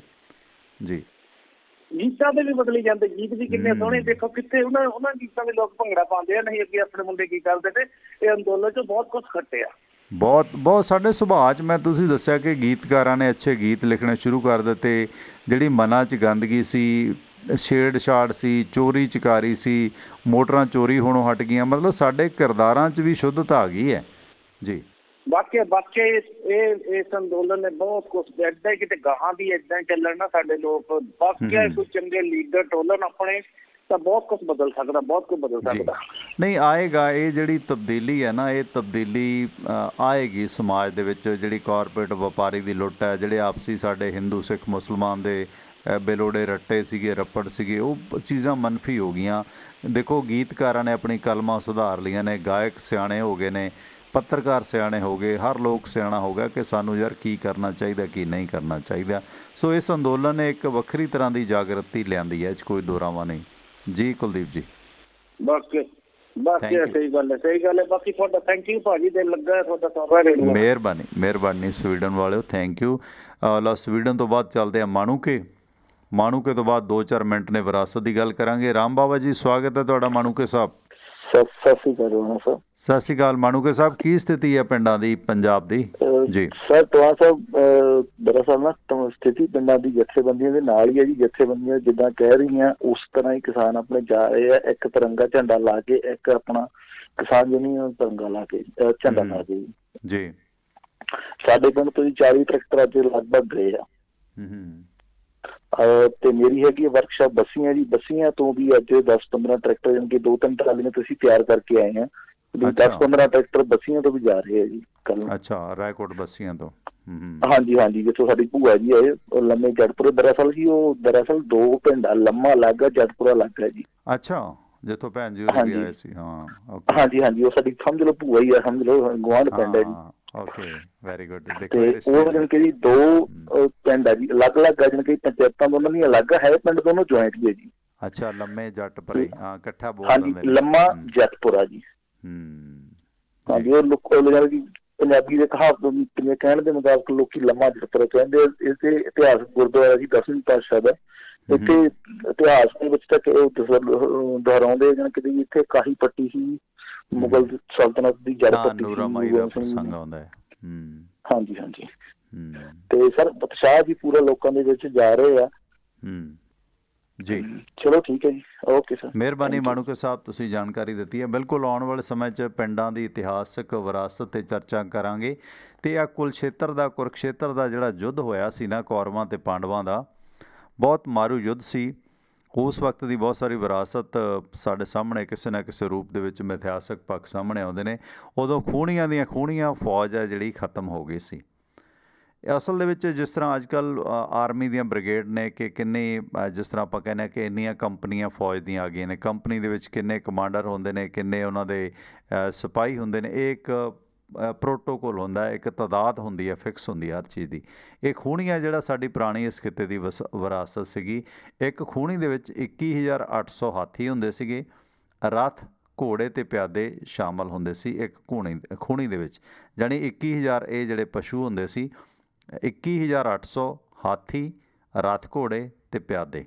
ਫੌਜ ਦੇ 4 ਭਾਗ ਹੁੰਦੇ ਸੀ, ਜਿਸ ਦੇ ਵਿੱਚ ਇੱਕ ਹਿੱਸੇ ਦੇ ਵਿੱਚ 21,800 ਹਾਥੀ ਅਤੇ ਇੱਕ ਹਿੱਸੇ ਦੇ ਵਿੱਚ ਰਥ, 3 ਹਿੱਸੇ ਦੇ ਵਿੱਚ ਘੋੜੇ 65,610 ਅਤੇ 5 ਹਿੱਸੇ ਪਿਆਦੇ, ਜਾਣੀ ਕਿ 1,09,350 ਪਿਆਦੇ ਹੁੰਦੇ ਸੀ। ਇਸ ਨੂੰ ਅਖੂਣੀ ਜਾਂ ਚੰਤਰੰਗਣੀ ਵੀ ਕਿਹਾ ਜਾਂਦਾ ਸੀਗਾ, ਅਖੂਣੀ ਜਾਂ ਚੰਤਰੰਗਣੀ ਸੈਨਾ। ਤੋ ਇਸ ਦੇ ਵਿੱਚ ਪਤਾ ਨਹੀਂ ਕਿੰਨੀ ਖੂਣੀਆਂ ਫੌਜ ਹੈ ਜਿਹੜੀ ਖਤਮ ਹੋ ਗਈ ਸੀ। ਮੈਂ ਇੱਕ ਵਾਰੀ ਫਿਰ ਰਿਪੀਟ ਕਰ ਦਿਆਂ ਕਿ ਪੁਰਾਤਨ ਗ੍ਰੰਥਾਂ ਦੇ ਜਿਹੜੇ ਹਵਾਲੇ ਮਿਲਦੇ ਨੇ, ਹਿੰਦੂ ਧਰਮ ਦੇ ਗ੍ਰੰਥਾਂ ਦੇ, ਉਹਨਾਂ ਮੁਤਾਬਕ ਇੱਕ ਖੂਣੀ ਦੇ ਵਿੱਚ 21,800 ਹਾਥੀ, ਰਥ, ਘੋੜੇ ਅਤੇ ਪਿਆਦੇ ਸ਼ਾਮਲ ਹੁੰਦੇ ਸਨ।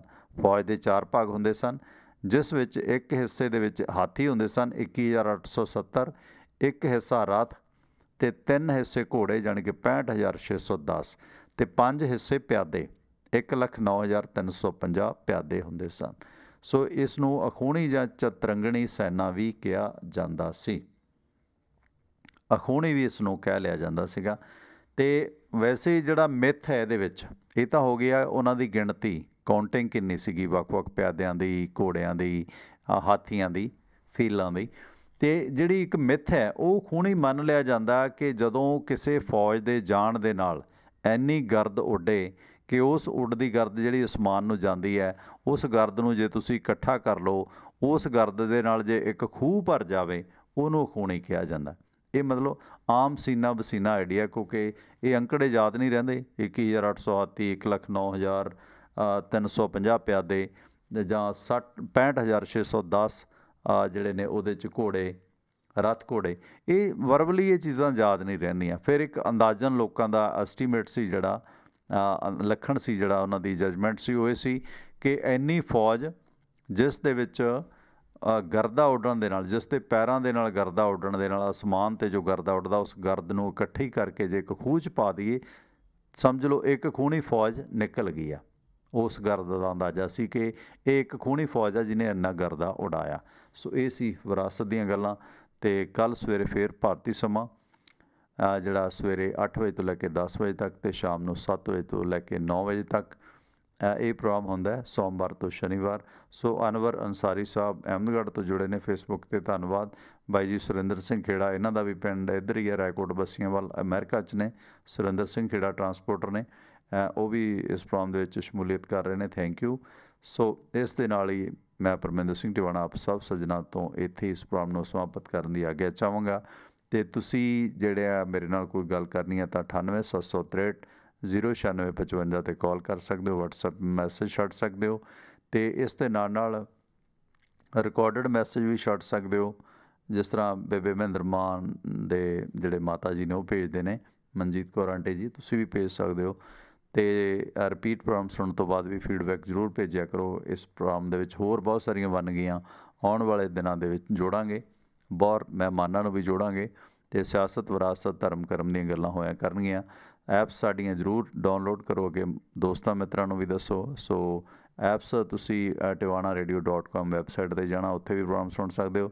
ਸੰਪਰਕ ਅਤੇ ਸਪੋਰਟ ਵਾਸਤੇ ਵੀ ਉੱਥੇ ਨੰਬਰ ਲੱਗੇ ਨੇ, ਐਂਡ ਉੱਥੇ ਤੁਹਾਨੂੰ ਐਪਸ ਆਈਫੋਨ ਅਤੇ ਐਂਡਰਾਇਡ ਦੇ ਲਿੰਕ ਮਿਲਣਗੇ, ਉਹਨਾਂ ਤੋਂ ਡਾਊਨਲੋਡ ਕੀਤਾ ਜਾ ਸਕਦਾ।